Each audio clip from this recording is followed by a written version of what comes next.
About the recognitions, that's just one thing. If you ask to boycott Israel or support Palestine, you're not seen as doing something illegal.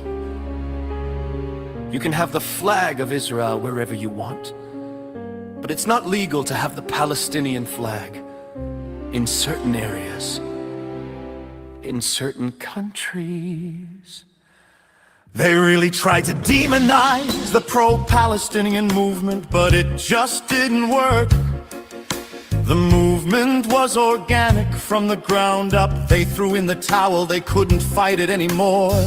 Nobody here supports Israel. Shocking how little support they have. Nobody here supports Israel.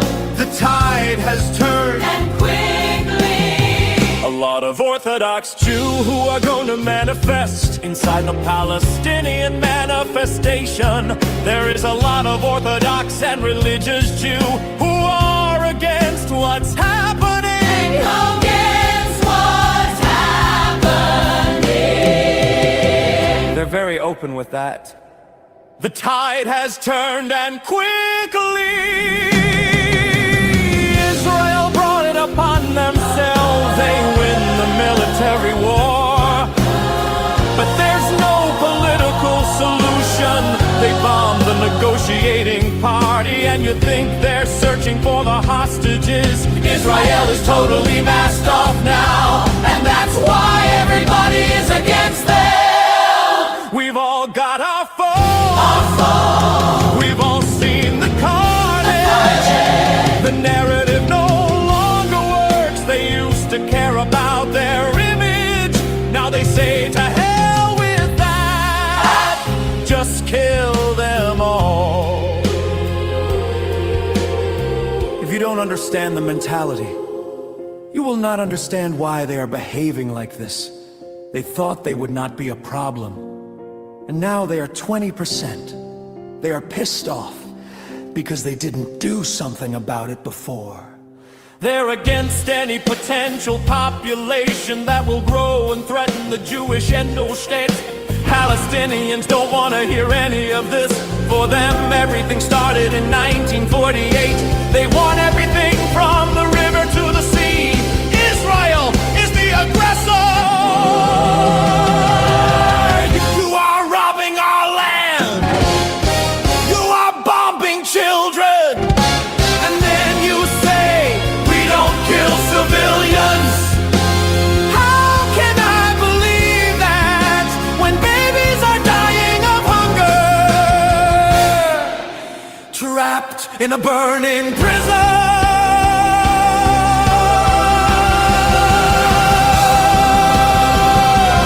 We've all got our foes. We've all seen the carnage. The narrative not our foes. We've all seen the carnage. Until the world gets tired. And now the mask is off.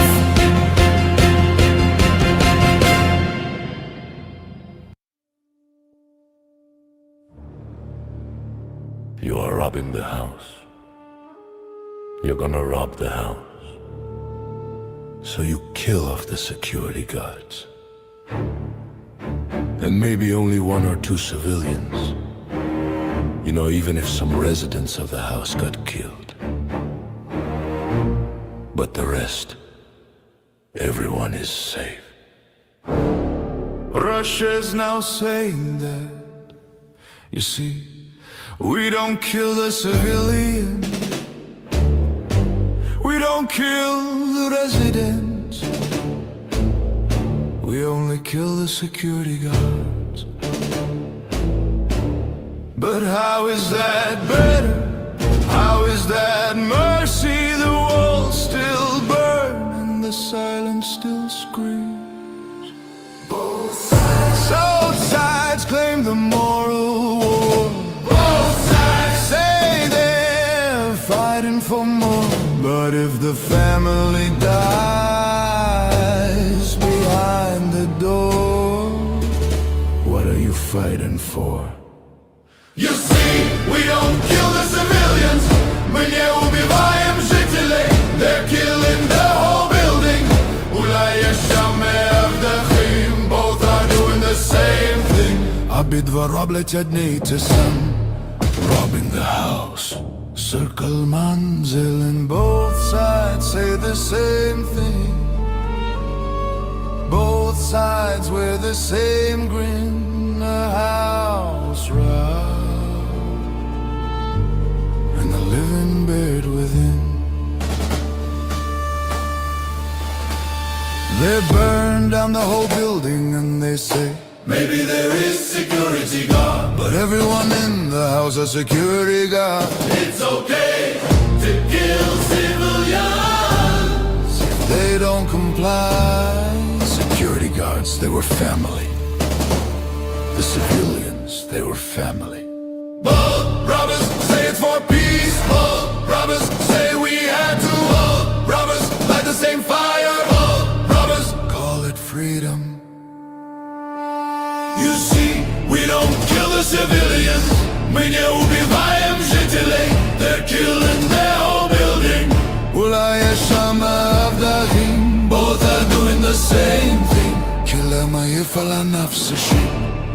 Robbing the house, пограбування будинку. In both cases, The aggression, in both cases, the aggressor.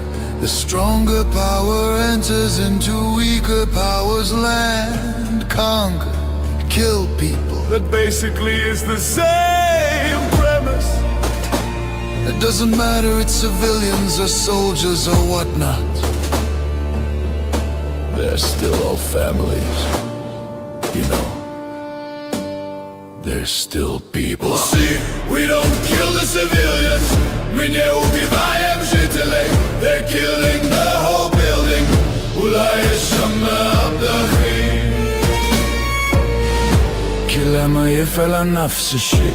Obydwa roble te dni te same. Pograbування budynku. Circle manzil. They're still people. It is. It's a domination, it's authoritarian, like they know that they have monopolized the market, and then they start to flex. We read yesterday that the UK announced they were coming out with the digital IDs. This is all part of the plan. They'll control your money. They'll control what you buy. They'll control what you don't buy. They'll control what you say, what you see. That's democracy for you in the 21st century, I guess. UK is now actively sending police officers to basically censor people. Someone's kid saw a post, no comments, nothing. The police came to confiscate the phone. It's insane. What's happening in UK is insane. Because North Korea has no phones, you know. He wrote the letter N on social media. The cops called him up and asked him why he wrote N. Why? Is that against the law? Well, no, but you want to avoid having to come down and have a chat with us. What is going on in the UK? This place is completely finished. Imagine spending public resource on this kind of stuff. When you're trying to police the information environment. This heavily. Does it ever work? No, never works. The constables who are enforcing this should be saying to their leaders, this is complete bullshit. One letter, and the inference was made. Now they're trying to preempt your thoughts. Well, you don't want to come down and have a chat with us. I shouldn't have to come down and have a chat with you for anything other than breaking the law. We don't want to be out investigating this crap. You've made the law so ridiculous, we agree it's nonsense. They're trying to use this heavy hand to police your opinions, like you're having the wrong opinions. But wait, those are my opinions. So what do you want me to do? Just keep them secret or what? They shut down one side. It creates a pressure cooker. Cooker. All about power and empire losing its power. The harder they push, the more it becomes a point where there has to be conflict. They're trying to create it. Doing a good job of it. That seems like a purposeful creation of upheaval.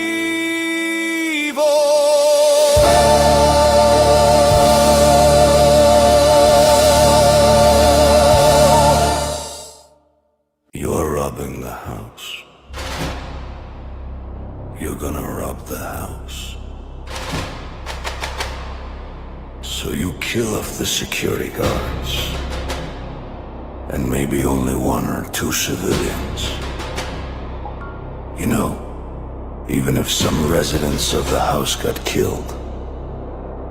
But the rest, everyone is safe. Russia is now saying that, you see, we don't kill the civilians. We don't kill the residents. We only kill the security guards. We only kill the security guards. But how is that better? How is that mercy? The walls still burn, and the silence still screams. Both sides claim the moral war. Both sides say they're fighting for more. But if the family dies behind the door, what are you fighting for? You see, We don't kill the civilians. мы не убиваем жителей. They're killing the whole building. אולי יש שם מאבטחים. Both are doing the same thing. обидва роблять одне те саме. Robbing the house, circle manzel. And both sides say the same thing. Both sides wear the same grin. A house robbed and the living buried within. They burn down the whole building and they say maybe there is security guard. In the house of security guard. It's okay to kill civilians if they don't comply. The security guard. They were family, the civilians. They were family. Both robbers say it's for peace. Both robbers say we had to. Both robbers light the same fire. Both robbers call it freedom. You see, We don't kill the civilians. мы не убиваем жителей. They're killing the whole building. אולי יש שם מאבטחים. Both are doing the same thing. כי למה יפעלם נפשי? Robbing the house, пограбування будинку. In both cases, the aggression. In both cases, the aggressor. The stronger power enters into weaker power's land. Conquer it, kill people. That basically is the same premise. It doesn't matter it's civilians or soldiers or whatnot. They're still all families, you know. They're still people. You see, We don't kill the civilians. мы не убиваем жителей. They're killing the whole building. אולי יש שם מאבטחים. Both are doing the same thing. обидва роблять одне й те саме. Пограбування будинку, circle manzel.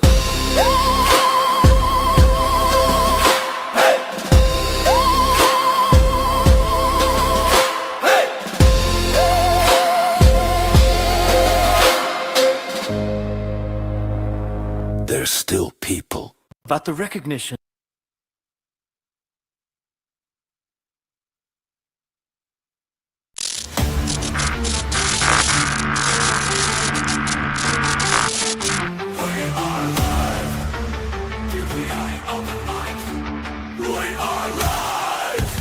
Join the debate, join the discussion.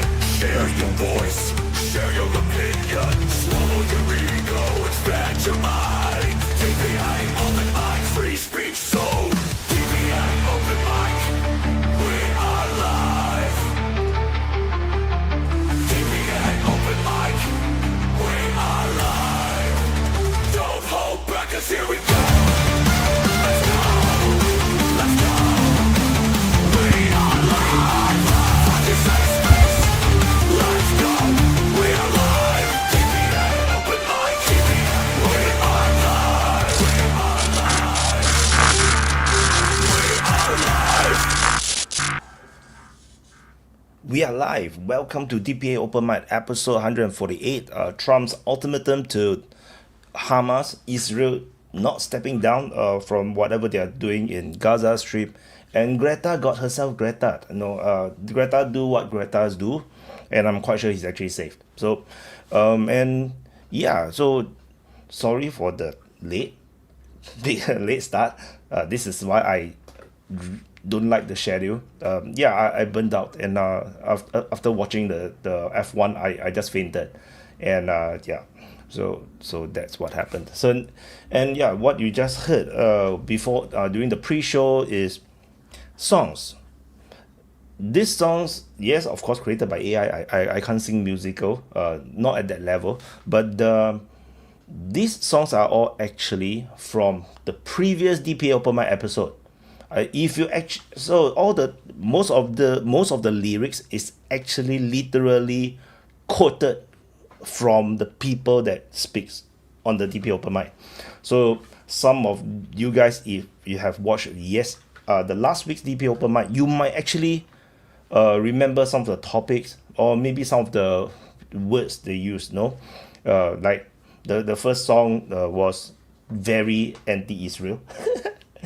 Because a lot of it is quoting from Nika, from I think one more guy who is some of these guys, so and it reflects the mood of the world.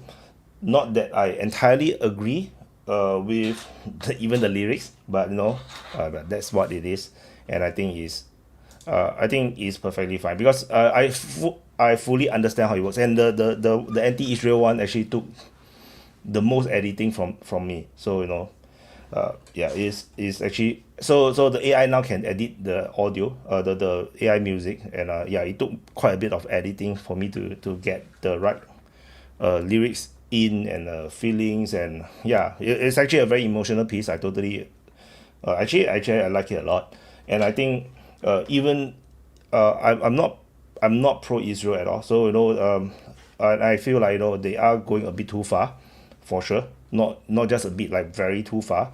And there's a lot of other ways to do things, but So which actually vibes very well with the main things that's happening over the past week, which is Gaza related, because of Greta Thunberg. As much as we like to joke about her, and we found her like a clown, but at least me, I think she looks like a clown by the things of what she do. But she have actually global international impact, and she does bring the attention back into the Palestinian issue. In fact, for the most of the week, it seems to be the case. So post Zelensky, nobody gave a damn about Ukraine. So I'm gonna drop the link to join for you guys, and I hope you guys actually can hear me. So okay, let me find the link.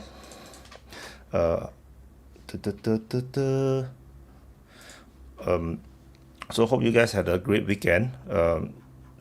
I mean, the weekend entirely finished for me, and I'm super tired. Going to F1 is actually one hell of a physical exercise, and the day before I had football, so it's like it's quite insane. And I had a very busy week, and that like triple threat, my body is totally like wrecked. So I'm like super burnt out. So okay, I'm gonna drop the link to join on. Now I have to finish copy paste which one is which. Okay, so I have dropped the link to join and pin it in the DPA Open Mic channel. I've pinned it in the live chat. I've pinned it in the Rumbles DPA Open Mic channels live chat.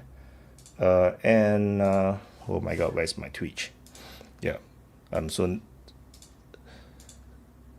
Twitch. I'm gonna drop it on Twitch as well, and pin it. So and so for those watching on the main channel, if you want, I would highly recommend you to subscribe over on the DPA Open Mic channel. So to know which channel you are in, it's actually by looking at the channel icon. Unless you're watching on TV, then you probably may not be able to see it. Join the stream of DPA Open Mic. Then to join on screen is in link in pinned over there. Oh my god, there's some. Okay, you can pin it already. So I should also know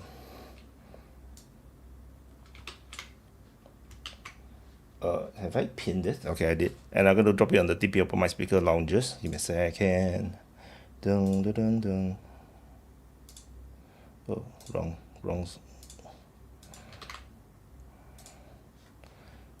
And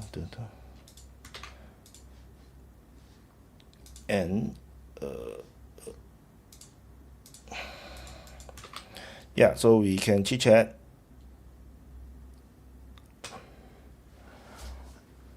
Johari have some insomnia, so super chat. Johari has insomnia, can't sleep. So come chit chat over on screen. We can come and chit chat. And yeah,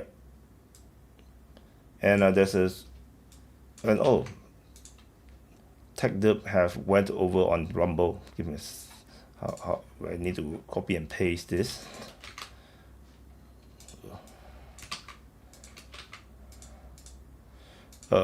So thank you TechDub for the super chat, and move over on the Rumble side. Wyatt, thank you for hosting Open Mic.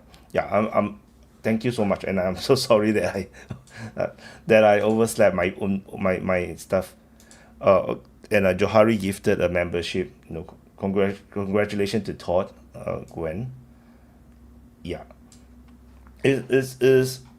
Yeah, it is. Yeah, scheduling is a terrible thing for me. I'm super not disciplined, and which was a very huge contradiction when I go to the army. Yeah, even my superior like can't understand me why I'm so unable to be punctual. So and my friends all know me to be not very punctual. So it's very me. Yeah. Yeah. So while we wait and see if anyone want to come and chit chat. I will just monologue all the way. For now. Yeah. So Trump made some ultimatum. He put some deadline. I actually didn't go and pay attention to what time and date that deadline is to Hamas. And then so this is like not the first time he's promising some kind of hell will break loose. So more hell is going to break loose. And hi, Kokiaveri. Hold up 1 minute. I don't know if you can hear me, but I just got. I actually can hear you, but I need to put on my earpiece so can I hear better. Dun, dun, dun, dun,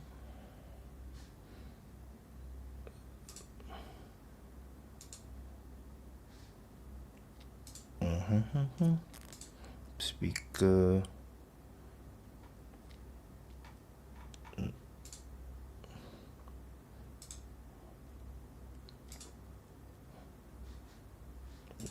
Oh, okay. I haven't connected myself.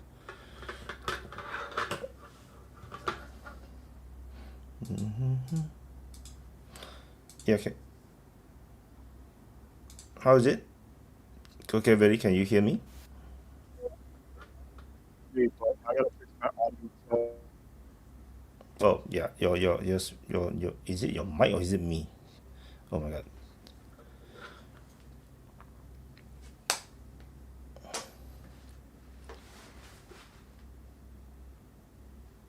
Can you say something more? Because I do not know if my earphone is working correctly or not. Yeah, okay, I fixed it. Hello, can you hear me? Oh, yeah, I can hear you now very well. Yeah, your audio is fine. I was just having some problems at the beginning. Oh, yeah, now it's my earphone a bit funny, but yeah. So what do you think? Any comments about the things happening? Yeah, I'm anti Greta Thunberg. I don't like Greta. I think like if you look at her career, where she comes from, you can kind of piece together that she's really what Greta Thunberg is all about is she's a globalist. Like, she was talking at the UN when she was like 14, or like I think that was actually when she was 18. But like she's all about environmentalism. She's all about like pro-Palestine, really, because she's moving in circles of people who are like hyper elites that want to abolish borders because it's better for capitalism. So, I mean, that's really what she wants. Is she wants like the universal one world government that just regulates the economy so that they can get super rich. And she doesn't. I mean, like, why the fuck does she care about Palestine as like a random Swedish girl? It doesn't make any fucking sense. Yeah, I wonder if it has something to do with Donald Trump cutting all the US aid stuff. because a lot of NGOs all around the world actually lost funding. So the past week I went to the fact checking conference in Singapore. So it's an Asian fact checking conference. They invited fact checker like legit fact checking organizations across my region, South Asia and Southeast Asia, and I met some of them. Like listen to the things that they shared. So they don't they're not like the things that they shared is not about what they think about the facts. Like they just simply talk about the information war, and how things are being perceived. How things are being how information is the situation is like, the informational space is like. So, and I spoke to some of them, and apparently there's some of them actually lost funding because of Donald Trump cutting US aid. So that is very interesting, and I found it like that is a bit weird that they depend on international fundings to conduct this sort of things. And I have no idea what kind of NGOs are involved, or usually NGOs are just a front for sort of a more like like they're funded by a foundation, they're funded by like a foreign government or something. So NGOs are kind of just like throwaway little front organizations, but I don't really know like who the hell is funding Greta Thunberg. I think mostly it's her parents who are rich and kind of set her up like at the beginning, but as far as like this recent effort, I have no idea. yeah, so my feeling is that because of Trump, there is funding cuts, and also maybe certain things regarding the green activism that she has been doing since she's a young teenager. uh Maybe certain funding for that has run out. So she basically have no funding. She never go to school, and there's no career. And I think she basically is like a freelancer taking up projects, and then the next project is offered to her is that, no, do you want to take on this project about Palestine? And then her manager and whatnot, no, because she definitely don't work alone. She's too young, and and have no real exposure to how things works, or she only exposed to how things work in her world, and then it's all run through probably some management firm or agency, and then they decided that, oh, maybe this is good money, and they decided to jump into it. There's no reason why she be she should be in that space. No, no, basically supporting this Hamas led propaganda, because as far as I'm concerned, this is very Hamas stuff. I mean, it's pro-Palestine, I understand, but no, everyone knows the flotilla is never going to reach the shore. And based on the reporting that's came out from Israel, they basically they boarded the ship. They didn't see it. They didn't find any resources. They didn't find any cargo that is being supposed to be sent. And I understand there's zero reasons why you need to put cargoes, because you're going to get intercepted anyway. Because the whole point is PR.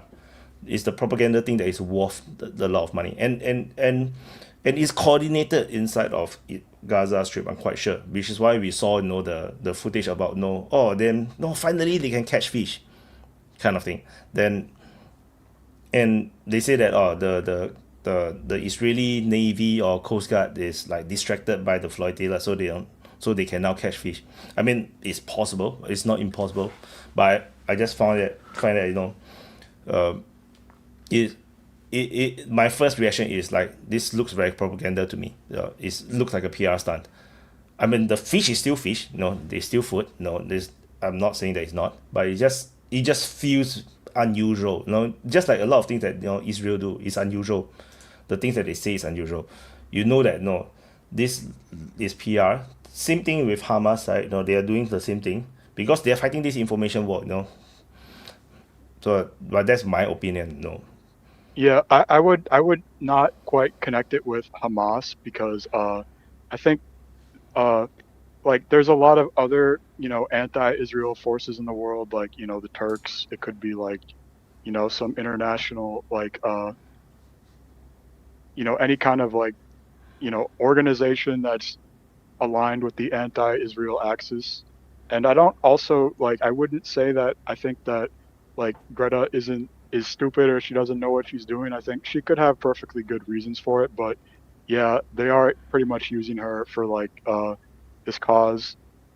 Uh and maybe she's being like duped and she doesn't realize that like how weird it is. But I think she knows. I think she understands what she's doing. I think, but it's just that no, she's groomed, from very young to play this activism role, and and so her worldview is a bit already quite warped, I guess, and the way how things work, what is life, is a bit warped, and then by the time his age now, he's already all in. He's like fully invested. It's like some of these shows hosts, or these reporters or journalists, or those shows that they challenge, and then like the Jordan Peterson interview that made him famous, that kind of thing, where these hosts, they always told a certain narrative, and they know that it's a narrative.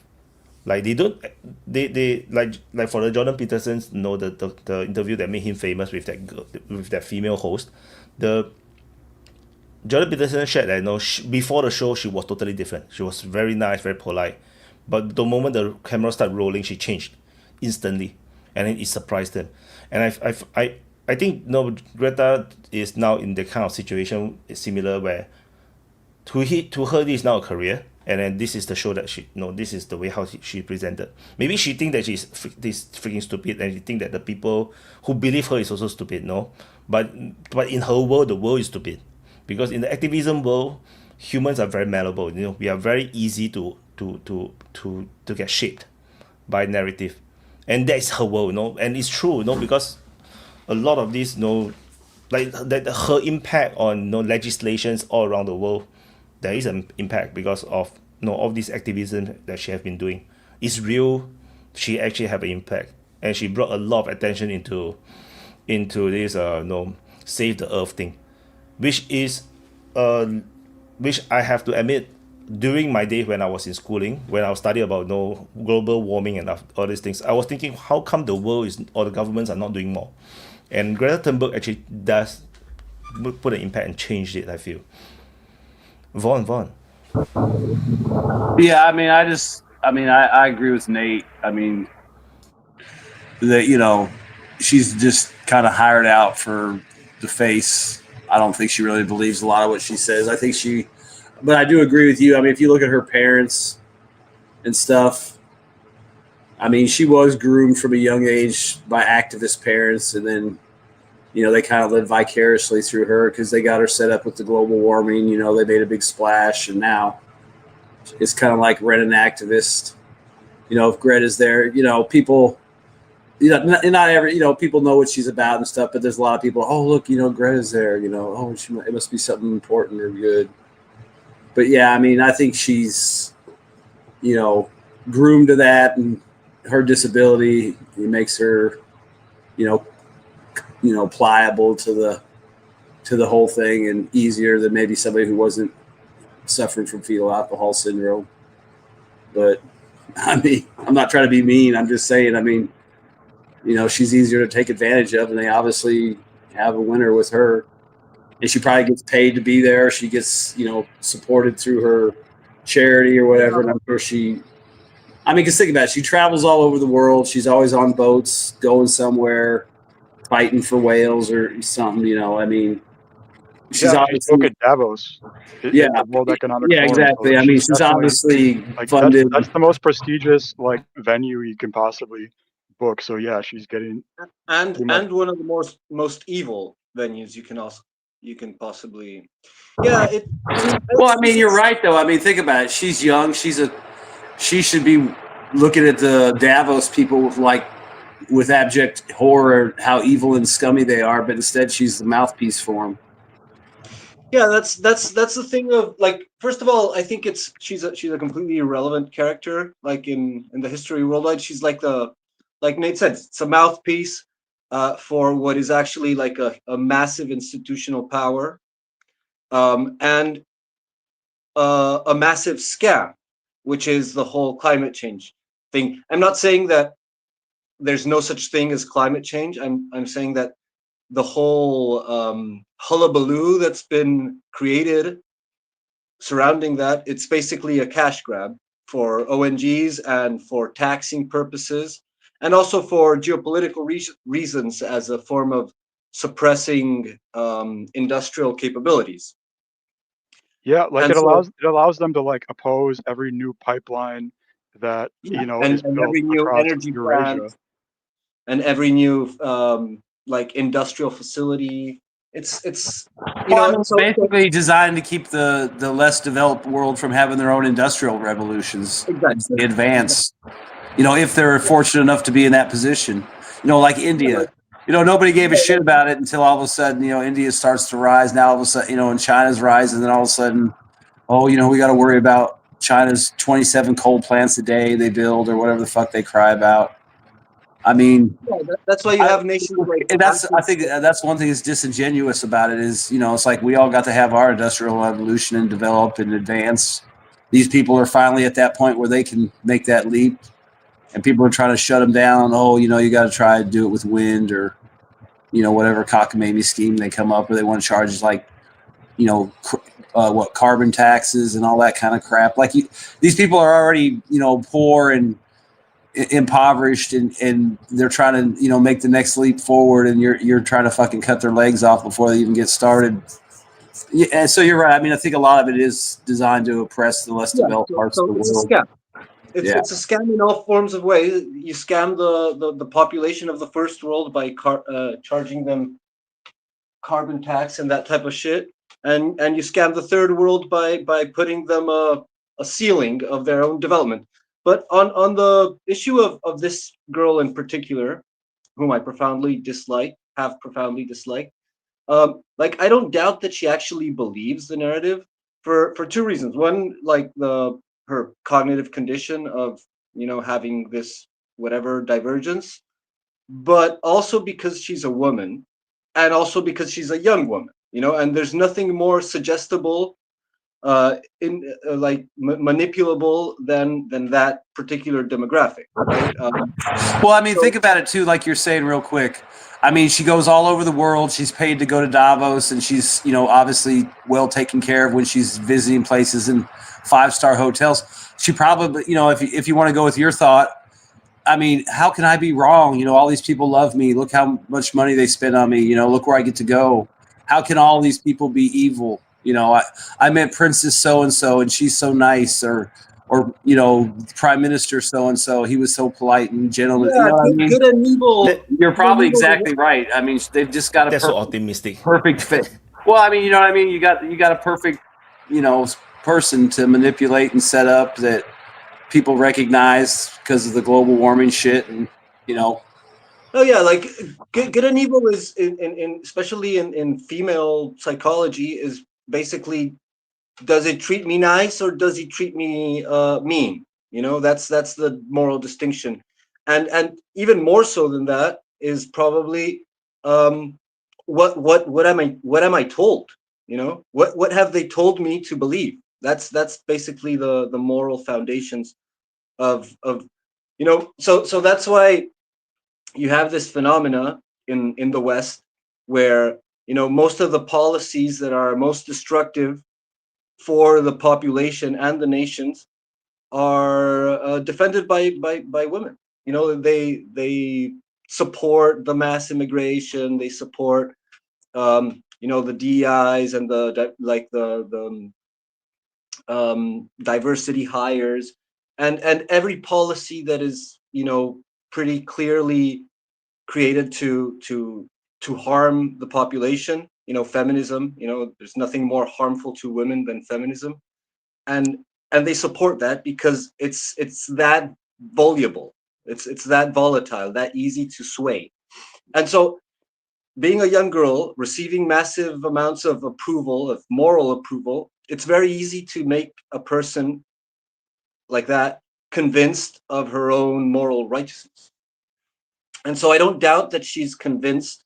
Now, what does seem to me to be quite remarkable is this shift, right, from like the internationally approved and sanctioned activism revolutionary activism sanctioned by all the major institutions in the world, to pass on to be controversial. That's an interesting like Breaking Bad, and it poses two questions, or two options. One is she like, I don't know, she got addicted to this activism approval, and so that eventually pushed her towards legitimate activism, which is to fight against the power, right?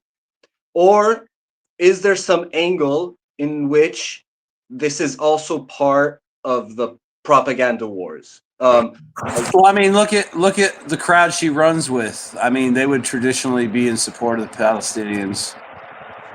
So, I mean, I think it's just a matter of, the majority of the crowd she runs with, that's just the leanings they would mostly have. The crowd she runs with is, the hyper globalists, and it's like you have to acknowledge that there's genuine opposition between like Israel / Zionism and globalism. Like the UN and Israel are not the same thing. I know that the international Jew has been thoroughly documented, but like, I mean, it's because Israel is not compatible with globalist ideals of they violate every war crime like law, and they really undermine, like, they prove that those international laws aren't valid in the first place, because how can you have an international law without an international government, which is what they want to be ultimately, is they want to be the international government.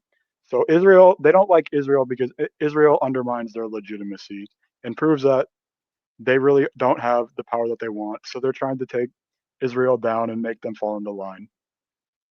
Well, that's an option, but the other option, which is like the standard, or like the Occam's razor perspective, is that the reason Israel is quote unquote opposed to the UN, the globalists, the international law, is simply because of the Schmittian exception. Right? The ruler, the Schmittian exception is a principle of Schmitt that says the ruler is he who can make the exception of the rule. I mean, so do you stand with Israel to fight globalism?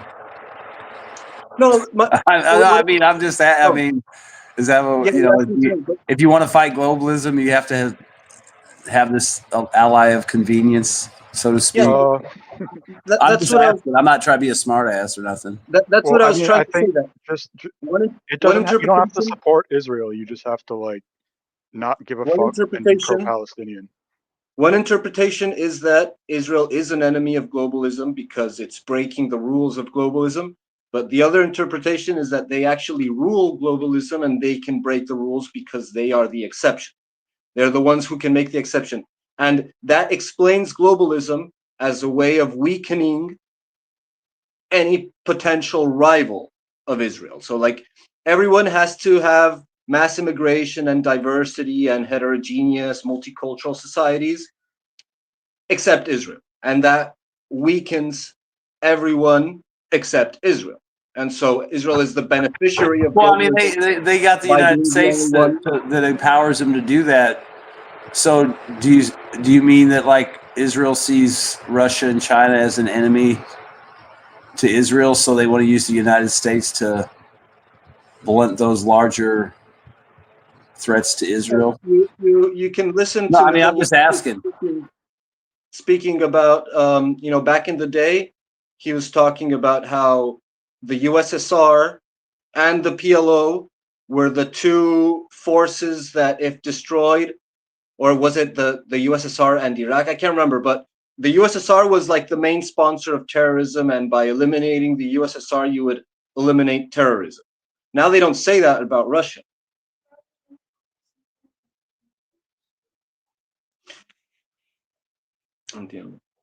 And so it is clearly the case that Russia and China and North Korea and Iran, they're the main enemies of globalism, not Israel.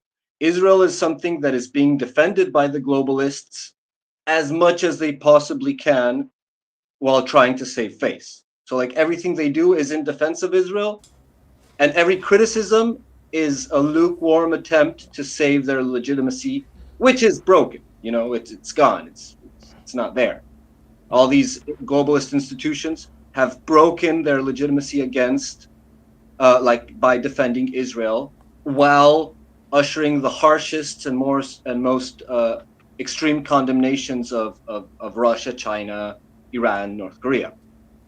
Those are the real enemies. Well, hold on. But Though. would you Like, say you look at recent developments, like from like World War One to World War Two, you know, like you know, COVID, like all of these global crises have like increased the, you know, the push for the one world government, and it's like I don't think that you can say that they're like they're totally like invalidated by, you know, Israel, or like they don't have any legitimacy. I think in the future it's pretty easy to see that they're only gonna expand over. because I feel like the Palestinian movement is very globalist on its own. Like it's like a form of globalist or globalism type of thing. Like Palestinian movement is very international, and so if based on that premise that no the Palestinian movement is actually, or the Hamas whatever, you know, is a globalist thing as well, and Zionism is also globalist or backed by the globalists as well. It could be a civil war within the globalist, you know, system. That is possible as well, because it's not a homogeneous collective by any means. Like the left is not a homogeneous collective, and the moment they get any sort of power, they start going at each other's throat. And also the right, by the way, like, yeah, groups of people, the larger they are, the more they splinter. And so it is possible that there is there's a conflict within the same thing, and that same conflict back in the day, you know, in the days of the Yom Kippur Wars, is precisely what created the neocons. The neocons were all hardcore Trotskyite leftists, communists, basically. That when the USSR supported the Arab nations against Israel, they all ditched communism immediately and jumped straight into the right-wing neocon global empire bandwagon. And that's pretty much a fact. You know, I can't see any sticker. I don't know why they call it super sticker if I can't see any sticker. Because the sticker can only be seen on the live chat of that channel. Oh, so okay. yeah, so thank you SLC for the super sticker. Yeah, thank you. So I just want to add on about the left right thing. You know, I always I not say always, but you know, for me, recently my analysis is that no, the Palestinian movement, particularly those very pro-Palestine one, are actually a left-wing movement. I find it like is very similar to those any form of left-wing movement. It's not it's like a progressive movement, because it's very progressive to to support the Palestinian people, to make sure that they have their land and all these things. It's very progressive. It's very left-ish. Despite that, Islam generally is supposed to be conservative. Should be more like a right-wing thing. So the Palestinian thing is a very unique thing where it seems to be very religiously tinged, but it is a left-wing movement.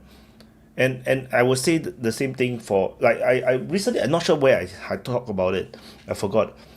Like, even communism is very interesting as well. You know, communist movement is a left-wing movement, right? It's a progressive thing, you know. Then they fight and they try to destroy all the entire system, and then they finally form the government. Communism become the country, like in USSR or in China. Then the moment they conquer the whole country, they have taken over the whole system, they become right-wing. Like, which is, they're just right-wing the moment they have the whole control, because now their job is to conserve what they have built. Which is why if you look at like China or USSR, if you talk to the people, you know, living in those land, like particularly the Soviet people, you know, the people who live under the Soviet Union, they're very conservative. They love what they went through, you know. They miss their childhood. They love the simplicity, and because they became conservative despite communism started off as a left wing, progressive thing, but then once they conquer, they turn right. So I Yeah, think, well, the same thing happens with the right, like all the rule of the bourgeoisie of the capitalism is a left wing movement.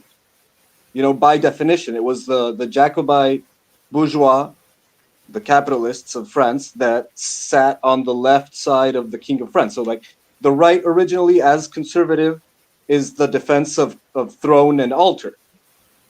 And once that is removed, you get these, lefties basically taking over the nations and making it a mercantilist, capitalist society.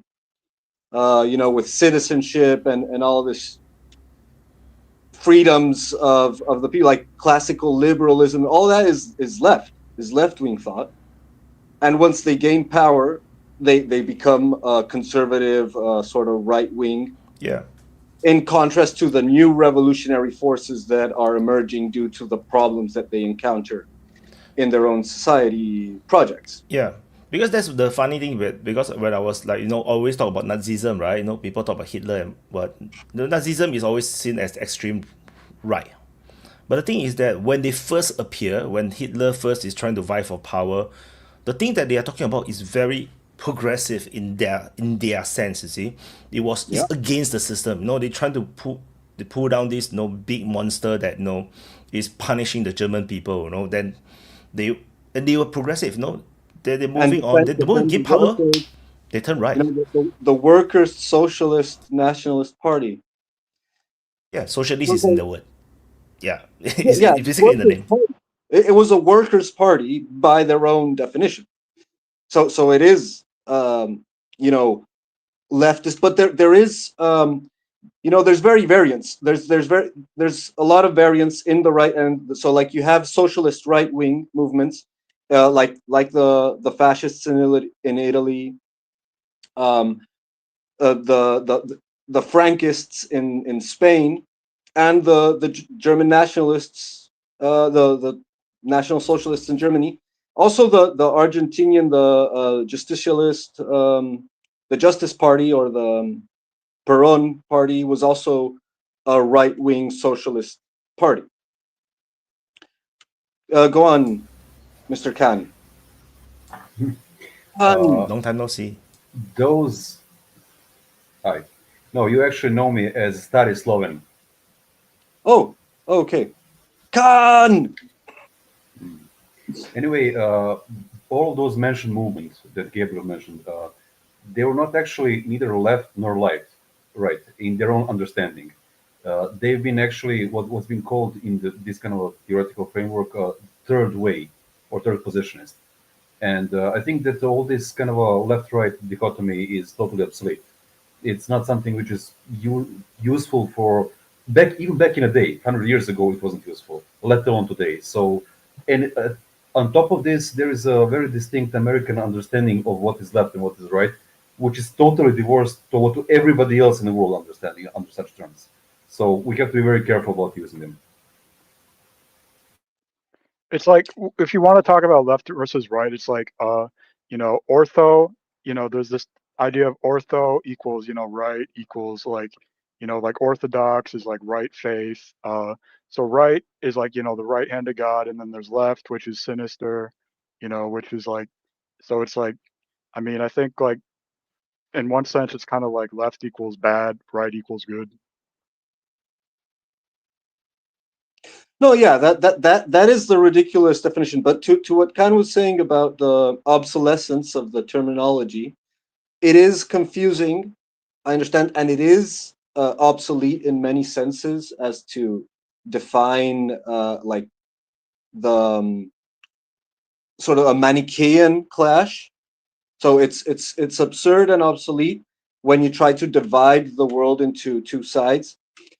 But I do think that it has some usefulness when it comes to sort of gradiate, the ideological tendencies of a movement. So, insofar as it has, more conservative or reactionary tendencies insofar as it's more progressive or revolutionary, and how much does it enfranchise, the proletariat, the working class, or how much does it protect oligarchy and finance? And so in that aspect, it's interesting to see like the nuances or the tendencies in ideology. But yeah, if you're trying to divide the world in two sides, it makes no sense use left and right. That's the way I see it.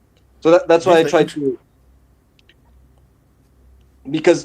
because yeah, I think it makes more sense when you sort of divide the political spectrum into smaller cohorts, where you have like these sort of the progressive globalists that they tend toward the left, though they do defend, global capital and financier oligarchic monopolies and hegemony.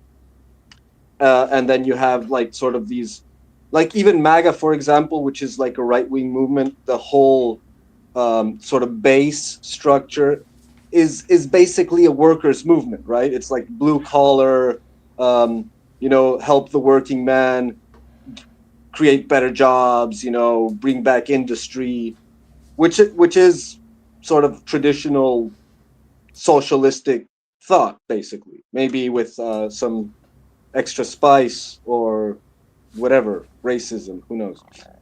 Go on. yeah, because it's interesting that in Singapore, if you ask most Singaporeans, I would say like 99% of Singaporeans, they have no concept of what is left and political left or political right.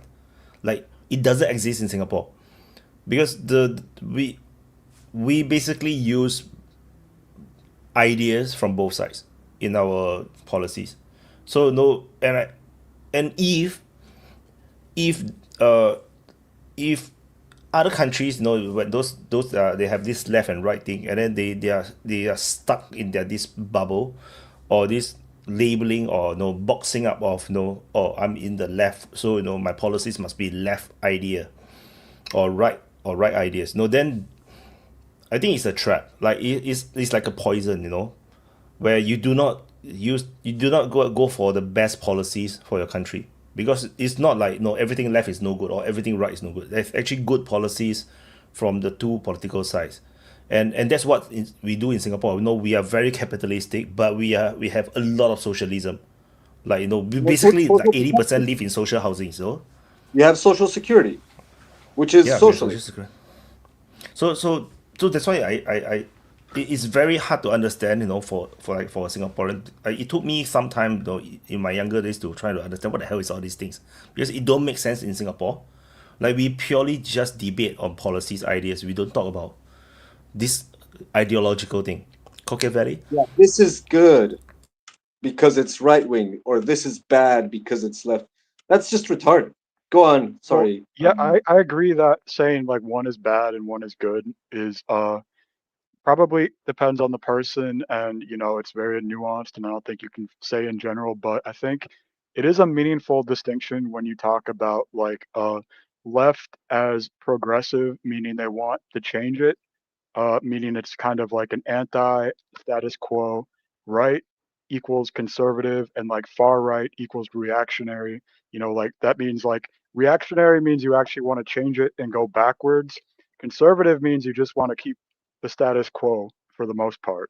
So I think that is a meaningful distinction because it cuts, like you see like legit political scientists use that terminology, that like left equals pro change, right equals either conservative, or like far right equals reactionary, because I think that kind of does align with like uh sort of the Marxist tradition of like history as like revolutions and like rotations of the ruling class.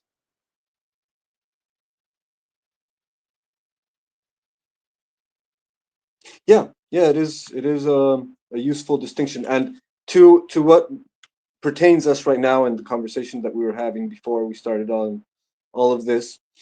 So in the whole Palestinian issue, you have a massive mashup. It's a disaster. So like you can have from like hardcore anti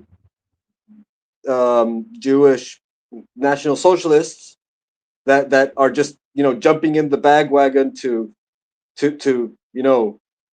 get utilize the momentum against the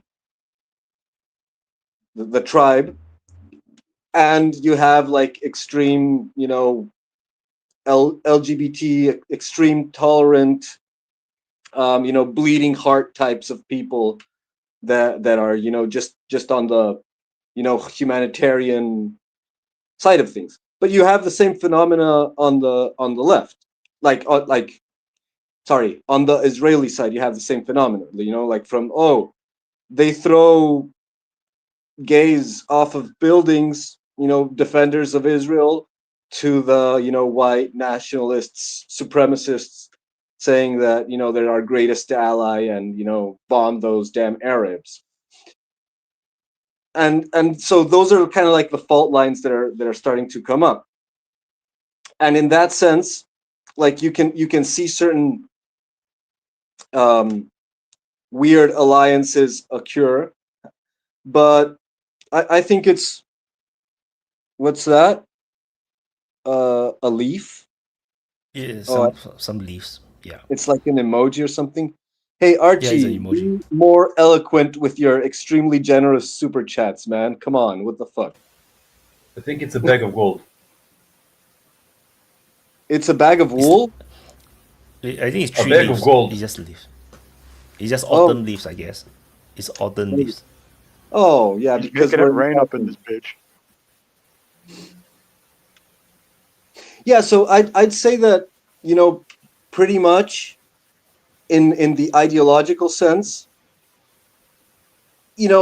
people should be wise enough, should have the sense to like hit the iron when it's hot, and take the opportunity to like purge certain parasitic elements in their societies that are subjugating them, and ideology be damned, and whoever isn't on that train is probably a paid shill. That's my opinion.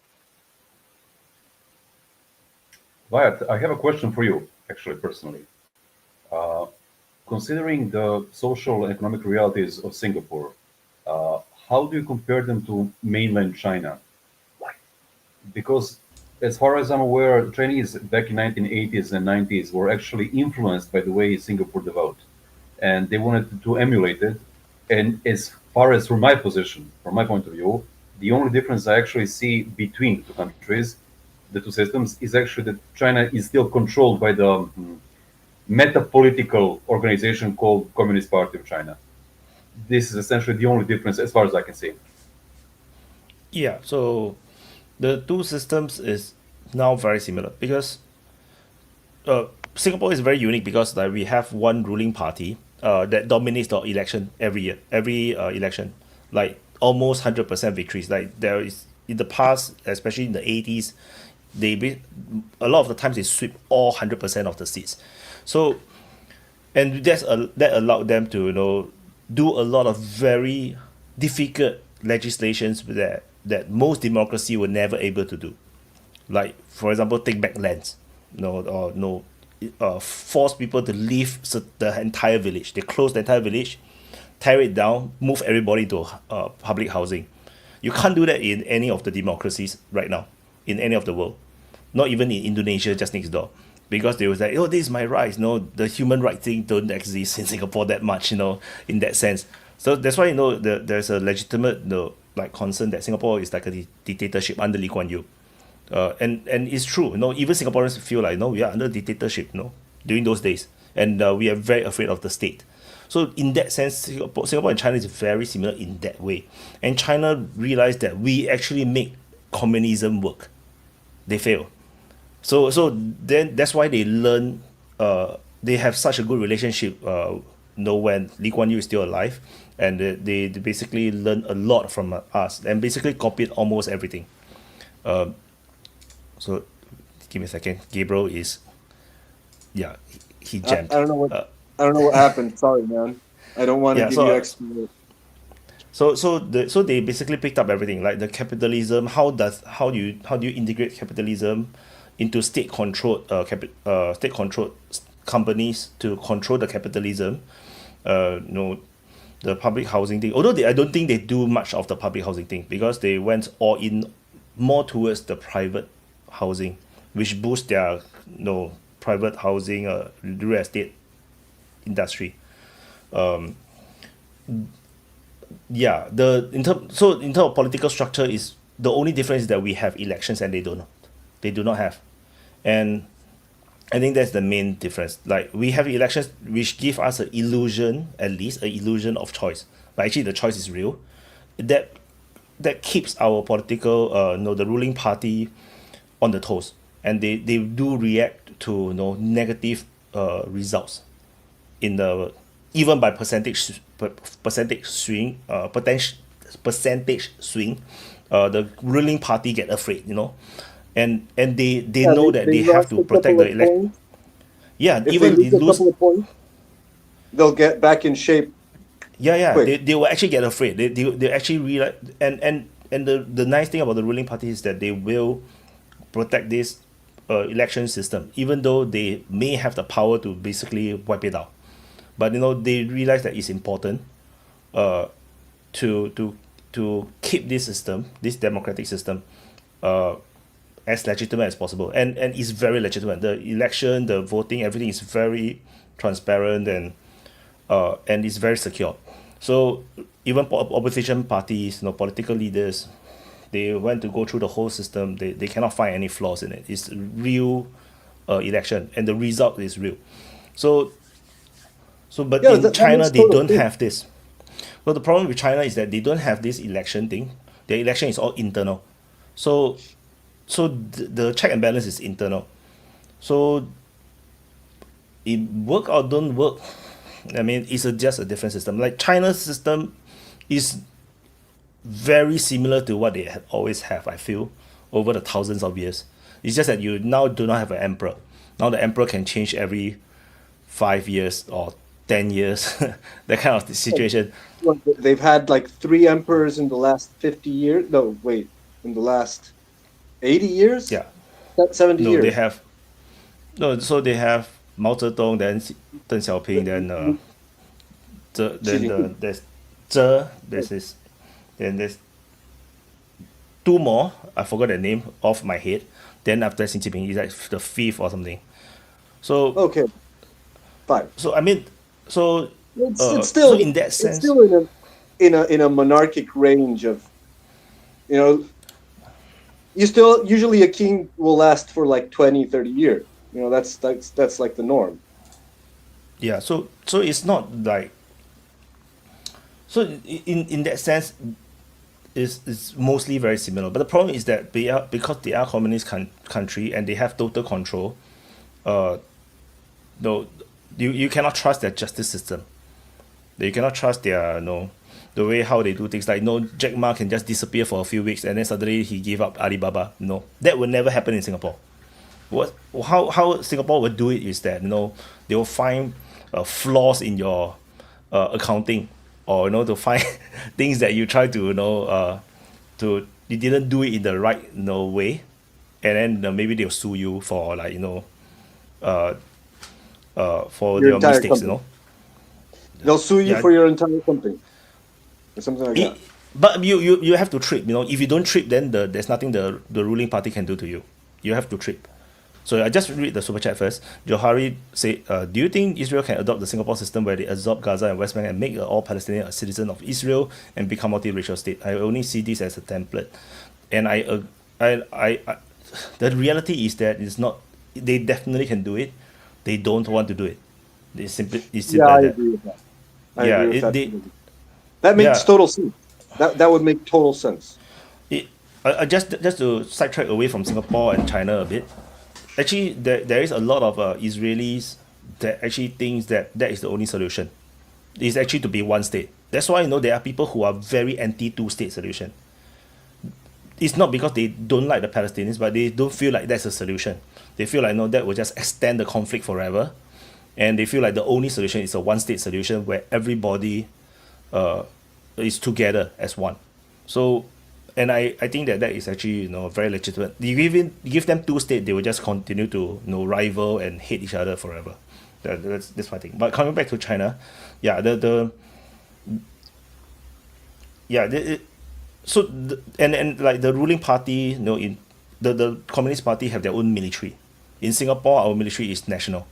For them, it's a party's military. No, People's Liberation Army is not a national army. It's a political party's army. So they, which means that they ultimately, when push come to shove, the military actually answers to the political party, not the people, which is why Tiananmen incident happened.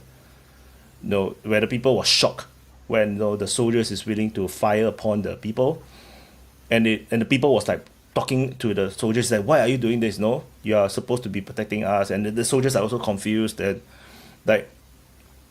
But generally, is if you don't think about the political system, it's just another country, Yeah, the problem is the Communist Party is they cannot be pulled out, and that is like like it's like United States don't have election, and then you're stuck with Joe Biden, or then Joe Biden removed, they give people Kamala Harris. Of course, China is more efficient than that because it's more cutthroat, but but it's like that's the sense, that's the helplessness in China, is that you can't have a system change. You cannot have a MAGA movement in China. I think that is the main negative about the China system. You have to really pray that you have a good emperor. Like Well, yeah, but like to the case of Singapore, for example, like one of the reasons that you don't change parties, like you have like oh, sorry, super chat, go on. Archimedes say, if Israel was like Singapore, you have two-party system, 40 Jew population with 60% Arabs. Would be a tremendous loss for the Jews. Never gonna happen. If your politics is racial, then I think that's what happens. No, but that's not necessarily the case, because you see, in every democracy, who rules actually is the oligarchy. So whoever has the best finance would be the ruler in the end of the day. And so I don't think it really matters that much what demographic. It's like, I don't know, Latin America, you have, a lot of countries that have like an 80% indigenous population, and they've never had an indigenous president ever, because all the oligarchs, all the ruling class are all the rich criollos. And so, they're the ones who are going to sponsor the candidates, and they're always going to get their candidate. And same thing happens in the United States. Like, for all like the majority of U.S. citizens that you have that have like traditional American values and whatever, you get a bunch of weasels and slimy Jewish adjacent oligarchs that rule you against your own interests. So the fact that you have a demographic issue, I don't think is really the problem. I think it has a lot more to do with sort of the incentive structures of the gravy trains that are flowing into Israel, and also like sort of the national ethos of having this deadly enemy, sworn enemy, against which you can all rally together, and you can conscript all of your sons and daughters into a brainwashing machine that gives them PTSD and puts them into like a family structure of loyalty to the nation. I think it has more to do with that than actually like protecting the demographics. But if it were the case that it's a demographic issue, then in a couple of years from now, the Palestinian population will be attrited enough as to be a minority, and maybe then they can have a one-state solution. Who knows? Couple of million. And it's just a cultural thing, like in Singapore, we elected the president who is Indian, and Indian is only like less than 20%. Like, that we basically went against Lee Hsien Loong, which is Lee Kuan Yew's son, who was prime minister. He didn't want to let this guy, the current president Tharman, to be prime minister, despite a lot of people in Singapore all wanted him to be prime minister, because he said that Singapore is not ready for a Chinese prime minister. And then Singaporeans generally across the board got pissed off by that statement. And then in the end during the election, we basically this one Indian guy defeated like no the rest of the candidates are all Chinese, like by a huge margin. Basically, the Singaporeans just made a statement. Is that no, we don't care about the race. What we care is that how good the person is. And I think eventually, if the Jews and the Arabs eventually they have a very parity in terms of population, eventually I think they're going to get there. But it depends on the political culture. If they like to talk up racial politics, then of course you're going to get racial politics. Then people is going to vote along with the racial lines. In Singapore, we are very anti-racial politics, and the government itself also clamps down on that. Like we basically just smack anyone who play along the racial lines. It's actually against the law to talk down other race. So that's the thing. Just now we were talking about China, right? Oh yeah, that's what I wanted to say about China and Singapore. That before the super chat, that if it's not broken, don't fix it. So like if you're like in Singapore, you're doing pretty good for yourself. You haven't had any big issues. Like most everyone can get a house, can get a good job. Looks like a beautiful place for what I've heard. And people love to use it as a poster boy. Like I remember there was a time in which the sort of the libertarians or the anarcho-capitalists were all waving Singaporean flags as the greatest example of capitalist triumph, which is kind of funny because Singapore is more socialist than most of the countries that these libertarians are from. But anyway, the point is that it makes sense that you're not gonna like rebel against your government or try to change it if it's actually working, if it's efficient, and you don't get any much problems. And yeah, I don't think that you can have the same thing in China because China is massive and Singapore is tiny. I don't know how much people does Singapore have. Like we have like 50 pure million? population. I think it's 4. But no, if you add all the foreigners, it's going to be like 9. No. Million. Oh, so you're Yeah. like a city. You're like a city state. Yeah, we are a city state. We are just a city. Yeah. Yeah, and China is the second largest population in the world, so it's Yeah. They are totally it's different.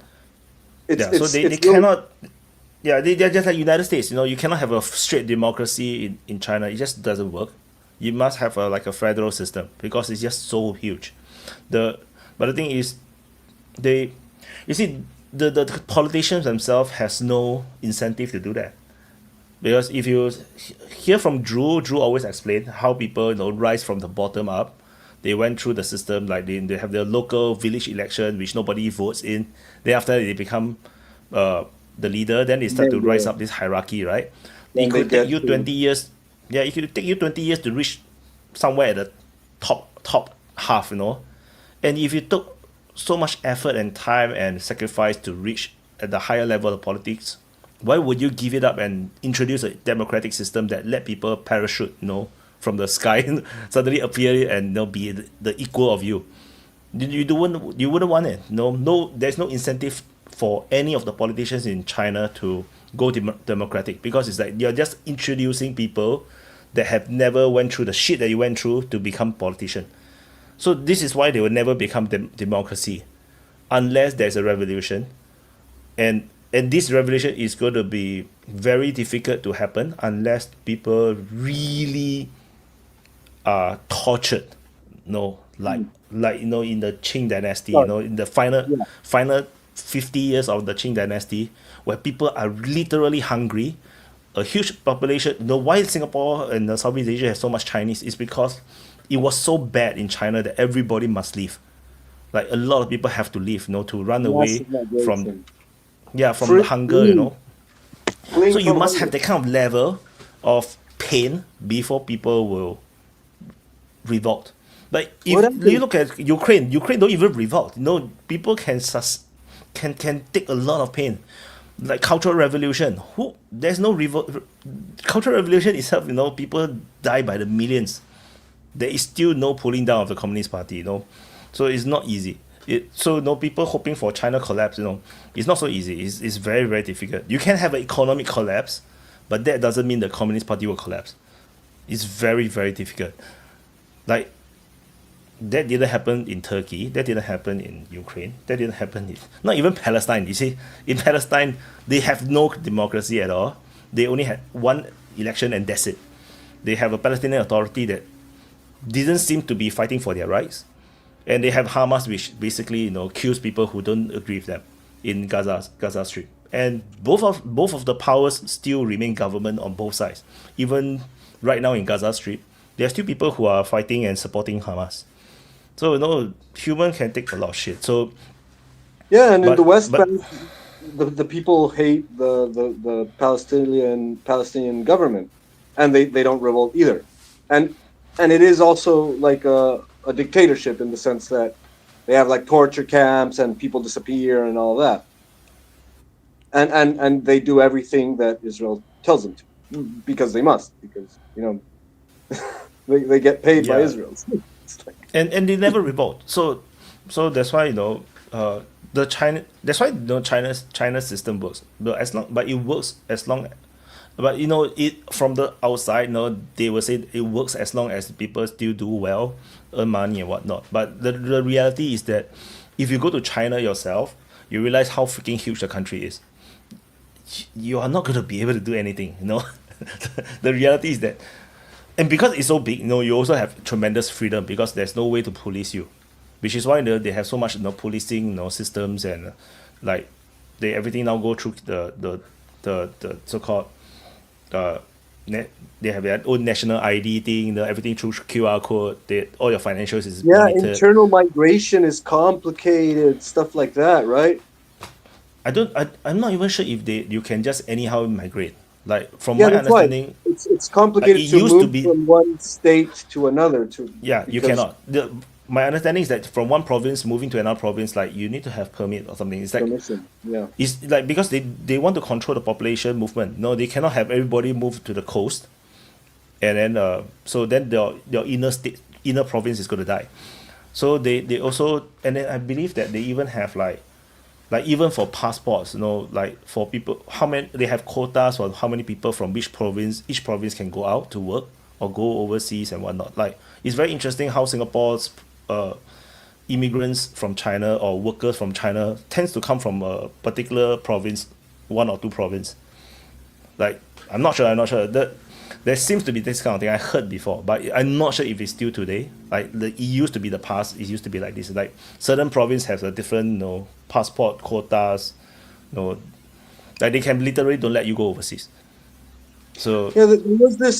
There was this Chinese guy that made an interesting example. Like he was talking about like global economy and tariff war and stuff, but he made the example with China. So he explained how when China opened up the market, they did an experiment. They didn't know what was going to happen, and so the first thing they did was like open up the coastal cities, right, for open trade, and not the rest of China. And so what happened that the coastal cities got massive influx of investment, but they still had like a single currency.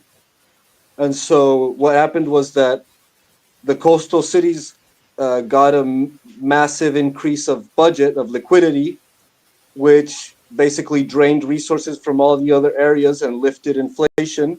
So it made everything more expensive, while the other places weren't getting the investment. So basically it impoverished all the internal areas, while all the coastal cities got very rich. And that caused a massive migration into the coastal cities, and that's why the Chinese started to control internal migration, and then they started to make permits and stuff like that. yeah, But and probably the financial control, right? The control of the currency maybe is also stemming from that because they lose control. The Yeah. Communist Party must have control. Like I think same is in the USSR period as well. Like for communist parties, they must have full control. If not, they can't stand the things that they have no control over. It's scary for them. That's why they have to clamp down on Jack Ma. They have to shut him up. Then they have to clamp down on big tech because the big tech and the entertainment industry, they are running away, and they have become too powerful, and they might, they are losing control over them. So they stamp on the gaming industry, the the big tech industry and making sure everybody's in line. Yeah, it's a very communist thing. I mean, but I understand. more than a communist thing, it's a power thing, because like from in the West you see the same thing. Like what happened with TikTok, and so like if a major center point of influence, let's say, uh, media, like social networks, whatever, gets out of control, it must be controlled. So the thing is that you don't notice the control until something steps out of line. So as long as you have, um, monopoly of power, you don't need to notice what are the issues, but you can see pretty quickly when things start to unravel, how they start clamping down on everything that runs out of control. So I think it's a matter of balance of power. Like the nation that has pretty secure position doesn't need to control as much as the nation that is like on shaky ground. And that's what happened with the communist nations, that they were revolutions, so by definition they were on shaky ground. And so until you get and even when they consolidate power, they're still geopolitically in a precarious situation. They're like a threat to all the other established nations, and so they're going to be sort of besieged, right? And they have to be on constant alert, on guard against internal and external threats. But what I was trying to point out with this example of this Chinese YouTuber guy was that he explained how the influx of investment creates a depression in the periphery where the investment doesn't go, and that creates a necessity for an influx of migration. So that when you have a concentration of investment in a particular area, then all the other areas around are going to lack investment and are going to get inflation, because that center of investment is going to have more more purchase power.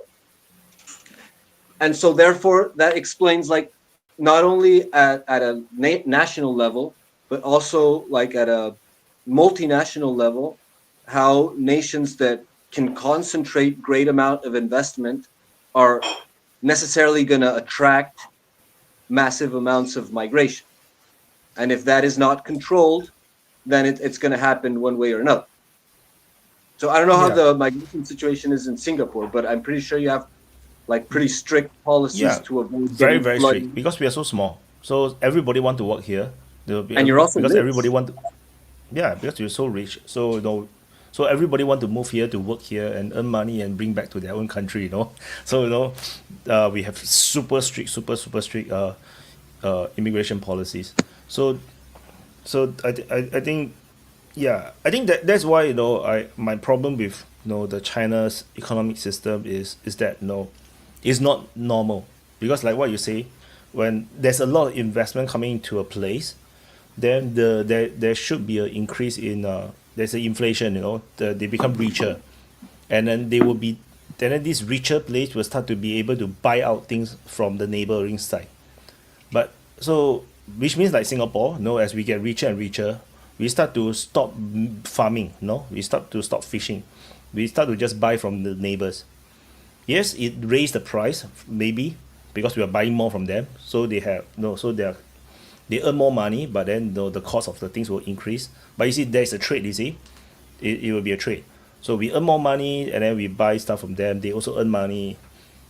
But in China's case, they don't have this. You see, they because they suppress their currency to the point where even if they are richer, people keep boasting on even they are not Chinese, they're boasting, they are so proud about China having $1 trillion in surplus in trade, but they never ask why the Chinese are not getting it's not like having their currency stronger so they can buy more from the neighbors because they are now richer, right?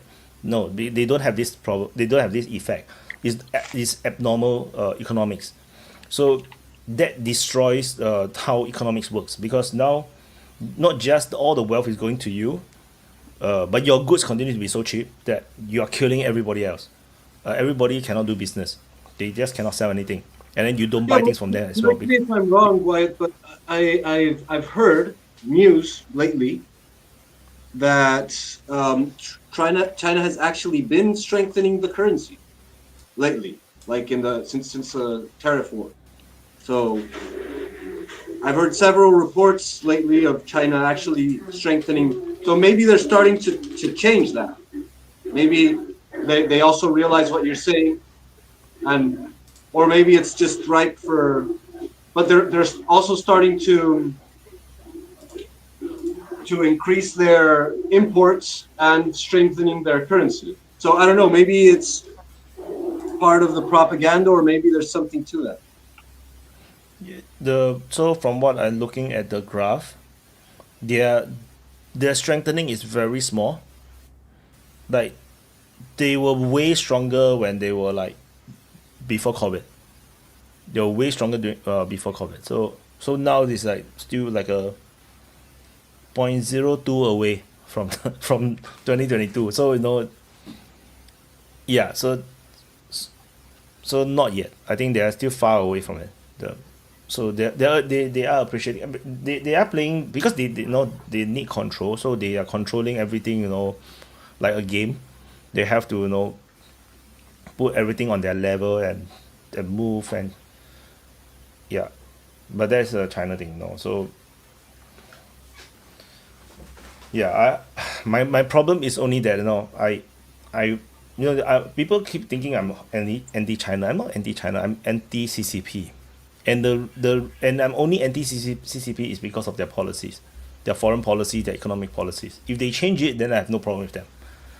So. Oh yeah, I mean, I get the impression, Wyatt, that what you say has a real good point. Like, I do understand that there's a lot of banter in the issue of China, and it's fun. Same with the U.S. Like sometimes they're going to defend the U.S., sometimes they're going to attack them, bash them.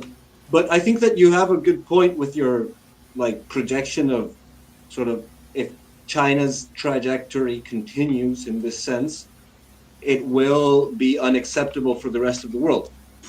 And I do think that it's already unacceptable right now. if China has any sense, they should take that into account. Like they should be seeing the same thing that you're seeing. And they should use that surplus of resources to invest in the world, to develop their economies, so that they can, balance the trade. That should be happening, except with the United States, because the United States has stated, clearly that they want to contain or they want to confront China. I think China knows what's happening. The problem is they can't. They can't. So that was the reason why I was reporting on China like half a year ago. I was saying about how, I was reporting about the $1 trillion surplus, and I say that they are going to double down further, and increase the surplus even further because their economy is already fucked. They have to have this increased surplus. It's really like. They don't have a choice. They don't have much things left, and then that's why they are investing further into technology, into the new tech, AI, robotics, the electric cars and everything. So because that is what they have to do. They have no choice. Because the traditional industries, the traditional stuff, the real estates and everything is already broken inside of China. It's all bubble and burst. And now they have to double down on the other stuff. And the only bright side in their economy is the export. So they have to double down on export. And which is why United States know that was their only thing left, which is why they're trying to trade war them and try to pull them, twist their arms to change them. And of course, China under in the geopolitical sense, they cannot lose. They cannot just surrender to the Americans. So they are doubling down on everything else. Everything else that they have a lead, in technology, robotics, drones, whatever. They're doubling down on this and hope that something positive is going to happen. So it is. because whatever no the system is already unsustainable. If you see how the Chinese are out competing everybody, in Europe, in Asia, in manufacturing, no matter no even low end, mid tier, even high end, they're dominating all the markets, and the reason they are dominating is because their cost is so low, then because of the currency, is still depressed as compared to where it should be. So Yeah, yeah, there's also the whole supply chains and heavy industry investment, energy investment, consumption. So like yeah, out competing Europe isn't very remarkable today when Europe is like actively sabotaging itself, to the core. They're kneecapping themselves, um, and so like I understand that tendencies in economic terms, just as in historic terms, are they have a very strong inertia. Like they cannot be changed dramatically. Um, but in that sense, in the same sense, like the I think that the centralized power structure of the party, it has more maneuverability, so they can influence more change than, for example, in the American side, where like the government is like a symbolic power. It basically exists to serve the economic interests of the country. So like you can probably like China can burst their own real estate bubble, and like fuck it. These guys, the all these investors that were all these bubble companies of real estate and construction, they can screw themselves. While as in America, the government has to bail them out. So sort of the economic structure has to maintain itself no matter what, because the government is subservient to the economic structure, whereas in China they can force the situation according to like their actually necessities. So actually I somewhat disagree. The Chinese actually constantly bail out their companies in China. So they, as particularly state owned, is if it's private owned, of course mostly they would let them die, unless they're very huge. But the thing is, when you're very huge, usually you will get you'll get the coffee session, and then you'll become a Communist Party member. So and then but once you become a communist or state linked government, state linked company, then you're going to get bailed out some point. So that is also the something warped about the Chinese economy because of the top state level controlled centralized system. In United States, the companies by right cannot be bailed out. That is by right, not their system. The bailing out only happens because of Obama's division. I think Obama, or is it Bush? I cannot remember who is the one. I think it's Obama. They bailed out. When the bank failed, right? The subprime crisis, they decided to bail them out. That is actually very anti-capitalism. That is actually not normal. You should let them crash, and then you build up. That because they pump in so much money. If they have used those money and just buy out all the bank, nationalize all the bank, because they all failed already, right? You just buy out the bank, re-establish the whole banking system again, and then let them privatize the companies later. United States will be at least double more powerful than it is today. I think, but the thing is that because they build them out, so the what's supposed to fail did not fail, and that is actually not normal. So that's why I say it's a bit opposite. In China, is that what's supposed to fail, they cannot allow them to fail because it's a communist country. They cannot allow them to fail because once the people fail, the citizens lose money in their investment, particularly housing, real estate. This is going to create social problems. So the Communist Party must intervene. That's what happened. They intervene, but the scale of the problem for the real estate is very huge. So they can only help part of it, and they cannot save the whole industry because the bubble is too big. Even the government cannot cannot save the whole thing outright. In United States, this entire bailing out of the banks is abnormal at all. It's totally abnormal. It's never supposed to happen. It should be like the Great Depression. They just let them collapse. But yeah, so but you say they are more agile. Because I would say it's because they it's a bit like the emperor's rule, right? They once the emperor says something, things change. In United States, it's super slow, which is why Donald Trump is forcing it. You see, if you see what Donald Trump is doing, because from the what people don't see is that the Trump administration is in this crisis mode. That's why they are pushing everything very quickly. They are really forcing things because they have no time, and he have no time. He is old, and he only have 4 years. And in his first term, he learned the lesson that he actually don't have time, and that other politicians cannot be trusted. When he lost the election in 2020, Biden took over and immediately dismantled so much of the good things that he has done. So he realized that this is dangerous, that he must do faster. So which is why he's racing. Agree or disagree about his policy positions or what he do. I mean, a lot of people disagree with what he's doing, but he is rushing. He is rushing because there's no more time. China is I at agree with a that. I crossroad. agree You with see, that, and I even agree with most of the intentions of the policy. Like, we can discuss if it's a smart approach to the problem or not so smart. But the fact is, it's like, I totally agree with what you're saying.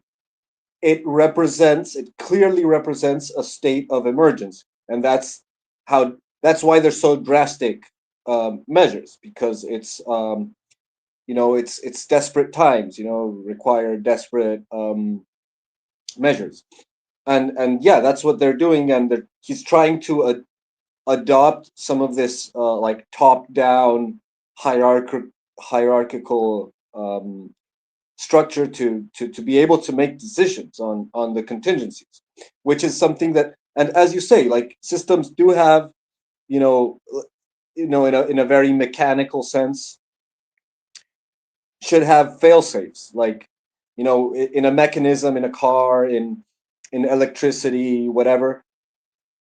You have valves, or you have mechanisms that should break when something goes wrong, so that the entire system isn't compromised by the same thing with structural engineering. You have some weak point that should break, so that the entire system, so that energy is released through there and the entire system doesn't break because of the failure. And what we saw during the 2008 crisis is the failure of that failsafe, right? We saw, and that's what I'm talking about, how, like, you can see the priorities, in the hierarchical structure, how they prioritize, protecting these mega investment banks, yeah, because their and money is in it.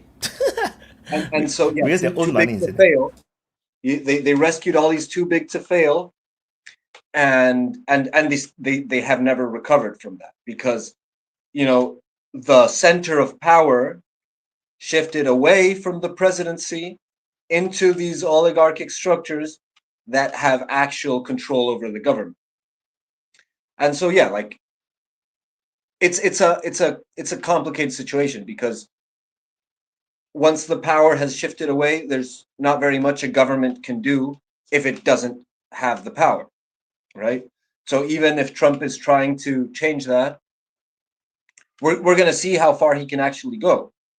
And I think that's why it seems so erratic from our perspective, like, he's doing this one day and then he's doing the other thing, and it's very unpredictable. And maybe the whole point of that is precisely to weaken, because all of this tariff policy is extremely unpredictable. Like, and one of the main issues with investment and business development and all of that is predictability. Like, you can have terrible laws, you can have the worst possible laws, but if they're predictable, then you put that in the equation. So you can say, okay, I might get a massive tax, and so for everything that I budget, I have to add 30% extra, but you bake it into the equation, okay, and you can do business. You just lift your costs to whatever threshold that is in that policy. When it's unpredictable, it's terrible. You have no idea how much you're going to have to pay for your supplies. You have no idea how much you're going to have to sell your product. It's a disaster. And maybe one of the points of that is precisely to put all the oligarchs in line. Like, okay, you guys need to shut up and listen, or you're going to Yeah. go bankrupt. So man. I think like what you said about Trump, he's actually acting like he's running out of time because he understands that. And I agree. I think like we saw like some of his executive orders have been challenged as being, unconstitutional. And I've heard a lot of people talk about problems with some of like he fired a prosecutor, but he didn't really have a case in the first place. And the libtards were up in arms about that. Like, oh my God, he's weaponizing, like the courts or whatever. And it's like, I would rather Donald Trump pass like an executive order that isn't perfect, because at least it shows that he's working and he's like trying to make things happen. Because like it's not like people play fair. It's like they were like the FBI raided his house, okay, like, so it's like it's weaponized whether you like it or not. And I think that what I'm happy about is that it looks like Trump is actually doing something. He could easily just coast, but he's not.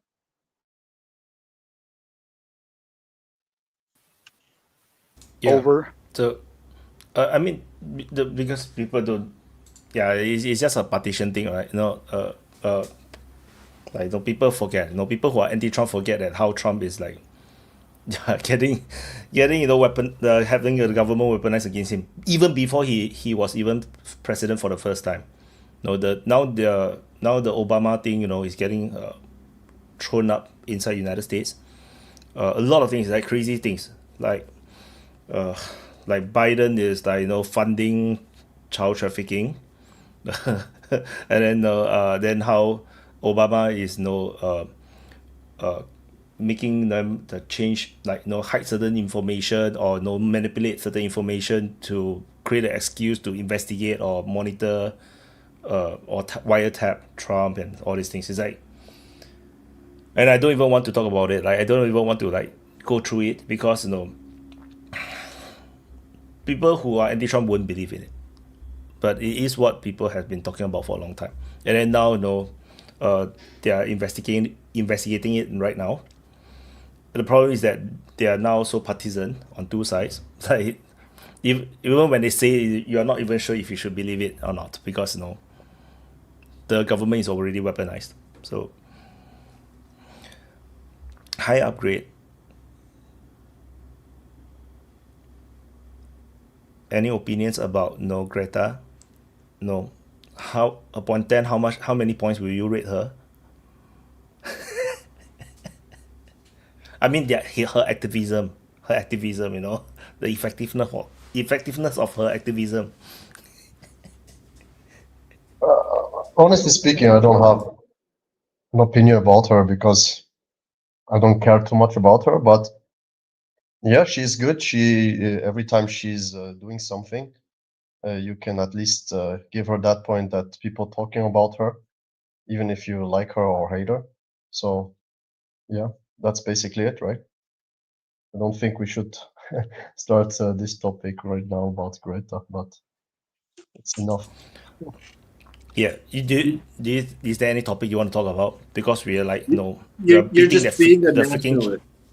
Yeah, the China horse. We keep beating the China horse. Like. What about Ukraine? Did you talk about Ukraine?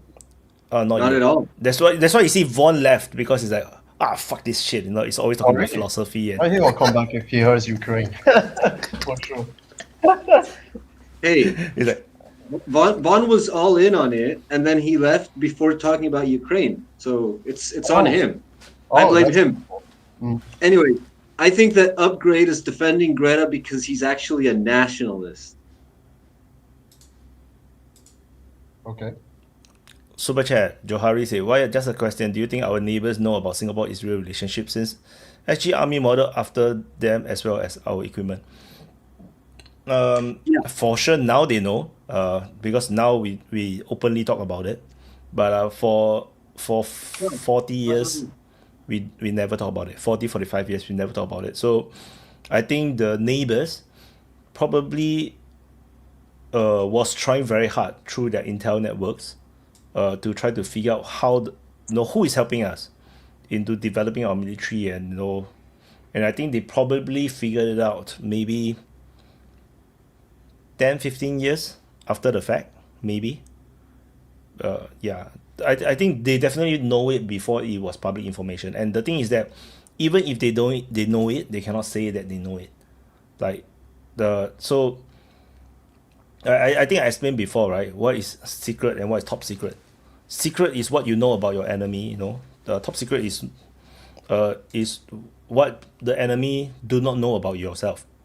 So any of this information, like about what you know about the enemy, might reveal what is your own capability. So it's a top secret information. If they know that Singapore have a close relationship with Israel, either Indonesia or Malaysia will have to keep quiet about it. They cannot talk about it, because that will reveal that they have intel network in Singapore, or they have infiltrated into our military. So I don't think, they probably know it much earlier, because it's abnormal for a country like Singapore, like suddenly having a very effective military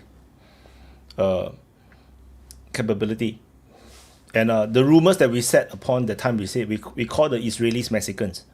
I'm quite sure the Malaysians or the Indonesians will be like, going to Mexico and talk to the Mexican government or whatnot to try to figure out, is it really the Mexicans that is helping us with the military? Yeah, so it is. Well, but that's one of the liabilities of Israel, right?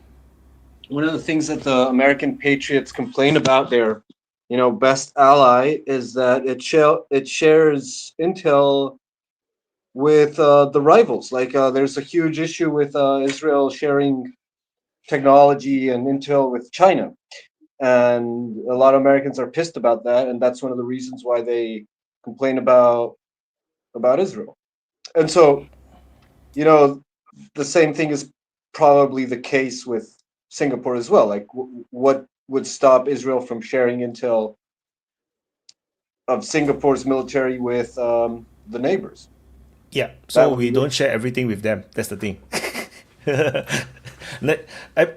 No, the people don't understand. We don't have we have very close relationship with Israel. Doesn't mean that we share everything with them. Like it's just like how secret works, right? When you handle secret documents, it's a need to know basis. So we will share to Israel what they need to know in order to help to develop whatever system that we are working with them with. But we are not going to share more.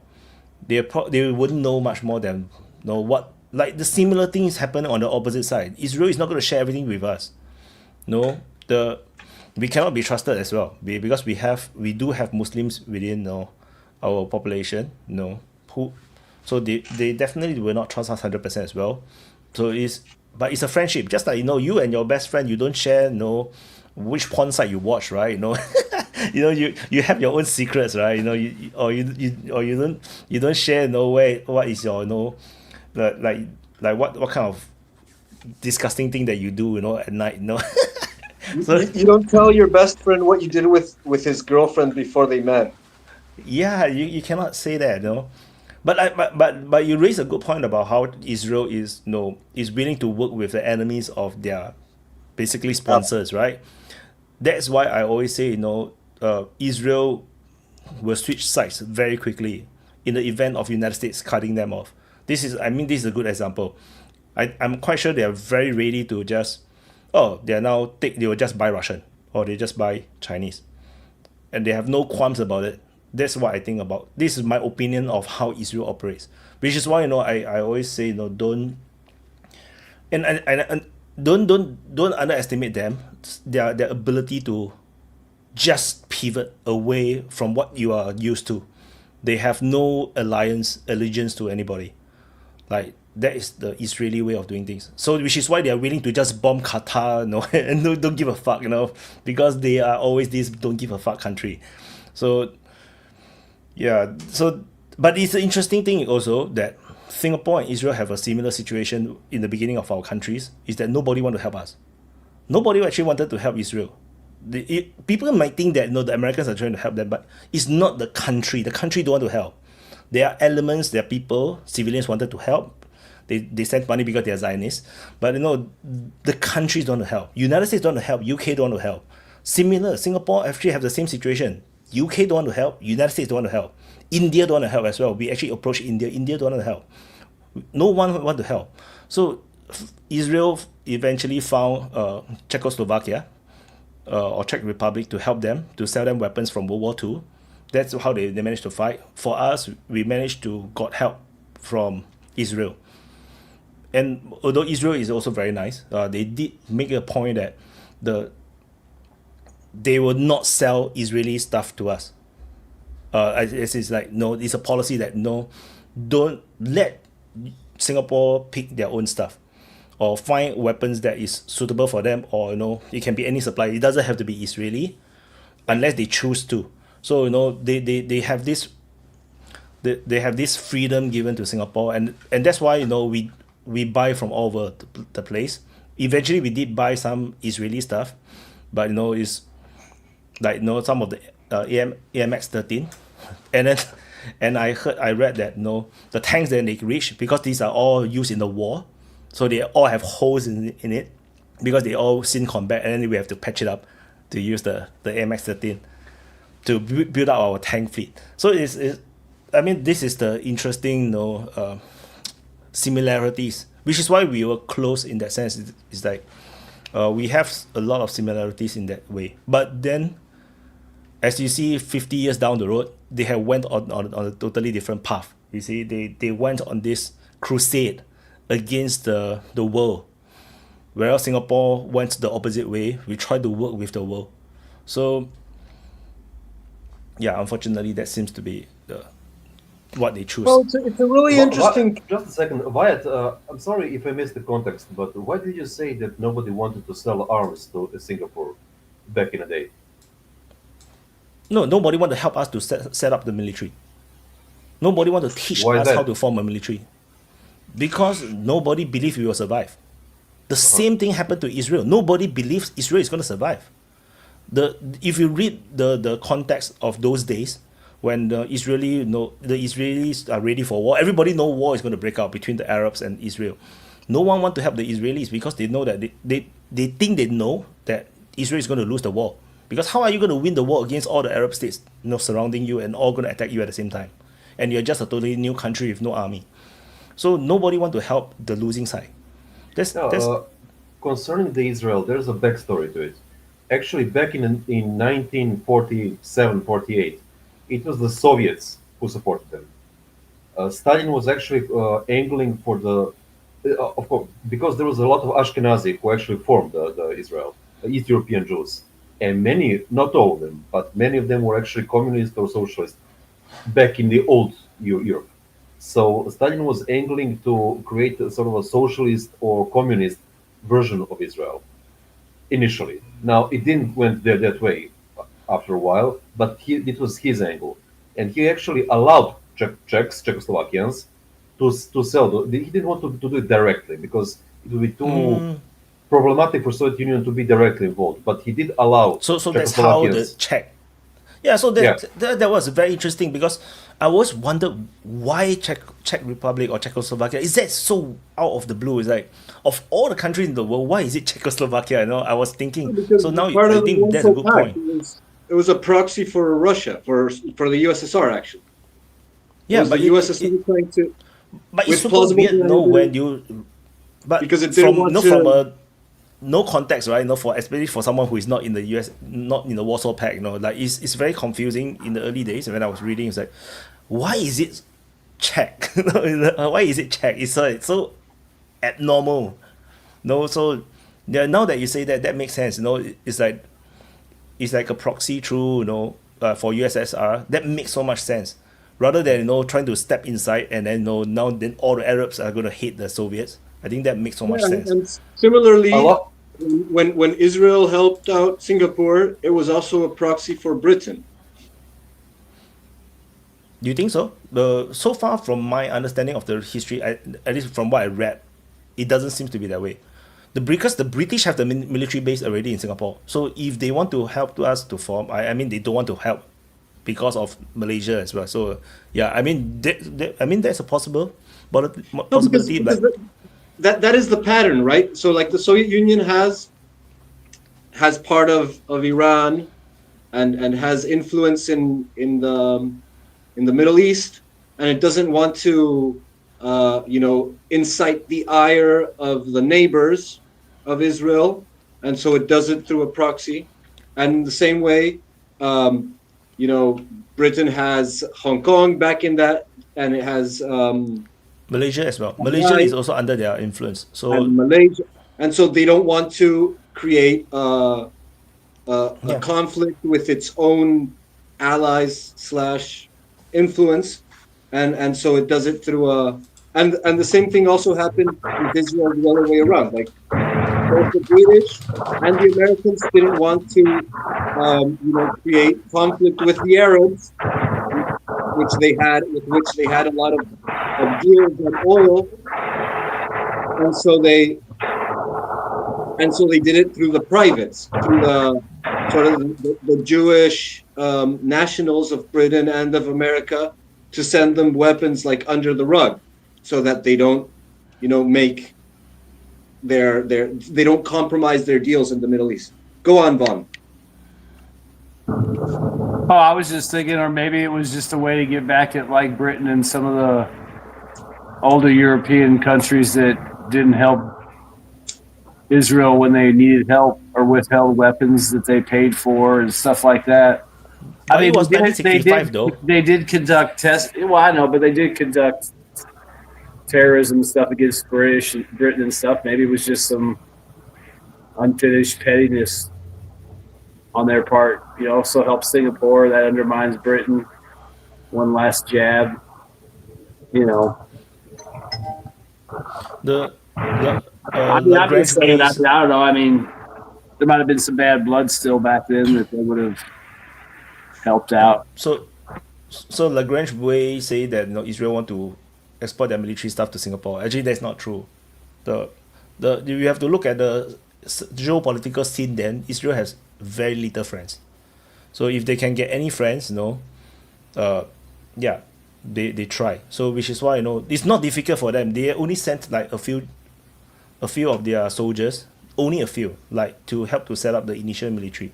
So it's a very small investment for Israel to build a long term friendship and relationship with Singapore. So and we don't really buy that much Israeli stuff. Like we do, but not we do buy some, but not much. No, we always buy American mostly. We used to buy a lot more of French and stuff. No, but no, the French stopped building good shit. No, now they're all rubbish. Agree with that. Yes. Yeah, I think like what I'm starting to realize is that it's kind of a general thing with Israel is that they like to do a lot of arms sales, and like this is what Iran Contra was, and I think this is what what's his face Maxwell, the father of Ghislaine Maxwell, was kind of involved in. So it's all a little bit related, with them, but they were known for selling like stuff to I think they were like backing one side in the Iran-Iraq war, and yeah, like I think like Vietnam at one point. So that's what they do. They subvert the United States and are like they sell to countries that we would not sell to, and sometimes they like do things like transfer like second-hand equipment, and it's kind of a business for them. Yeah, so they are ruthless in that sense. So which is why but my view of Israel is very different from how people view, like people see Israel and United States tight, like at the waist. Like I don't see it that way. I see like it's a very contentious relationship actually. Like they on the surface they keep having to reinforce that we are very close, but actually behind the scene, right, they are like constantly competing or fighting each other, and it becomes very obvious during the Biden administration. During the Trump administration, Trump is still much better at putting up a show, but but you can see that by his decision making, he's very pissed off with the Israeli, because Israel is making Trump's foreign policy or diplomacy much more difficult, like make it very very complicated for Trump. And Trump wanted that victory, right? He wanted the peace, he wanted the things to succeed, so that he looks good as well, and to show that he's a peace president. But like the Israel is making it so difficult for him. He's like, how can he not be pissed? Trump has a huge ego, so. But that's why I think. Do you wanna go on, and since we're kind of on Israel, and talk about what might happen after the deadline runs out on Hamas? Sure. I mean, I don't know. I mean, I was joking around. I said they'll start bombing Iran, but I mean, I don't really know what you could do to Hamas other than target more people that you think where they're at. Maybe there's some in Iran or Qatar or something, but. I don't know. Maybe they bomb Iran to say you got to get your proxy to agree to this deal. I mean, I don't know. I don't know. I mean, I assume something's going to happen. I just don't know what they could really do other than. But Trump already, said so many times, shit is going to hit the fan for them, for Hamas. But like at least 2 times already. So how much more shit can he throw at the fan? I'm not so sure. So I suggest we move on a topic. We move on a topic of a new round of war against Iran, because everything seems to be gearing up towards it. American deployment. Yeah. Oh, hi, Wyatt.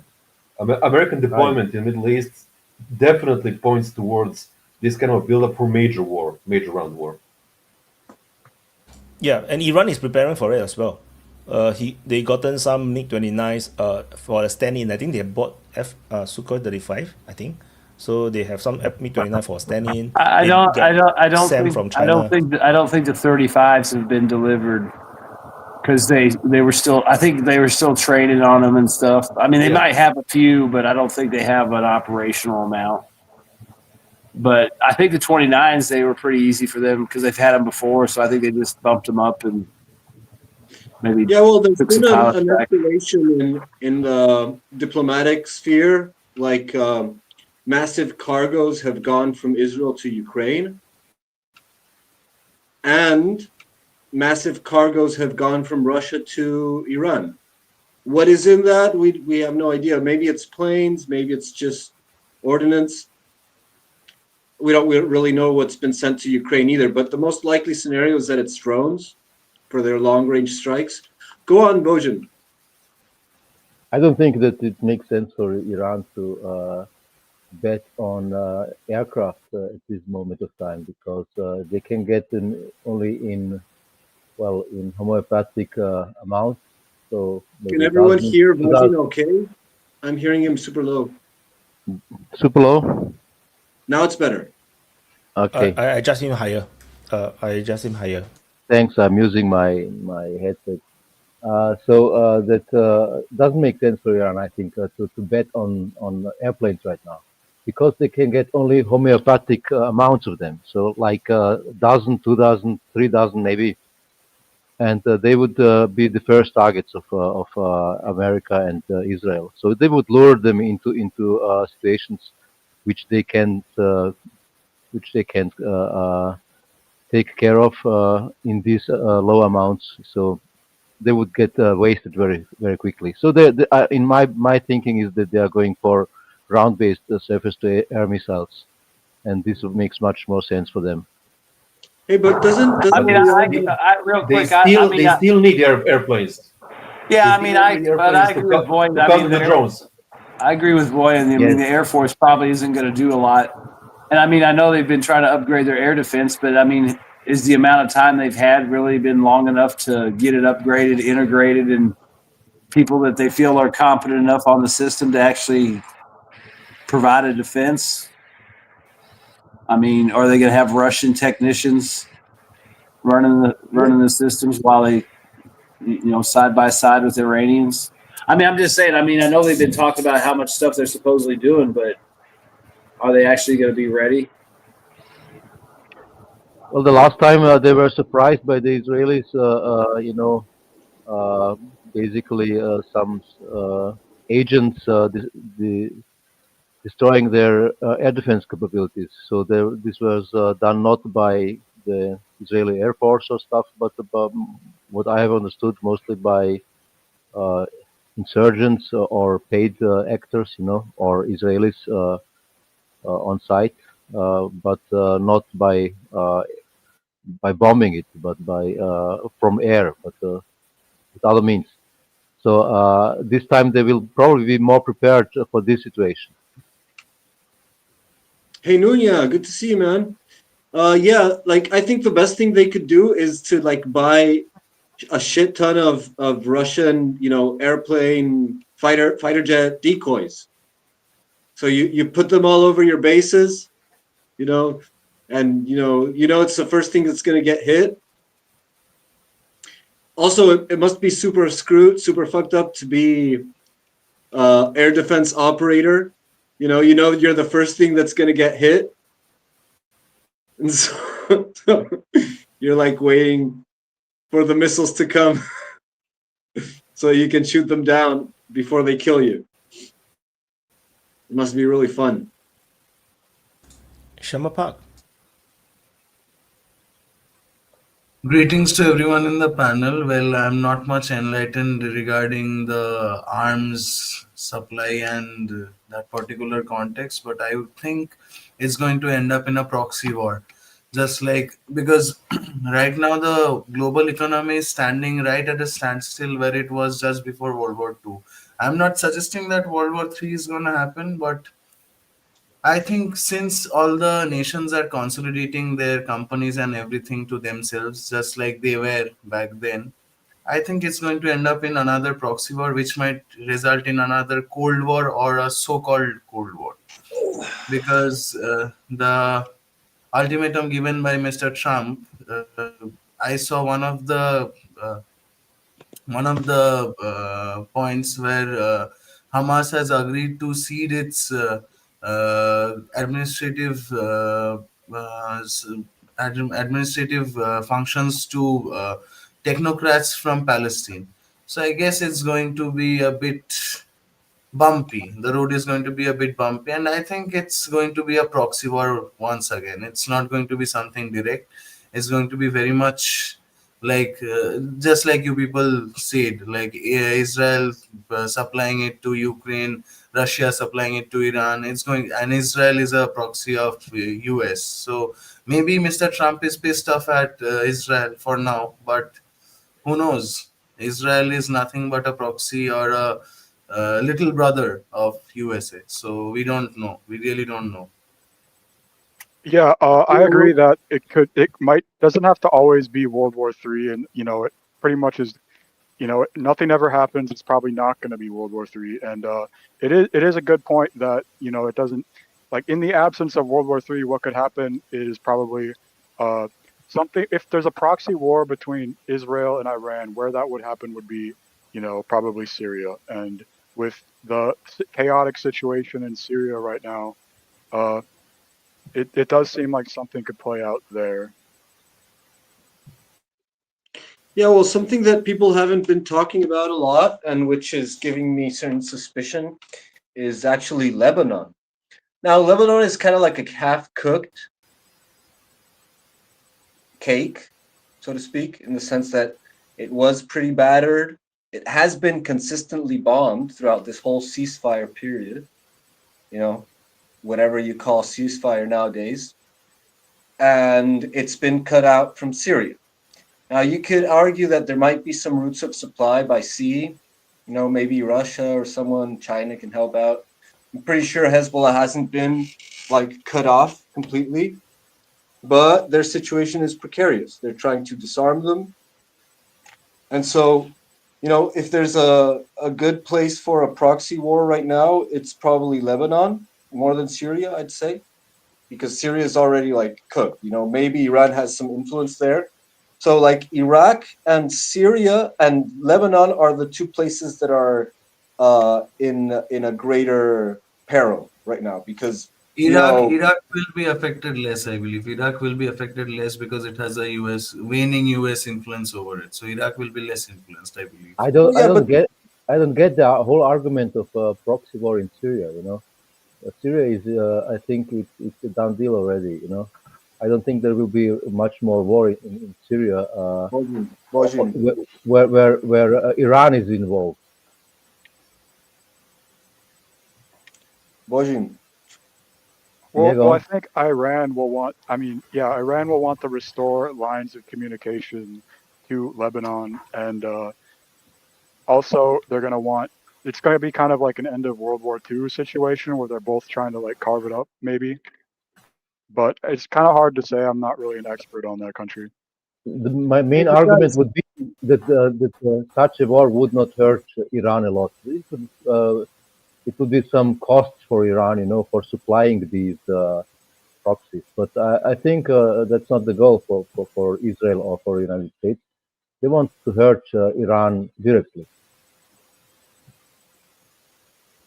Yeah, well, let's assume that Hamas.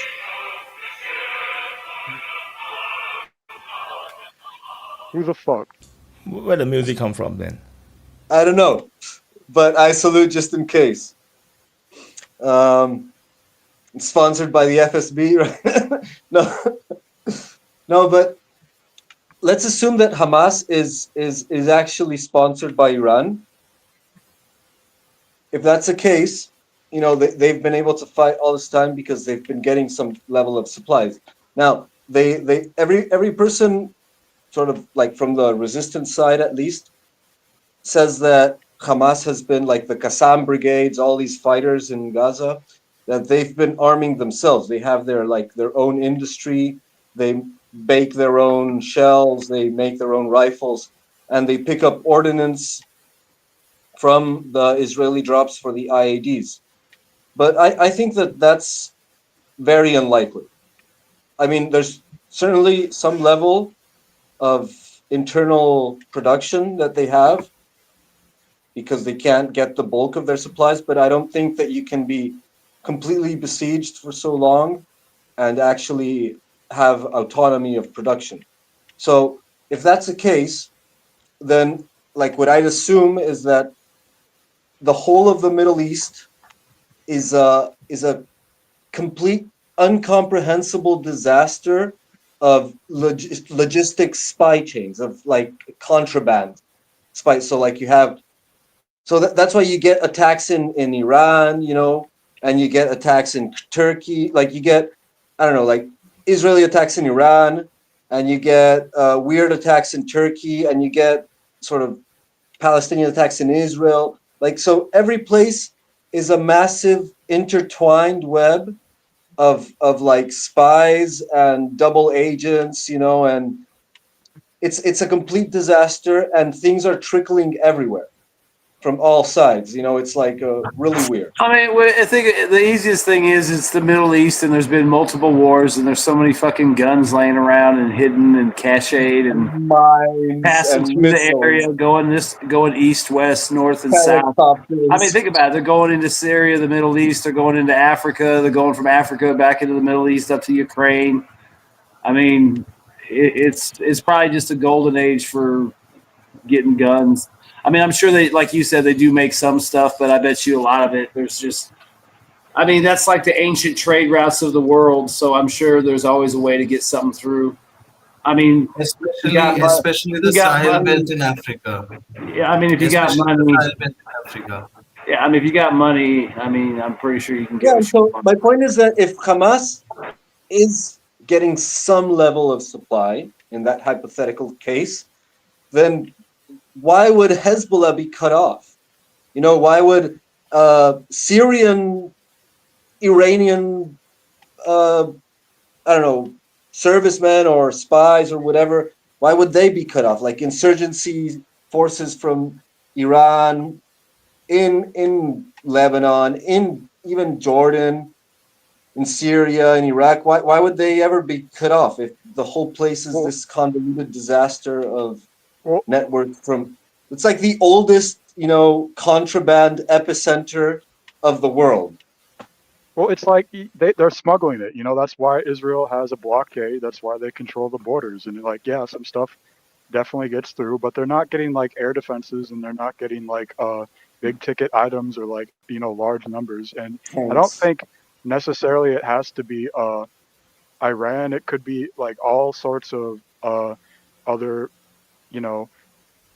like Hamas aligned anti-Israel. It could be like Qatar. It could be like the Saudis or something. I'm not really sure, but you do realize that there's. Well, I mean, think about this too. A lot of the stuff they do build, it's a lot of component stuff. So it might be more like what Cacavelli's saying, where they're getting some parts from here or Turkey or whatever, and assembling these rockets and stuff. But I mean, they're obviously. I would just like to point out about the air defense. Having fighter planes just sitting there, just being available, is a huge boon because it tremendously more complicates the attack patterns of the attacking side instead of having just a ground-based air defense, because they have to take into account possibility of engaging the enemy fighters. So it completely changes the whole calculus. I agree, but it was already in the first few days war, mostly rockets and air attack war. But the Israelis didn't, as far as I understand, really get into Iran not with aircraft, mostly just drones. No one can hear you at all. Yeah, I can barely hear you, Boshin. Okay, I will hold my microphone closer to my mouth. Is it better? That's so much better. Thank you. That's why I was doing this to you. Yeah. So I agree with Stari or with Sirkan. Having aircraft is a great thing. Just to not allow some stuff like Israeli aircraft freely flying over some parts of Iran. Because you can't have air defense on the ground everywhere. And with aircraft, you can basically protect all the area as long as you can get with your aircraft in time there. But so having some is good, and they had some already, and that's why Israelis didn't fly really with aircraft inside of Iran, just with drones mostly, as far as I understood. And only the Americans flew with the B-2 inside. At least we have a picture from a satellite claiming that. Wyatt? Super chat by Johari. Whenever MSM talk about Russian losses, it's always massive, and Russian lost. But then always also the same MSN will say Russia will invade Europe. So which one? Yeah. Yeah. They'll invade with the undead soldiers. No, people never play Warcraft. No, come on. Just to finish my point, just to finish my point regarding air defense, I think that it's more cost effective for the Iranians getting some ground-based aircraft air defense than aircraft, a big aircraft numbers. That's really a big issue to get a lot of them for them right now. Maybe from China, the F-10s have been popular, against the Rafales. The J-10s, right? The J-10s. What is the J? Yeah, J-10s. Yeah, I think you're talking about the J-10s. Yeah, I mean, about the super chat, what people don't know is that Putin has an army of warlocks that can, lift the bodies of his soldiers back to life, and it's gonna be like the White Walkers, right? They're gonna Lich King in World of Warcraft. Yeah, they're gonna lift all the dead and take them to invade Europe. It's gonna be fun. Yeah, so back to the Israel issue. What you were saying, Wyatt, about what they were saying about the like this perception of the United States tied to the hip to Israel, supporting it 100%. So like on one hand, you can see them supporting 100%, but on the other hand, you also see them sort of complaining a bit. The population in the United States is very, it's extremely rejecting the whole best ally narrative extremely hard. It's unbelievable, actually. I've never seen something like this. Everyone's they even complaining have about the it. Yeah, I ADL. mean, it's not really the whole country. You've got specific demographics in the United States that are turning the tide, but the majority of Americans probably still support Israel. It's just that it's You think so? larger. Oh yeah, I mean, with the boomers and people that don't pay attention, or I would say it's still a majority of people support Israel, but definitely the younger generations and certain people that are black pilled or red pilled and all that that mix into the different generations. It's probably a good amount, but I still think the older generations control the opinion, or at least the policy. And No, that's yeah, I understand in terms of policy, but you can see a lot of squeaking sounds, right? It's starting to break down though. Yeah, I think it's starting to break down. There's this group called the ADL, right? Yeah, I mean, it This is breaking down, but I mean, you're still going to look at least a good decade, maybe a little longer before that changes dramatically. But the fact that it's breaking down is already it's a bit unusual. Because there's this group called the ADL, which is the anti-Jewish hate group in United States, which is very powerful, and they apparently under the Biden administration have this relationship with the FBI or something. So, and Kash Patel just cut them off because they actually labeled Charlie Kirk's movement as hate or extremist. So it basically just clashed with the MAGA entirely. They went nuts, man. They actually had a relationship, I think, longer than that, but Biden definitely used it to enhance their power. But yeah, they've had a relationship for a while because people have been complained about it probably at least far back as Obama, because they would list anybody that I want to support homeschooling in my town. Oh, you're a white separatist, even if it was black people and Mexicans and other people involved. So they've been doing that shit for a while. I mean, if you go look at some of the archives history of the ADL, I mean, some of the stuff they list is outrageous and ridiculous. And the way Charlie Kirk was assassinated so brutally, and then to find out they had him on the list as a white supremacist or some shit like that, or Christian nationalist. I mean, that really couldn't stand. I mean, with Trump being a friend and all the people he knew in the administration, that was and that just highlights how ridiculous they were. I mean, you listen to the guy; he was a milquetoast conservative. Go to school, work hard, have a family, don't be a degenerate piece of shit. Go to church. I mean, yeah, he good thing they killed that Nazi because he was. Yeah, but listen, Vaughn. Look, you have Matt Gaetz, for example. He has gone full blown anti-Israel, right? And he was almost he was almost in the top team of. He was. Trump. I think they looked at him for attorney general, but he obviously didn't say enough of the right things or didn't have enough allies. Yeah. I have a question for Vaughn. Vaughn, did you? Vaughn, okay, fine. Go ahead, Gabriel. So, because I wanted to make a point. So you have this guy, okay, and it's very clear why he wasn't picked. Okay, it's not like everyone's talking about that.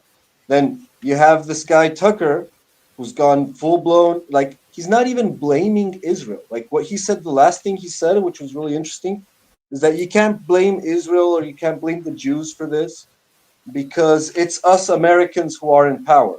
And so our government is so corrupt and it's so bankrupt that it's actually taking orders from these people, but it's not these people's fault.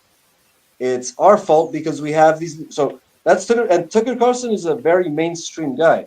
And then you have on the left, I can't remember this guy's name, but you have also mainstream leftist pundits that have been picking up on this. I can't remember the names because I really don't pay much attention to them, but I've seen Destiny. talking. No, not Destiny. No, more like of the mainstream media. Destiny is more like of the alternative media.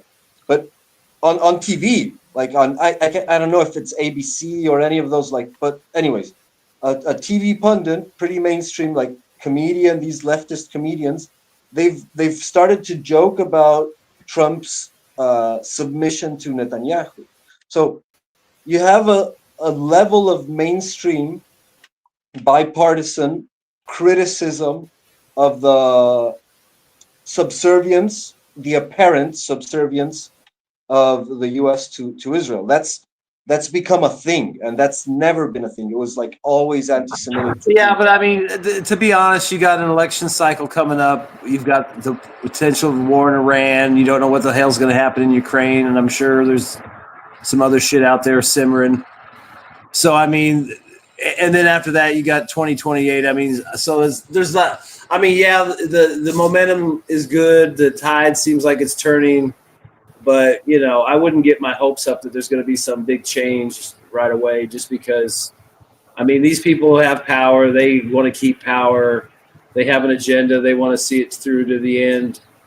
And, you know, they're not going to give that up easily. So, I mean, I agree with what you're saying, but at the same time, I wouldn't get my hopes up. Like, you know, unless there's a drastic turnaround during the next election cycle. I have a question for Vaughn and Gabriel. I have a question for you and Vaughn. Gabriel, I have a question for you and Vaughn. Are you guys updated regarding what happened in Nepal? Like the Gen Z protested and took down the government. Yeah, I remember. I mean, I saw the protests and shit like that. Yeah. What makes you think, or what gives you the assurance that such a thing wouldn't happen to US?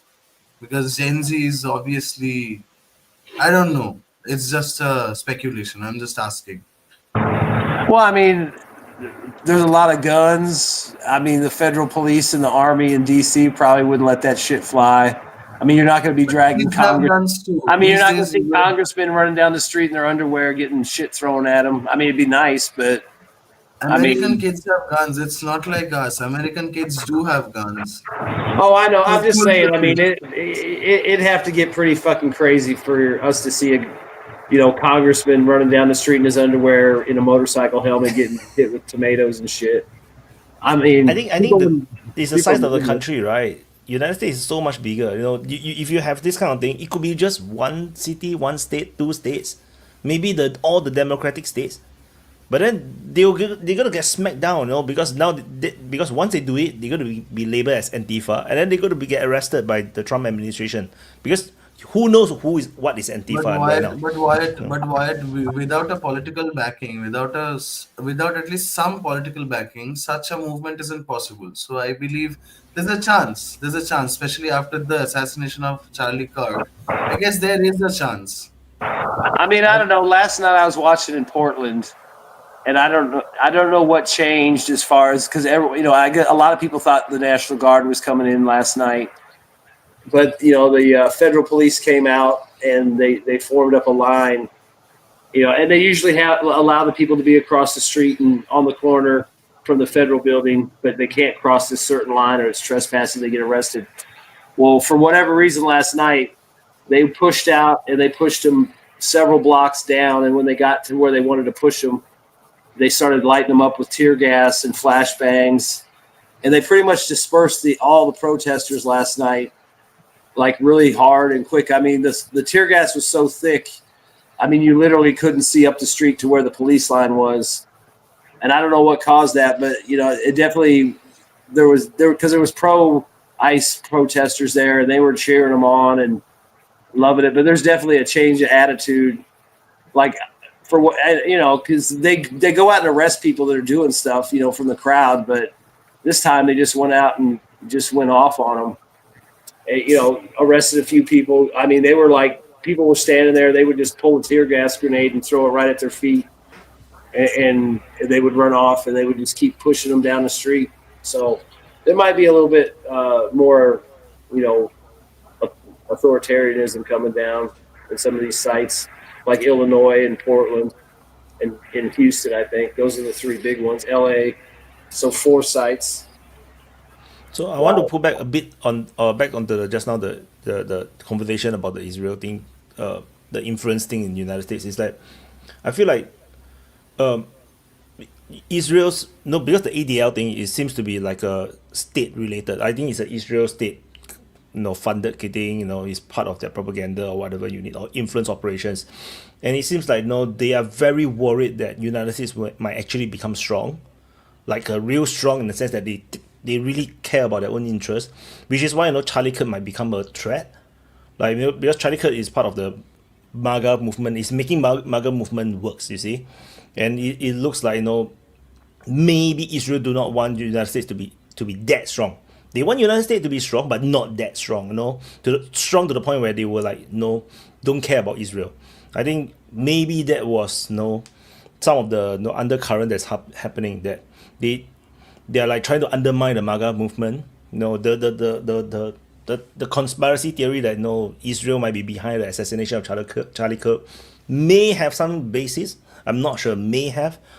Yeah. There's a lot of plausible. There's a lot of plausible. Just real quick on that. I mean, since October 7th, started going bad for Israel, publicity wise. If you go on any social media, YouTube, there's constant ads for anything that would put Israel in a positive light. Learn Hebrew, learn this, do that, visit. I mean, this is what Israel is. I'm Israel. I mean, it's like nonstop. Like they've really got, and I'm sure as the Gaza situation's gotten worse, it's just increased, by magnitudes of how much they're trying to, salvage their image and get people to support them. And that's on top of all the fundraising and begging that they do for, money. I just want a quick point. This kind of in-person courses, right, is perfect place for influence operation, because the Chinese have the same thing called the Confucian Institute or Confucius Institute. It's the same thing. So they allegedly teach you Chinese and Chinese culture and whatnot, but it's actually part of their influence operation as well. And so I just want to say that Voyin was having his finger for a long time. So. Yeah, holding my microphone up again. So I didn't get the question from Champak really. What he was trying to ask. Did you think that in America there would be some kind of revolution against the perceived control by Israel of the politics? By the junior generations. I don't believe that for a Here's the second. thing The point about is, just to finish, I will be short. There does not need to be just a movement like MAGA is. There need to be really activists like the right wing movement in Ukraine before the war. And these people need to be funded, and they need to be organized, and or like the Antifa, they are organized, and someone is funding, obviously, because someone has to pay the coffee machine and whatever, the traveling costs and something, that there needs to be funds behind this. Or if you remember, there was some kind of an assassination attempt in America on this, I think from Michigan, the Gretchen governor or something, and this was also basically organized by the FBI, if I understand correctly, because half of the people involved were FBI agents, and they just pushed these some guys into the situation, if I understood correctly. So And go that's why I on. mentioned they would require some political backing. That's why I mentioned that in the question. Mainly Yeah, financial, Yes, financial but backing is listen, definitely. This is, I'm going to respond to what Wyatt was saying and what Chubak was saying, and also Ocean. The America has a very bad track record in doing like mass protests, revolution, social unrest, and it has happened throughout its history, but in small quantities and very like undecisively. So the biggest thing I can remember is actually the BLM riots. Okay, that's the greatest level of um, you know revolt I've seen in the United States, and it was pretty much sanctioned by the local governments, by most of the states where it happened. It had a certain level of protection, and also it was very sponsored. It was really clearly very sponsored, and there was a massive sort of political sabotage of Trump's presidents at that moment. It was it was very clear that it was coordinated. In the same way to what Wyatt was saying about the ADL, it has been very clear that the like the political alignment of the US towards Israel is very unwilling. You know, it's very forced. They all have, like, you see Trump when he smiles with Netanyahu, you can see him, you know, like that meme of like the hiding the pain, right? That smile of like hiding the pain, forced smile. And you see that a lot with you saw that with Biden, you see that with Trump right now. Even though he's like the best fan of Israel, he's always like kind of complaining about it, like reluctant, or forcing like forcing the Well, I mean, it's easy to sit there and feign complain when you know nobody can do anything about it. You know what I mean? Well, I mean, here's the thing with APAC in general is that like we talked before about this arms trafficking that Israel did, and I don't see it as like a one-sided thing. It's like because you have politicians also enable this in the U.S., so it's not like it's against our will. It's aligned with certain politicians in the United States. But like during Iran Contra, for example, it definitely was, and like so like that's one source of like this kind of like APAC money is, you know, that these slush funds that they are able to put together through things like arms trafficking. So like but yeah, it's also, it's not like this is under our nose because they do it. It's obviously like an alliance. It's like anything else. It's like the politicians who get APAC money are obviously going to allow this to happen. Yeah, and they get benefits for doing it, and they get backlash for not doing it. But where you're seeing, like, everyone's talking about this. Like, if the conversation isn't about Gaza, which is, you know, Israel bad, it's about Iran, which is we're gonna go to war for Israel, which is bad, or it's about the control of APAC and ADL. The influence of ADL has become like Kash Patel is throwing shit at ADL, which is also a massive like break in relationship. And you see everyone complaining about APAC's influence. It's like everyone's talking about this. You know, it's no longer a fringe thing. It's going to become a decisive factor in the next elections. And so it's a really tight spot. And I'm not saying that Israel actually controls the U.S. Like, it could all be fake, you know. But my impression, my honest impression of the situation is basically that the people that control Israel also control the United States and the UK and most of the Commonwealth, or all of the Commonwealth to a certain extent. and they control TikTok now. That's going to play a big role. Yeah, but you know, it's too much. You know, it's like it's everywhere. Even like Instagram has become a cesspool of anti-Semitism. You know, it's unbelievable. So even if they take TikTok, like, everyone's complaining because they removed the juice emoji, the juice box emoji, and everyone's complaining about that. It's ridiculous, you know. So I think that there's to respond to what Shakar was saying. I think that being the situation what it is, it's pretty obvious that there's a very strong grip on the American government, and there's this very strong popular uprising, like backlash towards that control. And so it's very possible that one faction that wants to capitalize on this can actually capitalize on it. You know, and so maybe it's US politicians who want to, you know, keep the bucks that they send to Israel, or maybe it's a politician that a rival group of elites that, you know, want to take over the momentum. But it's very possible that something can happen like that, because there are conditions for there to be an institutional backing. And that's what I wanted to say in the beginning about Greta, that Greta has always been backing the institutions, you know? But Greta has always been one of these, you know, like foam activists that, you know, kick against open doors, that get all the massive support. And she's shifted to an anti-Israel stance. So it is possible that this is an institutionally backed activist against, you know, this influence, this particular group of elites.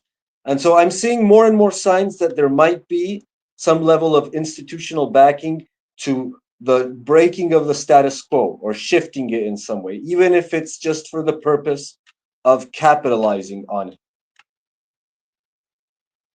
Go on, Mr. Coping. Hello, everybody. On what you're talking about, Greta, like, she's someone I kind of always viewed as bad luck. Pretty much whatever she puts in, it may be getting a little bit of a fanfare, but then it kind of attracts a lot of negative attention. And like her being part of an institutional propaganda doesn't seem too unreasonable to me, for a variety of reasons you guys have already laid out. But it's very concomitant with another thing, which kind of relates in a way with what Vaughn was pointing out, except on the other direction. Namely, if you're having the media flooded with pretty much whatever, and it hyper focuses on that, dismissing pretty much everything else, that to me tends to tick off the bullshit detector. Think COVID, for example. Think the Ukraine war. It would be doing the exact same thing and distracting quite a bit. The same, of course, with the Gaza conflict. And so when you see like, you know, there's a lot of this activity going on with Greta Thunberg, you can kind of get the impression that, yeah, this is a lot of propaganda stuff. Like Wyatt pointed out earlier, why would she go there ostensibly to kind of, you know, help the people in Gaza, but then they had nothing. Like they had nothing on the boat. They just had themselves and like their cell phones so they could give selfies and, you know, whatever. Like it's very performative. So I'm inclined to believe that. But I was just wondering if we could get back to that, you know, that so-called... Sorry, Coping. Just short question. What is the problem in that it was just for the show? But obviously it was just for the show. But what is the problem in that? No, not any problem in that. It's just the kind of what Gabriel's point of, you know, institutional backing and, you know, trying to, you know, push forward whatever. You know, whether it is the narrative itself or if the narrative is a distraction, that's, of course, maybe debatable.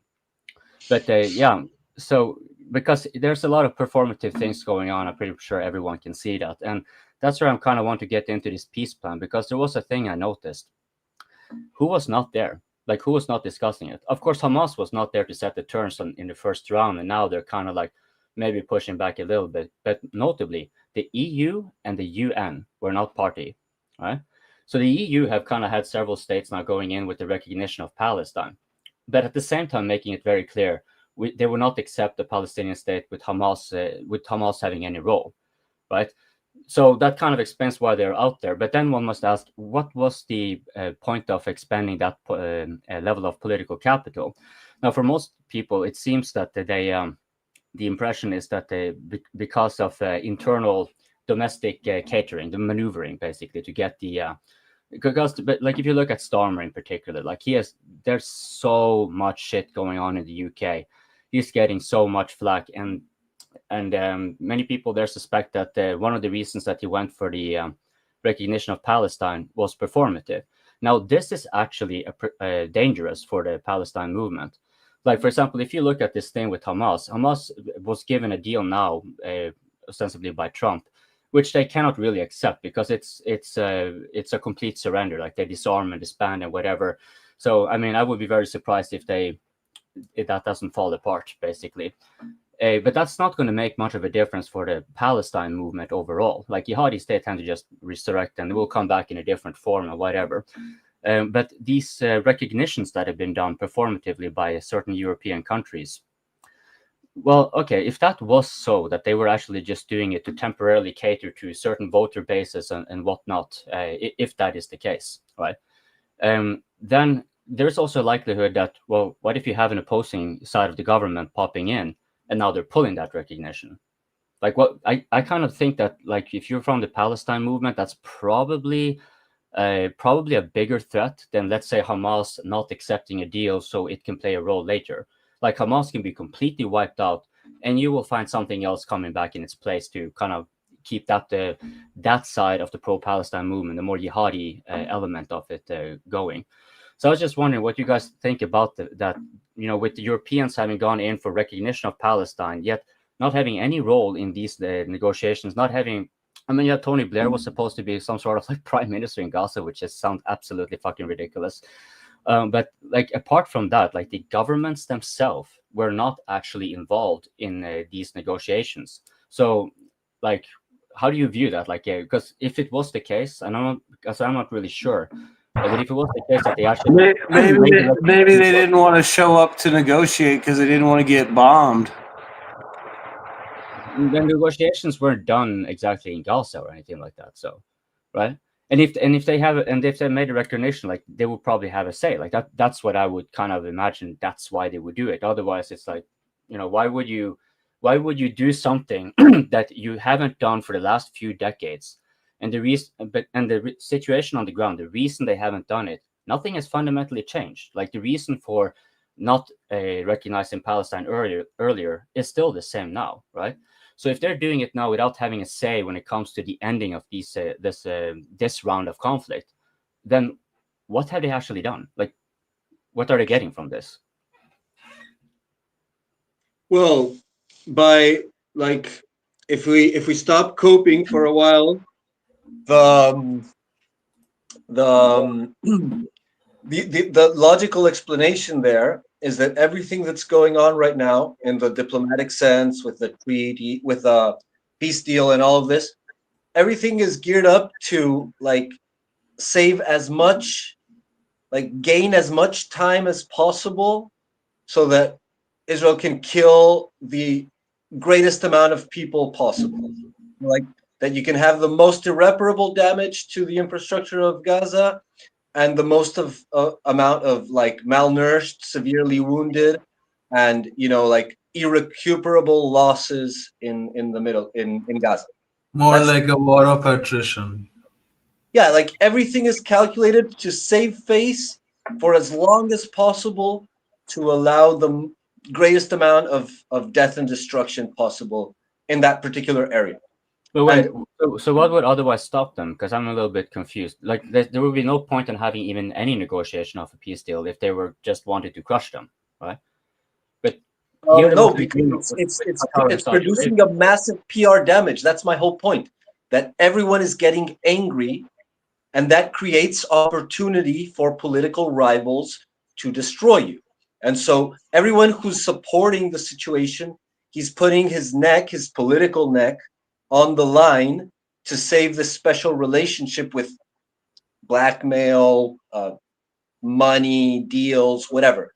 So what could be done to actually stop this situation? Whatever you do, what has always been done with every like enemy nation, you declare it a pariah.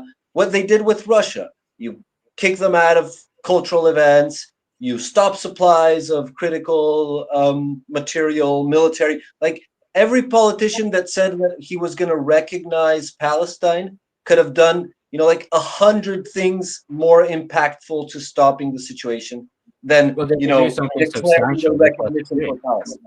Well, I mean, and that's what's always been done. Because so, the same thing with the peace deal. Like Trump could stop the war like that, but instead he's doing this peace deal that is super ambiguous. I actually read the thing, and it had these really weird clauses, like whenever Israel considers that Hamas is disarmed, they can like retire. So like they can never consider Hamas disarmed and never actually leave the enclave. So it's just a time strategy to save If face. you win, you're a liberator. If you lose, you're an invader. It's like that. It's all about the narrative. No, yeah, but my point is that everyone is walking on coals right now. They're like trying to get out of a situation that's destroying their political careers, maybe even legally, because, like I said, you're putting yourself in a vulnerable position to whatever rival wants to take advantage of the situation. You know, when the people's opinion shifts, you open your back door to a political rival, to a rival castle. You know, some other elite might seize the moment and completely, you know, bust your political, your power position. And that can happen even in Israel. Right, but So, because I'm looking from the European vantage here, right? Because that's like Norway was one of those countries that recognized Palestine too, right?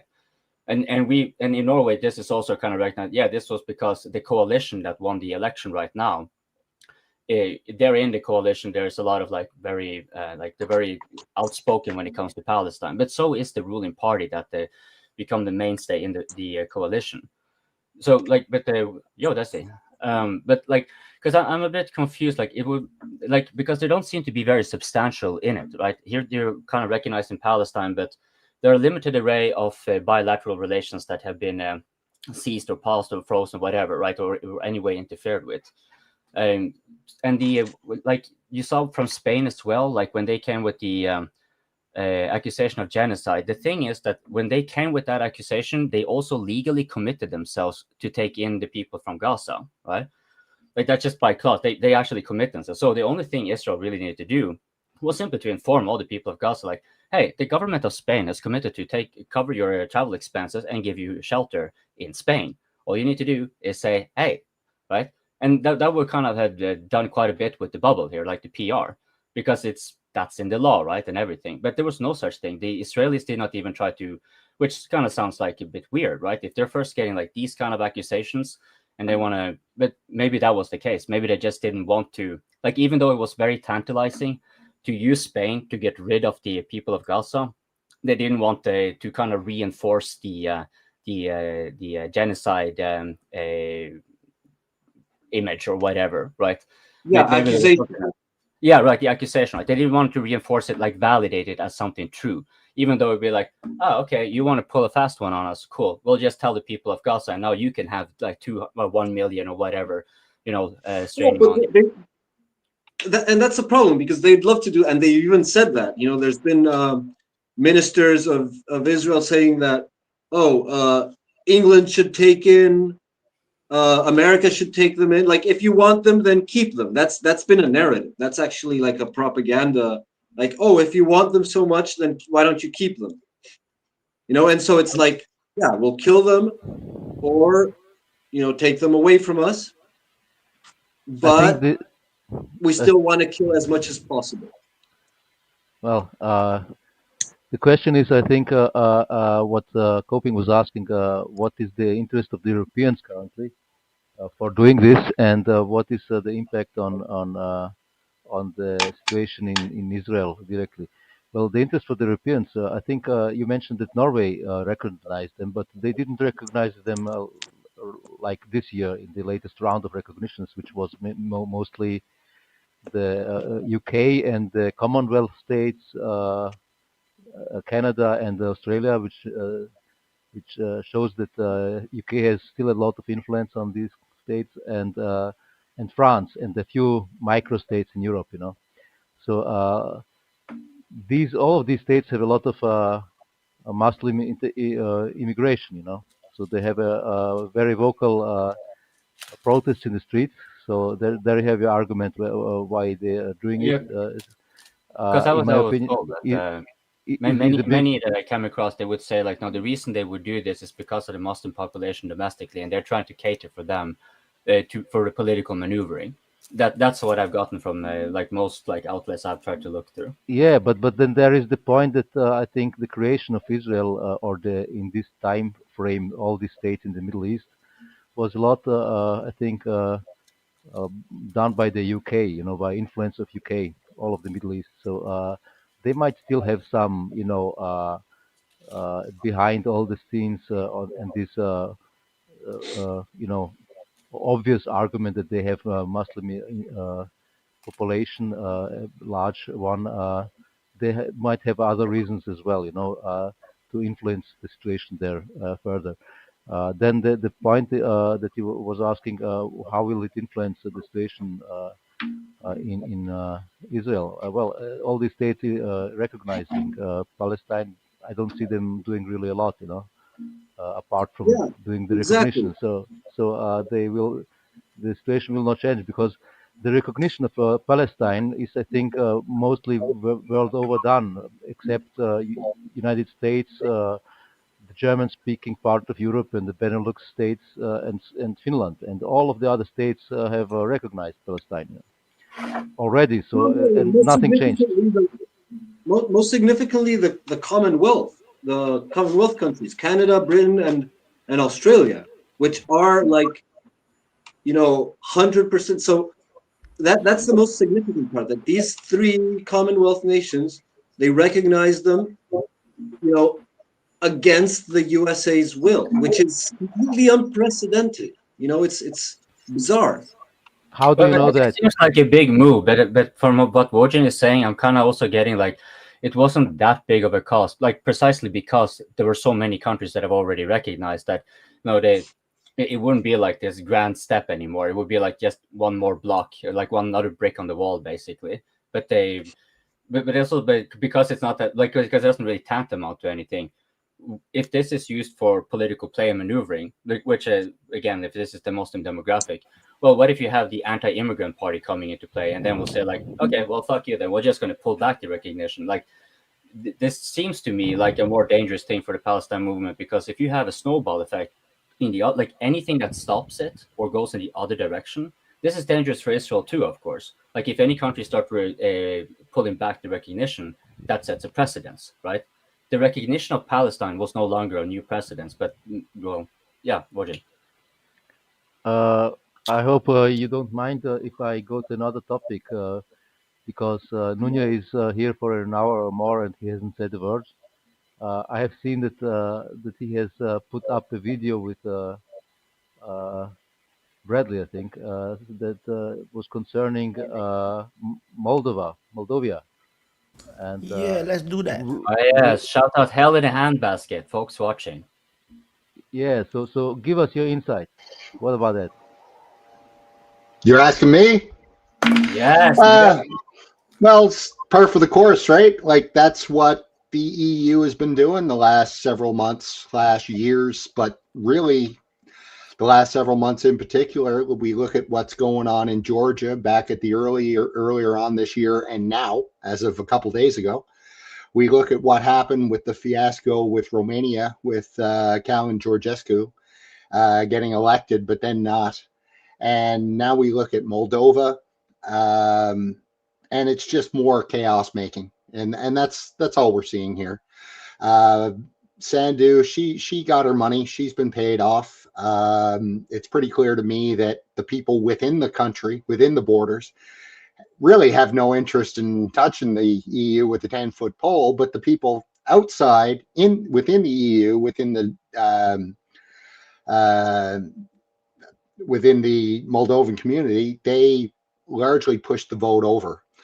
But with that said, it still seems like Sandu got a pretty good result in any event, even, despite the lack of voting in Russia of their Moldovan population. And there was a big uproar over that. I still think even if there were more polling stations in Russia, Sandu still would have pulled it off. And because the EU, they put a real pressure campaign and they put a lot of money, advertising, and people on the ground to get that result. So I don't know what else is to say about it. It's just more of the same. And it's just reflective that democracy, frankly, is kind of dying everywhere you look around. And, So what is the reason for the EU to push for this, Well, because they're desperate, right? They're desperate. And, when all else fails, you take them to war, right? So they need another front or two fronts or as many fronts as they can possibly get against the Russians. And they just need to sow more chaos. They don't know what else to do. So they're freaking out right now because the US is pulling out, dropping like a hot potato. Because frankly, the US has got more pressing interests than, Europe. And they don't know what to do with that because for the last 70 years, they've been treated like toddlers. So, they can't make independent decisions. They don't have the right answers right now because they've really put themselves into a corner with this whole Ukraine war and just absolutely destroying whatever relationships they had with Russia. They've just completely destroyed those. All those supply chains are gone now. All those resources are gone now. They're going to shift to, China and other parts of Asia and Central Europe. And, Europe, you're just left with what you're left with, a continent that really doesn't have much, and it's dwindling your power by the day. And I don't see how you get out of this, to be honest with you, short of kicking all the globalist bums out of power by force if necessary, and then getting on the horn with Russia and China and kissing some big ass. I don't know how else you can get it beyond that. You've really created a mess for yourself. Well, we all have in the West, not just Europe, but I think Europe will be the front line of the misery. And then in North America, we're probably about 5 years behind you guys. Those are my thoughts on it. Go ahead, Gabriel or Desi. Yeah, like if you want to go, Desi, I've talked a lot and you haven't, so go on. I can hold the thought. I just had one question for Nunia. Like, how do you see, Russian military pressure and the sheer threat of Russia, especially if Russia, keeps winning in Ukraine? How do you think that will affect the politics of Eastern Europe as a whole? Not necessarily Poland. Poland I view as like, too much into the anti-Russia and pro-EU, but like in Moldova, Romania, and then the rest of the Balkan EU and NATO countries. I can give a point regards this. Well, we had just another election. Yeah, I was going to these say days that in Czechoslovakia. in Czechoslovakia, and there Czechoslovakia. No, not Czechoslovakia. It's Czech Republic, right? Czech Republic, Czechia. yeah. And that I think the guy is named Babis, and he was prime minister before, but now he won again, and he's not so pro EU. He's also not really pro Russian, but he promised to reduce direct help to Ukraine because the funding of the Ukrainian war is hurting Czechia quite, as he claims, and this will probably be reduced because Czechia did, if you remember, promise, and they delivered it, at least some part of it, 1 million artillery shells in the last years, and they were looking worldwide to buy them in quite pricey, way to get artillery ammunition. Yeah, and bad shells. Yeah, so Czechia has been a very important part of the coalition, anti-Russian coalition, and it's another country that gets peeled away, just like Slovakia. And so I think it's not good. Russia is very pragmatic, so I don't think that the relations between Russia and Europe are going to be completely severed, because Russia is very pragmatic. And so, for example, you have this case where the husband of Kaja Kallas was making deals with Russia, and that was like a sort of controversy for an instant, but then it all got quickly memory hold, just like all the corruption scandals that happen in the EU core. And so you have this situation where now Czechia gets peeled off into sort of like he's kind of aligned with Orban in the populist sense. So not necessarily pro-Russian, but yes, like a sovereigntist, at least, to the extent of a populist. And another interesting thing that happened was the new prime minister of Japan, that maybe Wyatt knows something about her. But what I've seen so far, she also seems like a sort of a populist, sort of right-wing figure. What I've heard, like of certain statements that she's made throughout history, and interesting things going on. So there is a certain level of peeling off, and I don't think Russia's going to cut off Europe 100%. But it is possible that the position of the US is basically that EU is a threat, and cutting them off, cutting the EU core, i.e. Germany and France, from Russia, that is a win in itself. And so they can actually drop the potato, drop Europe. Maybe we weakened our ally, but they're not a rival anymore. The EU bloc can't be a rival. And so some countries in the Baltics or Eastern Europe might peel back to Russia, because that's going to happen naturally. I mean, as Russia gains preponderance in the battlefield, it will also gain economically and geopolitically, and influence is going to start bending towards Russia inevitably. It's too much of a gravity center in the area to. So maybe countries will keep up the facade of anti-Russia, but they'll keep on buying Russian oil and doing deals behind the table until eventually the corrupt leadership is shaken off. And that's the pattern here. The pattern is that the corrupt leadership is running into all sorts of trouble, and that is happening in the U.S. and in Europe. And Sorry, go on. Just to that point, what we're seeing in Europe happen now, at least what I'm seeing anyway, it's going to take a few cycles, right? Because, you mentioned the woman in Japan who just won. You mentioned the guy in Czech Republic who just won. You're seeing all these globalists, these neoliberal globalist cocksuckers get punted to the curb. And people are still, in a lot of ways, still in this left-right kind of mentality. So I think what we're seeing now is we vote out some shitbag government. And I'll use the UK as a perfect example because there's no more of a shitbag government than the UK's. I can't even count how many PMs they've been through in the last 5 or 6 years. So what they're going through right now is, oh, this government is terrible. Kick the bums out. Get the other party in. This government's terrible. Kick them out. Get the other party in. You're going to see a couple cycles of this before people start to realize, you know what? It's not the parties that are the problem. It's the people in those parties that need to go. So we can't vote for these traditional parties anymore because they're all corrupted. So any new parties that come in, like the AFD, like Reform in the UK, they're going to get elected and they're going to have a very short leash. So the people are going to say, if you're the party that said you're going to change things, you better do it, and you better do it quick. So this jerk off in Czech Republic, I've got no time for him because I think he talks out of both sides of his mouth. And I think what he did was talk the anti-EU game until he got elected, and he'll pull a Maloney. And once that happens, he'll get booted out the next round because the Czech people they're fed up too.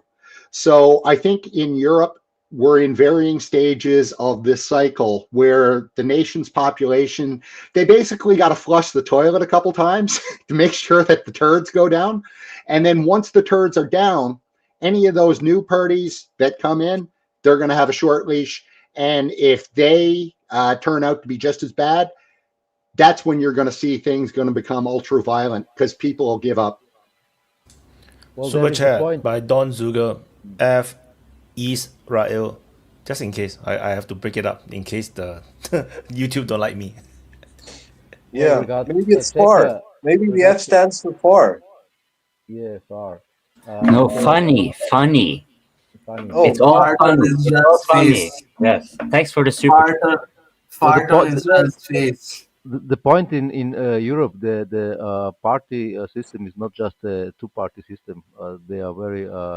Most states are have quite a wide landscape of parties, and the party of Babis is not really the right-wing one, there is a more right-wing one, a nationalistic one, which will probably either go in coalition with Babis or accept a minority government by Babis. I think they together also can't get a majority, but there is a third one which would probably join them, like automotive party or something, if I understood correctly. They don't like the green policies of the EU. So if Babis doesn't deliver, on his promises, they have choices in other parties, at least in Europe. Like in Germany, there are basically 6 or 7 parties which are fighting for the percentages. But you're right if you think that most of them are basically the same. At least the ones in power. It doesn't change a lot when these parties switch government. But there are options which are growing, like the AfD, Alternative für Deutschland in Germany, and in other states as well. Anyone to continue or another topic? Yeah, we I can think change topic. No, I mean, sorry, I had a glitch in the cell phone, but Nunya had a very good point about you need to flush the toilet several times before the turds leave. In this case, it's like unclogging it. If you flush too much, it's gonna overflow. And you're gonna have a shit show. So you need to do it quite right. Sometimes you can even kick the toilet. When it's full, you have to control it so that it doesn't overflow. So you keep putting pressure in until it's at the brim, and then you kick it, and the vibration can like unclog it. You need to kick it a couple of times. So it's practical advice for your bathroom and your Literally, site. literally a shitty situation. Oh yeah. And don't put too much toilet paper in. So yeah. No, Don't but be like UK. They are using a lot of toilet paper right now. yeah, I mean, toilet paper should dissolve in the water so it doesn't clog. But if you throw bonds down the toilet, if you throw too much bonds, that's very hard to dissolve in water. That doesn't dissolve in water, so that's gonna clog it up real quick. No, but yeah, the thing is, I see this pattern in which people are getting more exasperated, and the usual switch in political party is not working to satiate the public unrest. You can even see that with Trump. MAGA movement was considered to be like very cultish, right? So like a cult of personality, people worshiping Trump and stuff like that, calling him God Emperor or Second Coming of Christ, whatever. But you still see in that case that there's still a short leash, what Nunya was saying, the short leash. Like whenever things start to shift out of line, there's starting to be an outroar from inside the base, which isn't the case usually. Usually the opposition is gonna, start throwing a fit for whatever the candidate in power is doing. But now you see that both political parties are very battered, and the people inside the parties have a lot of discontent, and they express it, and that's kind of breaking the paradigm. And I'll go back to what Tucker Carlson was saying about how it's not Israel, how it's the internal political structure of the US. It's the elites, that they're so corrupt that they actually bend over for, and that's an interesting like parallel, because what has usually been said, especially from the left, historically speaking, in defense of all the pogroms, like the history of the Jews being expelled from countries and all of this, is that basically they were scapegoats, right? They were scapegoats that the elites used to be able to do usury, which was an anti-Christian practice. And then once there was unrest, then they would kick out the Jews, right? That's like the historical pattern. And there seems to be some truth to that in what we're seeing today, in the sense that, like the corrupt elites, the ones who actually have power, they are the Christian nations, they are the Europeans, they are the Americans. And, it's true that the Israeli lobby has a massive influence over the European nations and the American nation. And so that's undue power, because, so it's like the mob, right? What happens with organized crime? You have these, petty thieves, corrupt people doing extortion and bribery, right? And they function, they grow in power, and they bribe policemen, right? They bribe policemen and inspectors and things like that, and that's how they can operate. So it's the corruption of the internal security that allows for the organized crime to flourish, right? Gangsters, drug traffickers, contraband, contraband, The etc. mafia. The And mafia. so as they the mafia, as they grow in power, they start bribing higher and higher officials, right? Until eventually you have mobsters interacting with politicians, even running for office and stuff like that. They go to the golf courses, and that's an internal corruption. It's not like the mobsters took over the power. It's that the corruption inside the structure allowed for the mobsters to have a undue influence. And in this is like an extreme scenario of that, in which you have all these politicians and they're benefiting from the relation with Israel through all sorts of ways, through all the the lobbies and the business deals and the war crimes and everything like that. And so it is still happening by the will, by the decision, the choices of the elites. And it's not just Israel, because it's a whole cohort of other forms of corruption that are destroying those nations in all sorts of ways. In a prior open mic session, me, Nonia, Gabriel, and DC had a conversation regarding this. Europe's lack of nationalism, because how many people would actually fight for their nation in Europe or the EU, to be very specific? We had this conversation.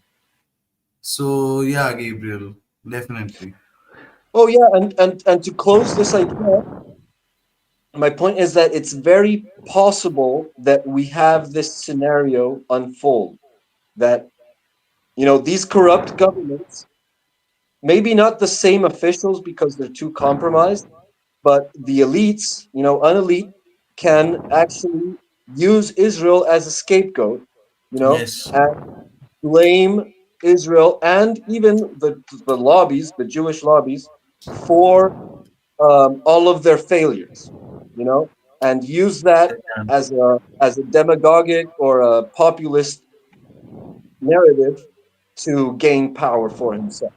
That is a possibility, and that might explain some of the institutional level sort of shift in narrative, or increase of condemnation of Israel. That is something But that I see that might be but happening. it's solely government, but it's solely governmental, institutional, and it's not the public's opinion.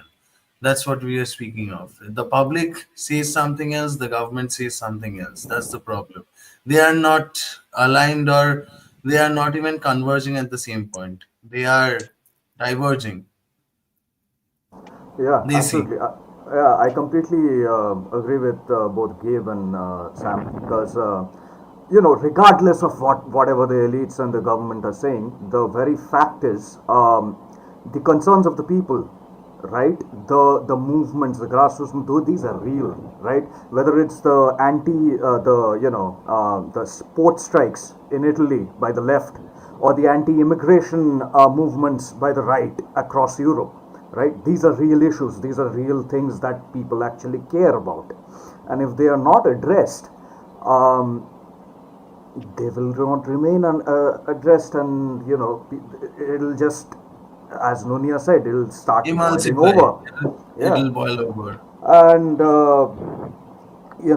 I think EU still has a robust political system, given the fact that what Voyagen said, it has multiple parties, and you have like a milk toast party, a moderate party, and a radical party in both spectrums.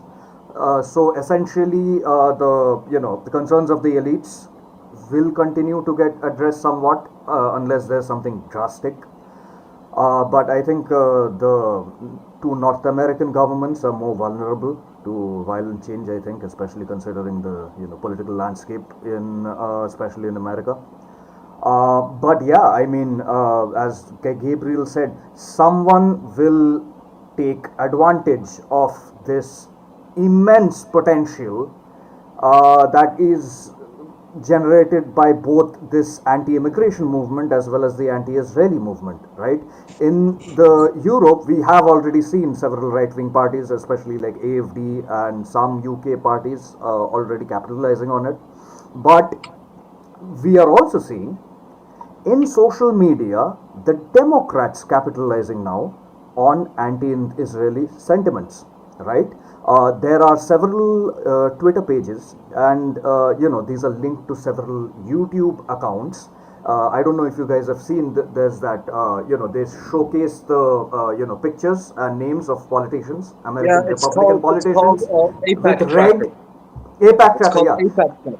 it's not just Yeah, like and it's a several of them. Yeah, Democrat, yeah. and yeah, it's a Democrat funded and based like org page, whatever, that is basically doing political propaganda. It's proselytizing using APAC as a villain. Yeah, yeah. Interesting stuff. And the funny part about APAC Tracker, right? This used to be Elizabeth Warren's official, election campaign Twitter account, right?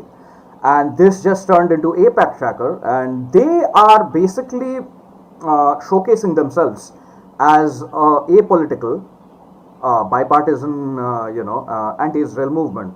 But in reality, if you look at it, the vast majority of politicians who they are, labeling as pro-Israeli and anti-Palestinian are all Republicans, or including like they have made some posts about right-wing European politicians. Now they are not wrong about that, right? These guys have all taken money from APAC, from different Israel lobbies and whatnot.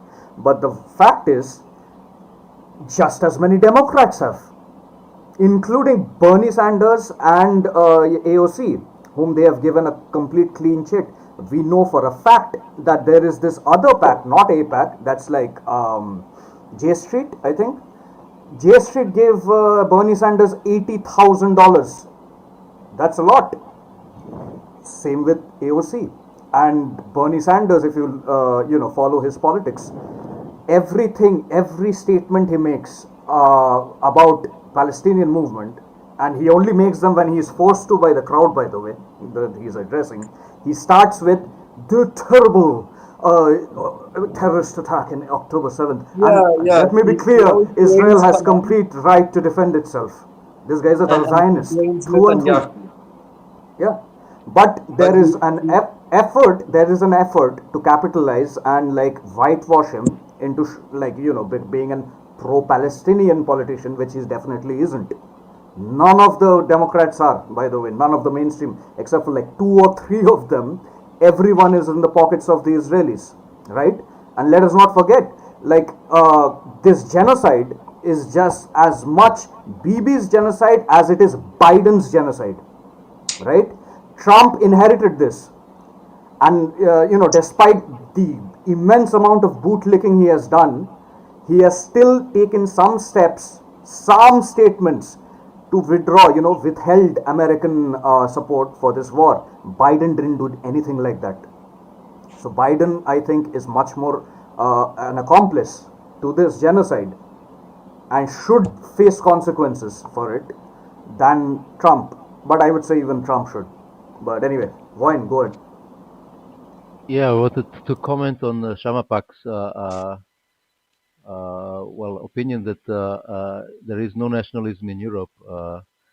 Europe is split in not no, but low EU, nationalism. EU, mostly EU, EU. even EU is split, in the eastern and the western parts.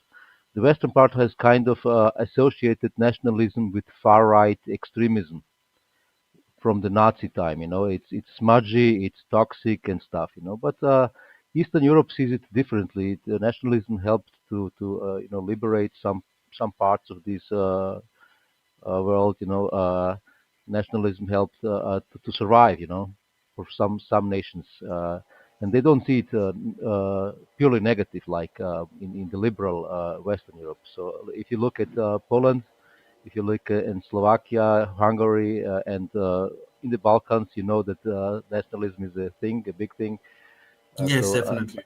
That I acknowledge. Even if you look now Ukraine and the nationalism is a big part of culture, and it's not perceived totally as a negative thing, Hmm. Well, yet another reason why the EU's plan will fail. Because to your point, everybody in the West are all European values, European this, European that. You never hear about Dutch values. You never hear about Spanish values. You never hear about French Yes, values. It's all yes. European values. To your point, Eastern It's a Europe collective. is still more nationalistic, which is yet another reason why Europe and the EU will never be able to raise an army, because who, for example, in Eastern Europe is ever going to fight for the jackasses Exactly, exactly. This is over what in I brought Paris, up. right? This And is what we you're spoke never, about. it's Yeah, never going to Gabriel and happen, me.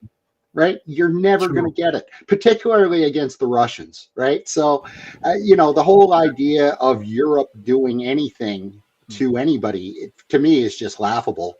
There was The only time you guys are going to fight is with each other. That's it. there was this poll in Germany, some weeks ago, that who would fight for Germany if Germany was attacked. I think it was something between 15 or 18% or something, Yep. who said they would, Exactly. but most missed the point that another more than 20% said they would fight, but not for Germany. Maybe I So shouldn't have said nationalism. I should have said patriotism. Maybe I was wrong. I should have said patriotism because the populace doesn't want to fight. They would rather shift to some other European Union nation than they would actually take a stand for their own nation. Ukraine right now being an exception. Even Ukrainians are running off.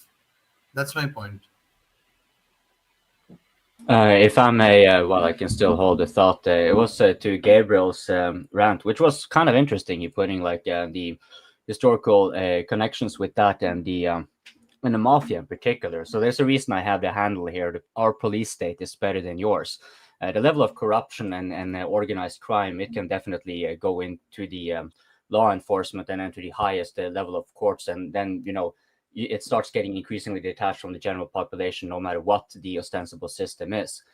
And therein you kind of have, like, Wyatt had a pretty good point, like the thing you mentioned, Gabriel, about it being eternal. Wyatt has sometimes made the like a sort of a universalistic assertion that um, all in geopolitics is internal. Like, you can of course blame that there are external interference and whatever, but ultimately the level of success thereof is quite dependent on the internal dynamics that you're operating with. And so when you are in power, right, like it may seem like often there's a state on state and that's really it, but then we can also tell many innumerable examples where miscellaneous states will be doing all this performative political theatrics, and we can clearly see it as a distraction from internal issues. And therein you kind of get like White said in the beginning, like her or hate her, but the case is that Greta Thunberg has gotten attention, right? And to Gabriel's point earlier as well, that she is like an institutional one, then of course that makes sense. And so one can see, for example, when it comes to climate, it's not that climate doesn't change, but like it's not a thing. But in Europe, in particular, Norway, we have started to recognize like it's beyond, like it's impossible to hide it, right? That the climate change initiatives and so forth, while it may have caused sea wind infrastructure and so forth, it is increasingly recognized as simply a money siphoning venue, right? So even though there might be like serious thing to do with climate, like there's a disproportionate amount of money that goes where it doesn't make sense, even in the context of climate, right? So that's why, like, again, to what I said in the beginning, Greta Thunberg always strikes me as a bad omen, regardless what she's putting it on. Like whether it is the right thing or not, like be it the climate or the Palestine thing or whatever, it's kind of irrelevant. It's more that she is a distraction overall, right? And so yeah, that's the thought of the response. I lost my train of thought. It's all internal, and it's the mafia, and all states are ultimately ruled by criminals. I guess we Yeah. can summarize it like that. If the elite is not supported by the downtrodden, not the downtrodden, the mafia, if I may quote, if the elites are not supported by the mafia, they really have a hard time keeping a hold of onto the populace, because there's somebody needs to have the enforceable or enforcing powers other than the police itself. Somebody has to. For example, Russia, Bratva. So yeah, somebody has to hold the authority of the government records. The problem with that, Sam, is like if the official leader is not strong enough, you don't have a Putin or like a Stalin, right? 100%, Then 100%. then Beria takes over. If you don't Yeah. have a strong Senate, the generals cross the Rhine, right? True. And one thing that at least I am hoping will happen with the EU is that if these milk toast right, or even left for that matter, milk toast centrist parties, if they keep failing to deliver on their promises, that's what I'm hoping, is that the radical right or even the radical left, I don't care as long as it's radicalism, takes over these nations and brings in some change, regardless of which direction it is going. That something will happen politically. I mean, a lot of things happen in the streets. I mean, we just had a few weeks which were like too eventful, but in regards to policy and government itself, very little changes, right? So True. yeah, Wyatt. That's literally what UK has done, right? Yes. They just they just get Kurt Steimer in, and then just to stir the shit up so that Nigel Farage can come in. Yeah. I mean, I don't think Keir Starmer though counts as like a radical, right? I don't, and there's the thing, I don't even count that Corbyn guy as a radical. I think these guys are absolute centrists, right? Keir Starmer is following basically Tory policies with some red paint on it, right? And calling it Doesn't Labour policies, and doesn't matter he's a centrist. doesn't matter whether you're a liberal. I'm saying, sorry, doesn't matter whether you're a radical or a moderate or a centrist. I believe EU altogether has really some fucked up policies, because they are very good at distracting the populace of the actual issues that need to be addressed. For I don't know. example, I find getting police to knock on people's door because you posted something on social media is rather radical, right? So I don't know. But why that's all symptomatic of the bigger problem, which is the UK doesn't know what to do, which goes back to my Yes. previous point, It's right? directionless. It's not that they brought Keir Starmer in to blow everything up, to bring Farage in. Keir Starmer is just one puppet in a series of puppets. You got to keep in mind, like they've been fed this just shovel of democracy horseshit down their throats for hundreds of years now. So the people there, for the most part, believe that they still live in a democracy and not one of these uniparty, you can have whatever you want as long as the party's black, things, right? Which is what the UK is. So going back to my previous statement, all of these successive short-term UK governments, that's the people cycling through, and that's the people figuring out, oh my God, they're all crap. So the UK, that's why you're seeing them take to the streets now. It has little, I should say, little to do really with immigration. It has everything to do with the fact that they don't have jobs. It has everything to do with the fact that the jobs that they have don't pay enough. It has everything to do with the fact that their healthcare is getting progressively shittier. These are the things that people care about that the government's not talking about, to your point, because they're too busy coming up with all this other nonsense to distract people from the fact that they can't actually achieve anything anymore. Yes. Right? The actual addressal of issues is not happening. Yeah. Well, I think, like you say, that it's not about immigration, it's about jobs. But I think fundamentally the reason for immigration is because they want the lower, like they want, those free work, those cheap workers, so I think really it is Sure. related. No, I'm not saying it's not, but what I'm saying, the people in England and the people in Manchester or whatever, they didn't wake up one day and say, "Gee, today I think I'll go racist today, and I think I'll go out and march on the streets against all these brown people who are now in my community."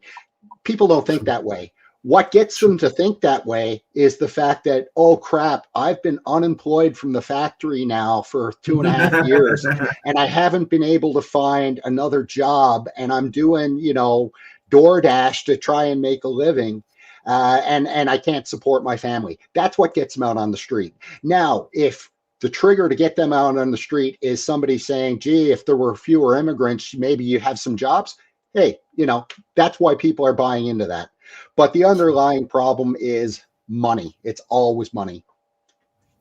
Finance. Yeah, and it's like what you need to how I interpret that, at least, is like the elites of places like Great Britain, like it is fundamentally money is the source of power because hello, but like they're willing to let in these complete aliens over money. Just like, I mean, come on, like they give zero fucks. I've gotten across a couple of factors that also are involved in the mass immigration, because it's not like the Royal Navy couldn't just blow up those dinghies in the canal. Like they're not a part of the EU, and they can basically decree that no, due to national security reasons, we are going to be making it a demand that any dinghies that come across, or any boat, any vessel whatsoever, be having proper transponders registered and whatever, all that jazz. Which of course all the countries along the Mediterranean could do as well, and then they could just simply give their navies or royal navies, in the case of the UK, some expanded parameters for permitting target practice, just whatever, right? Like it's not really a problem. But then what are the incentives to letting this go through? Because I've seen video clips, for example, where the Royal Navy does actually come and intercept, but they're not intercepting in order to have them turn away. No, they are to escort them into the island, which is kind of pretty retarded, like in fundamentally speaking. Because like if you start blowing up some dinghies, you're just going to have that cease by itself. You're not going to even need to patrol all that much. They're going to get the picture. Nobody's going to want to be paying human traffickers a bunch of money only to get blown off the ocean, right? And at this point, like, because it's not the same with the Mediterranean. There you can trick a whole bunch of poor people who know nothing. But by the time they have already been to Europe and they have already gotten to France, then it would be notably wiser. So they're not going to be that easy to trick either.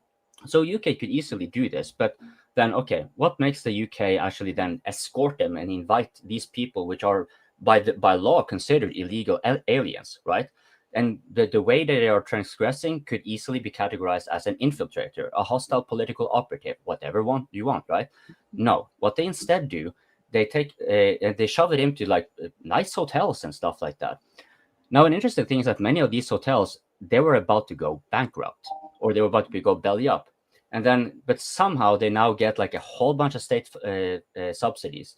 So clearly one can say like anyone who owns hotels or anything is one way or another tied to this basically like a mafia-like corruption, right? Because what they're really doing is also keeping the police from upholding the law and safeguarding the citizens. And they actually apply peculiar attention to certain areas with these illegal migrants, which technically speaking, actually don't have any rights. Like, you're not a citizen or anything like that. You did not enter legally. You can be considered, like, again, a hostile political operative, a terrorist, or whatever. No due trial even needed. You can be shot on the spot, right? So, it's a like you have the workforce thing. So that's one facet of it.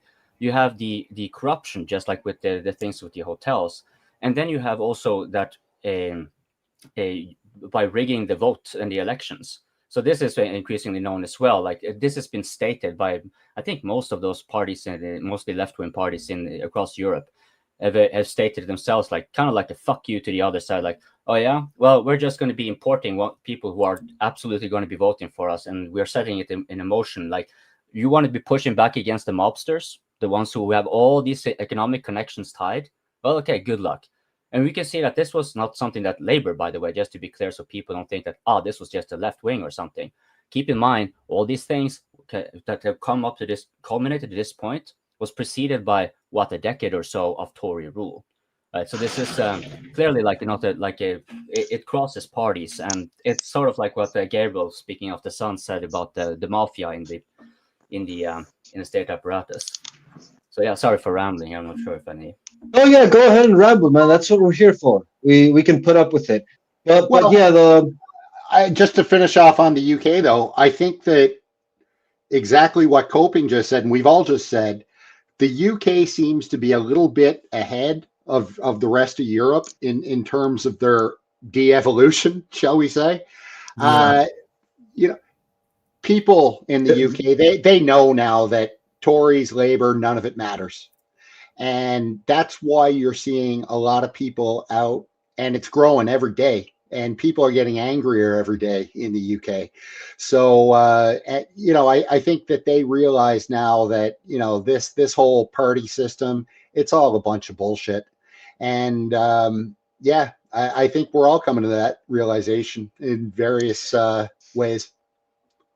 well, yeah, and to the point of the methods of traffic, it's human trafficking, fair and square. It's like there's NGOs, and all sorts of organizations that they have the logistical support, they have the institutional support, they have the legal framework and everything to create these mass importations of people, and it's a problem, worldwide, and that's like completely unrelated to like even left-wing commies are starting to talk about this again, which was for a while it was a muted subject in the left. Like the left was completely silent about this.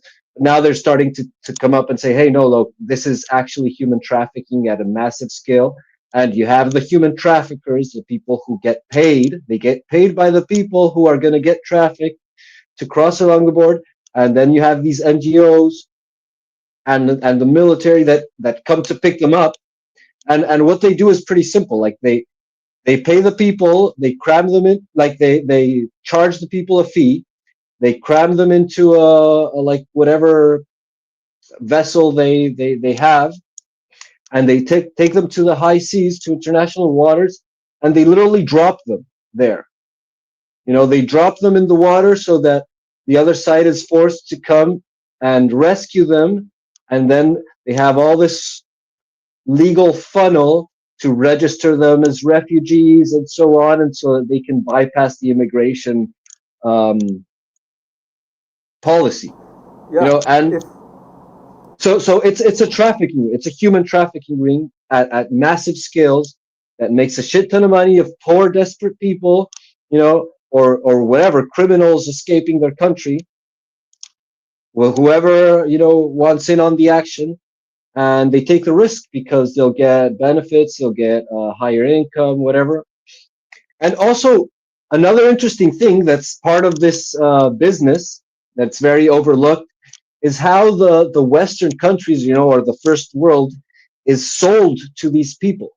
Like, so they paint this beautiful picture, of there's even these Jamaicans, this is like way back, but An utopian there's these image. Jamaicans that they had been told that English was a sunny, a sunny and warm place. And they went to Britain and they were like, what the fuck? This is cold. Yeah, this is so cold and so boring. And so like they sell this beautiful picture, of like quality of life and, human rights and whatever. And it's all bullshit. And so people like they have this expectation of a improvement of their life, and then they just get the worst paying job, crammed into some tiny room with 100 other people, and the money that they get, it doesn't cover the expenses of life and shit like that. Selling off the utopian image of a colonial hangover system. System. And so it's a massive institution, and again it goes to the mobster, the organized criminals, that as a nation becomes more and more degraded, it decays, it corrupts, right? That's what corruption means by definition. And so they start making profit out of things that are fundamentally harmful to their own nation, and they start accumulating, they start adding together, and it's all for the purpose of screwing their own population, because that's what, like, if you're making a profit, that's why I say, like, corruption is something that is fundamentally inefficient. Like, if it works, it's not corruption. That's what I'm saying. Like, if it makes the nation stronger, if it makes it more wealthy, then it's not corruption. But if it weakens the nation, then it is corruption. Well, on that note, just when it comes to the distraction factor that is also used to kind of gloss over incompetence and details. So there are some details that necessarily have to come out. For example, when there have been attempts, especially like this is like cases in the Netherlands have been very common, where they're trying to deport, and these are convicted criminals and whatever, and whatnot, illegals otherwise. They try to deport them back to Morocco because that's where they have one of the. And this is kind of before mass immigration. They kind of had started with this. Sort of bilateral relation, as far as I've understood it, where would this happen, where you get a lot of Moroccans that come over and become Dutch, basically. But then you have all these illegals or criminals or whatever, right, to get deported. And then the Moroccan government says, no, we don't want them here. Just like we saw in Colombia and the United States, for example, earlier. But the difference here is that in the case of Colombia and the United States did apply pressure, and voila, the criminals were shipped back. Indeed, the president, if I remember correctly, sent his own plane to actually pick up the gangsters and whatnot. Right? What did the Dutch government do?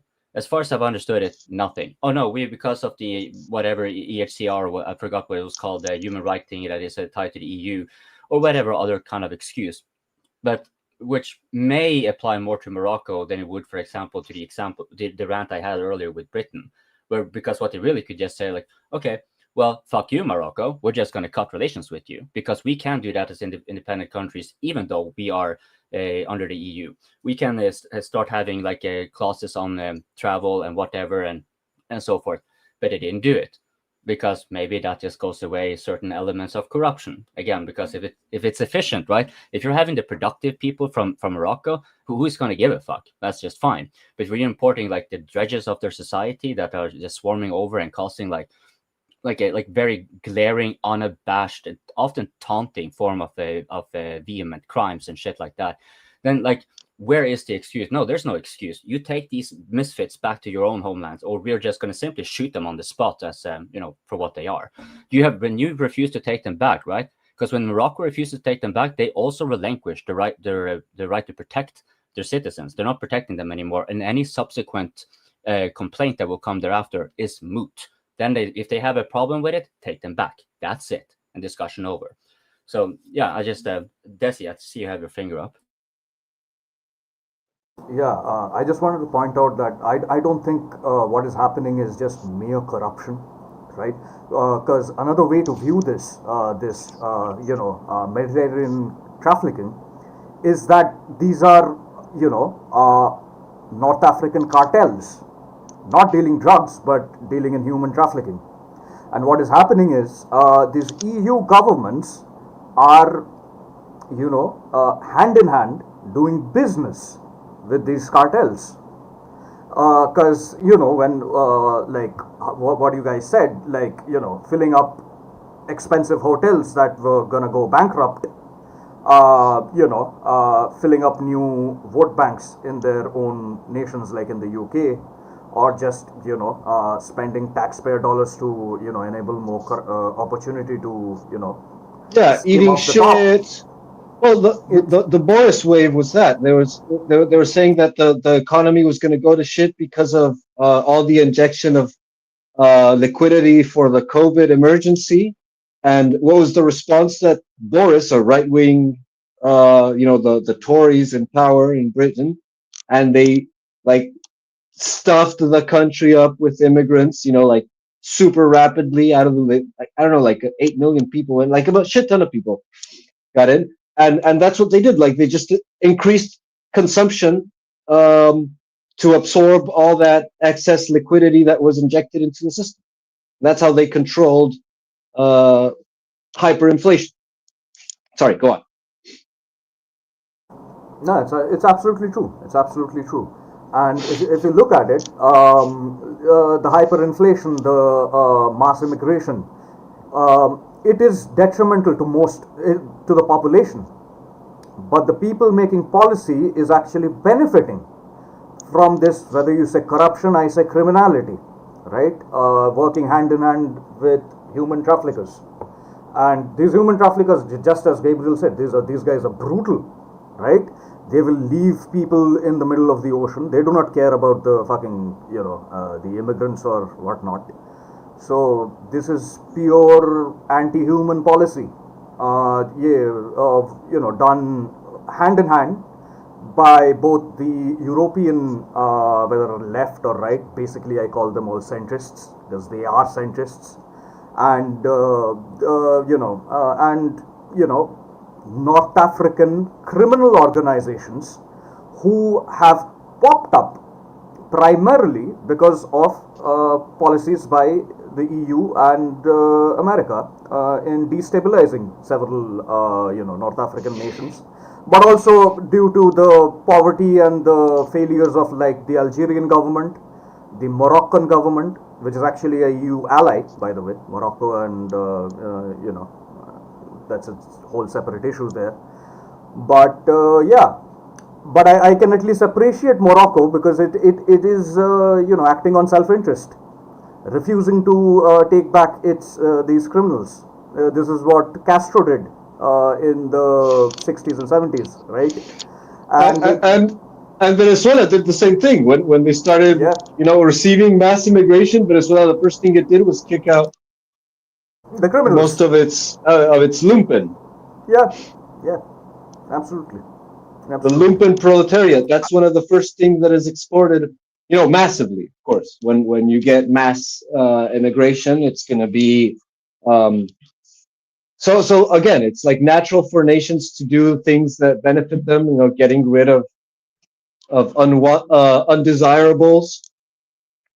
What it's ridiculous is for nations to do things that are against their own interests and receive those undesirables. And that happens because someone is making a buck while screwing everyone else, even the undesirables. I think it's a bad idea to believe Greta Thunberg for even a second, because she comes from the globalist circles, and really globalism is the problem. Like this is not like, it's not an accident that every country does this. It's like you can trace back the plans to start doing this to like the UN, and like when they were founded in after World War II. Like there's certain on certain issues that the UN tends to have an opinion on, or in a certain direction that they tend to lean on certain issues. And you can learn a lot by looking at all of the things that the UN cares about and what agenda it seems that they seem to prefer. And like the idea of accepting refugees and the ability to claim asylum and like so-called global mobility, this is high on their agenda. And like when you see countries doing this, it's all because they're basically implementing UN policies. So this is the rise of basically like the new capitalist socialist combination, like international is what's going on. And that's the fundamental root of the problem. Oh yeah, I agree, Nate. It is a fundamental root of the problem, but it predates globalism. Remember when the Roman Republic, right before it fell, like not when the Roman Empire fell, but before the Roman Republic fell, you got these guys, the Gracchus brothers. Remember that they tried to give land rights to the Americans, to the Roman citizens, and stop the import of slaves, and they both got killed for that. And that was the problem. Like the oligarchs, the patrician class, they had gained too much wealth with the expansion of the empire, of the republic, but it was expanding, as an imperial hegemon After winning over Carthage, it had expanded over the peninsula. And so the oligarchs, the patricians, they got a lot of wealth and they started importing shit tons of slaves and they started monopolizing the farmland. And sort of the fundamental virtue of the Roman Republic that made its its glory and its power and its also its efficiency in war. They had an excellent army because it was a citizen army, that they were all motivated fighting for their land that they owned, for their families and their nation.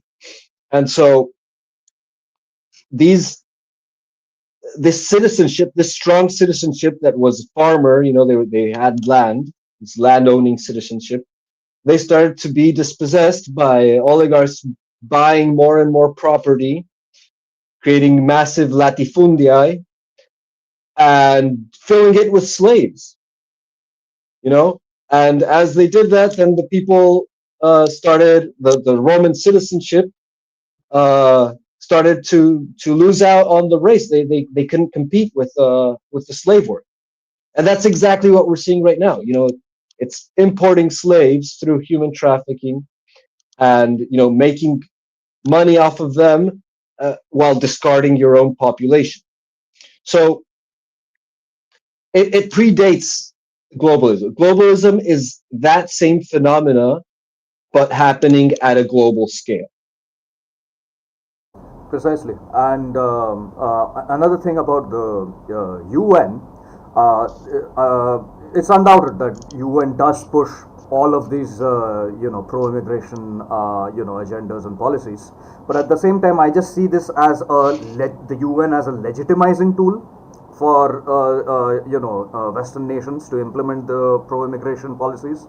Because remember, the UN also prescribes other things like don't commit genocide, don't commit proxy war, respect people's sovereignty, that Western nations do not respect. They completely violate. So it's like the things that they want to do, they use the UN to legitimize, and the things that they disagree with the UN, they completely disregard the UN. So UN is while a symptom, a tool of implementation the empire of the empire, or global homo, as one says. The gay, global American empire. Yes, but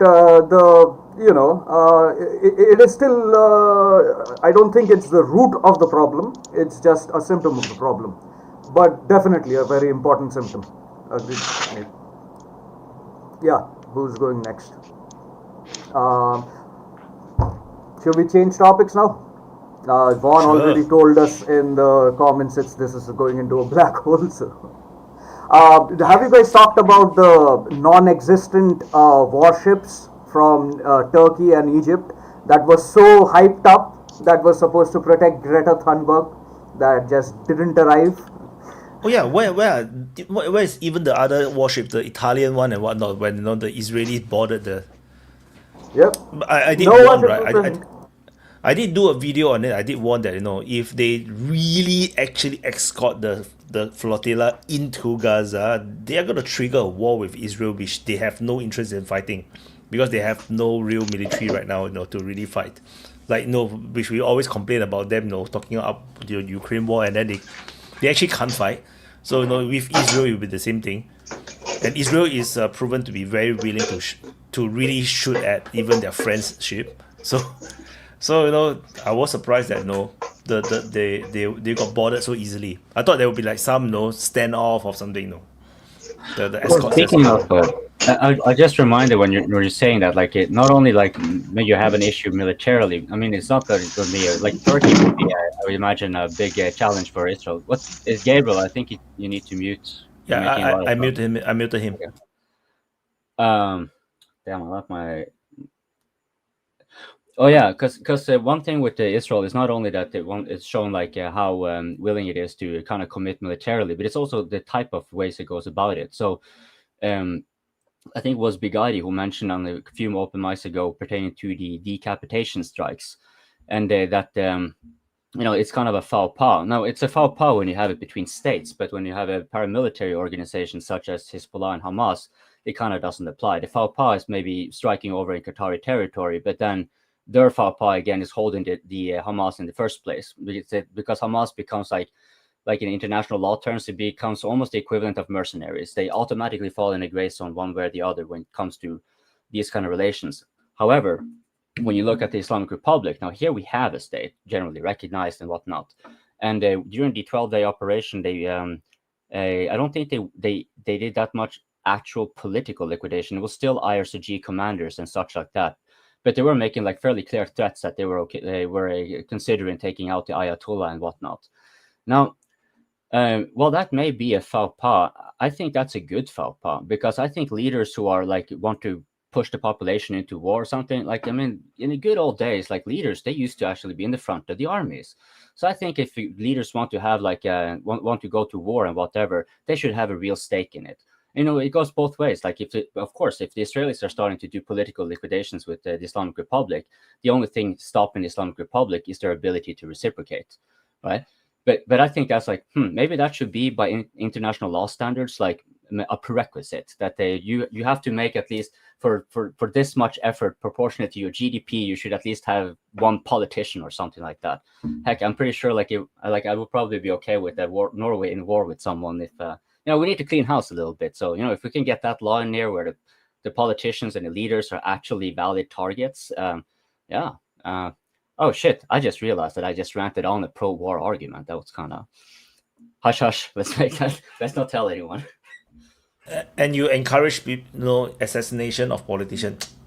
Now I understand. Now I understand why not to take out the leaders, because the population would be really okay with it. But it's okay.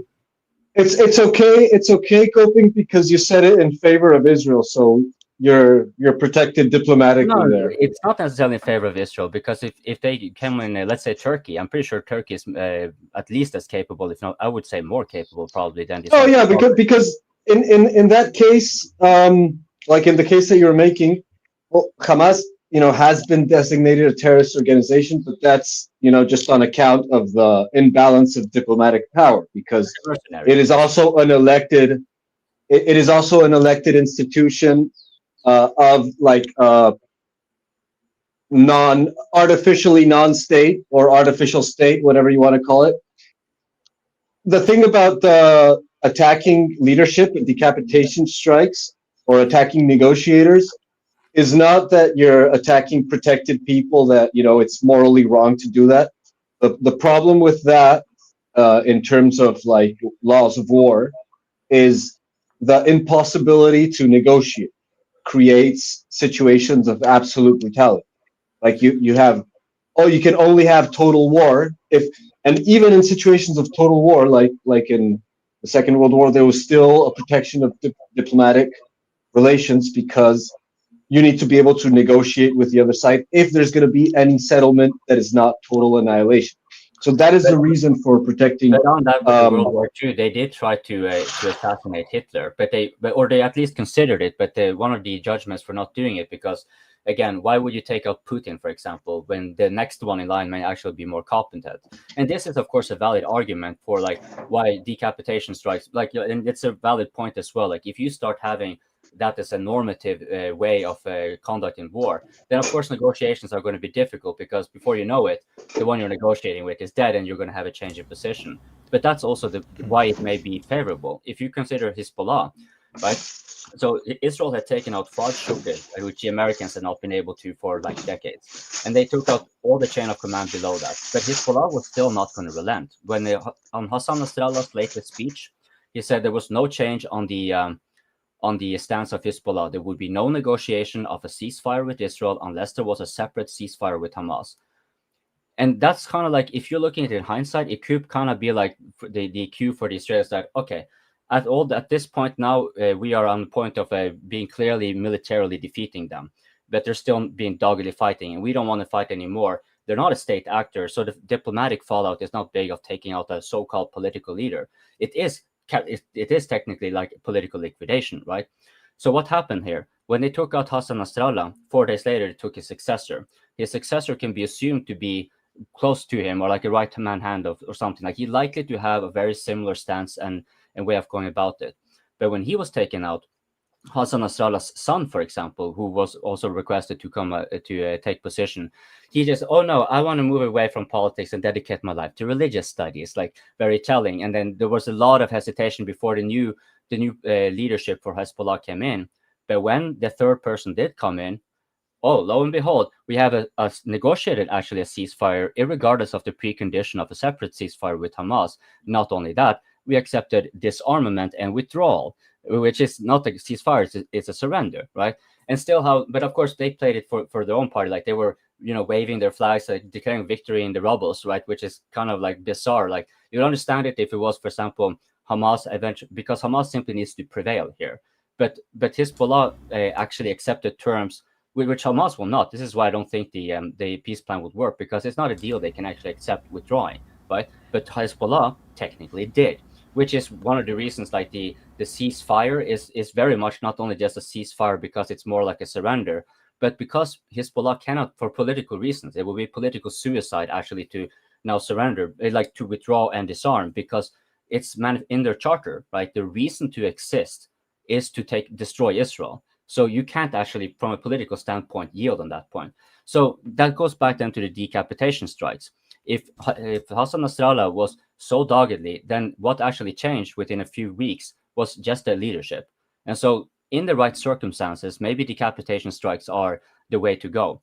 For example, in the case of the Islamic Republic of Iran, that is rather doubtful, because the Ayatollah has accrued quite a lot of hate, people really dislike him. He went from a hero 40 years ago, and now he's like all the internal issues going on in Iran, they have been mounting very severely. So Israel might just simply conclude that, okay, but wait, if we take him out, then actually like a new fresh face that can stabilize the situation may come into play. Maybe it may actually be just better to just let this come to like a boiling point. Like either they take him out themselves, or when we do, it's because we are anyways going to make another move or something like that. And the more he hide, the more cowardice he looks to the population as well. So yeah, and he has been mostly, even though the 12-day war whatever is over, like he has been most of the time in the bunker. He's barely come out, and when he's had speeches, like I saw like one of the latest one, he was standing at the doorway. He didn't even dare to go up on the podium out of fear of getting assassinated. Clearly, that would be the reason. Like you saw, he was bulked up in bulletproof vest, standing with the mic in his hand at the doorway and not for like an hour or two like he usually would. It's just like a bare like 10 minutes or something like that, and then just kind of hurry away. So there must be some kind of a serious psychological impact on him then, because Israel constantly threatened to kill him, but I don't think Israel actually wanted to kill him. And they took next in command, right? They showed that they were willing to take high command and from the beginning, and even if they were political. And it's not clear yet whether, for example, remember several months ago, like when I mentioned the scores of assassinations that were occurring across Iran, and they were kind of unconventional compared to what Israel tends to do.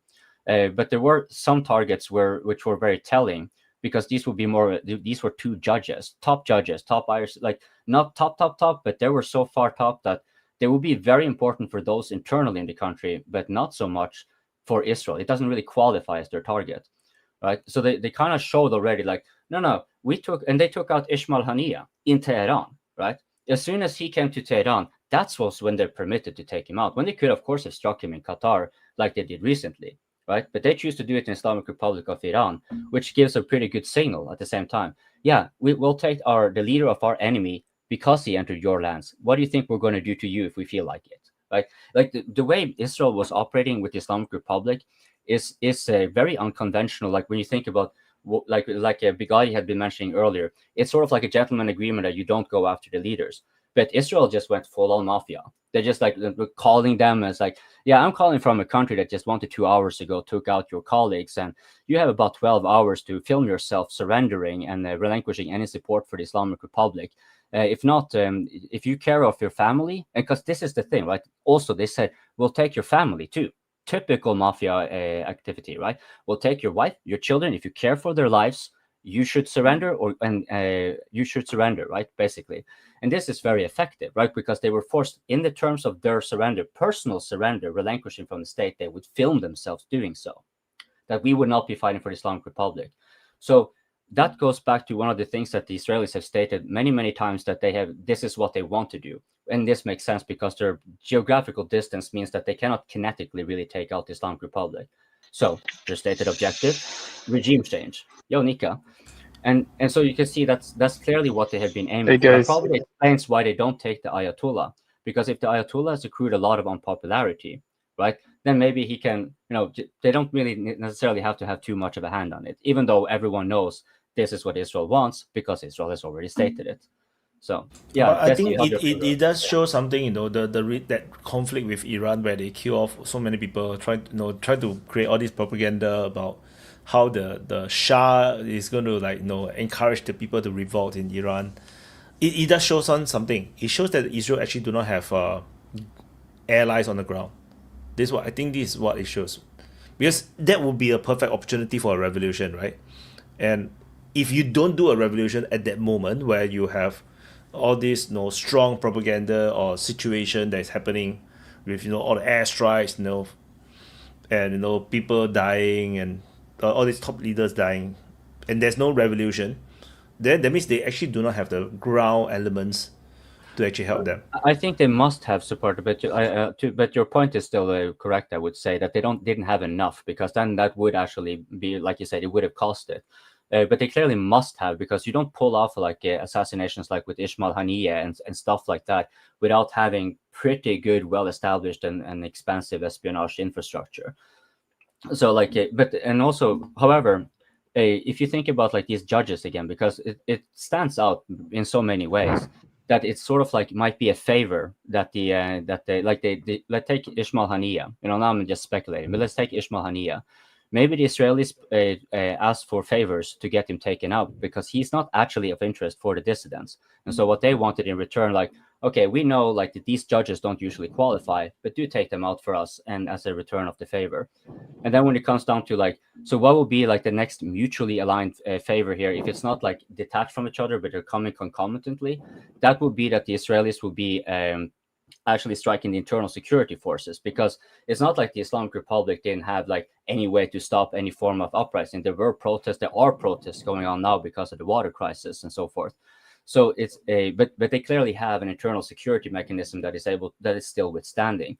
So if the Israelis are making that, let's say there's a next round where they're going to have a 12-day operation or something like that, then them targeting the internal security services and it being concomitant, so at the same time as the population is rising up, then that would suggest that it's not just merely internal issues in the Islamic Republic, but actually also external interference.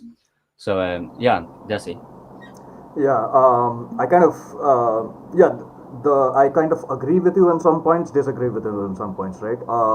Some surely the decapitation strikes in Lebanon was a complete success for Israel. The decapitation strikes of the lower ranking officials in Iran was also a huge propaganda victory and a loss for Iran. But these are just strategic stalemates, right? This doesn't improve the situation of Israel.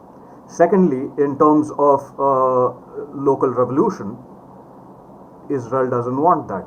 They have learned this lesson from the Arab Spring, because if there is a revolution, even say in a hostile nation like Iran or Lebanon, revolutionary governments are very hard to control, right? Unless they are completely packaged and created like the HTS, right?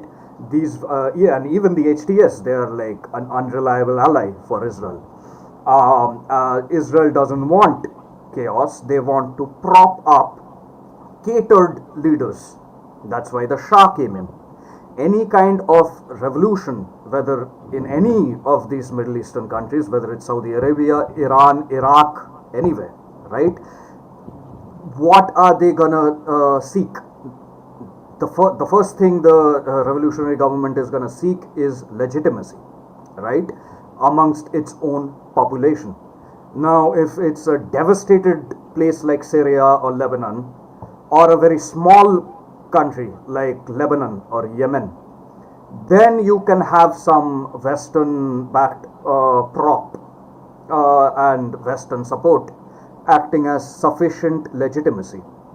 But if it's a large nation like Iraq, Saudi Arabia, or Iran, then the local regime will need to appease its own population before seeking Western legitimacy. And a very good way to do that is to start spewing, anti-Israel rhetoric, at least at the minimum. So I do not think Israel really wants revolutions around itself. That we already saw what happened in the Arab Spring 10 years ago, and it wasn't really favorable. Like, Right, some of the but things.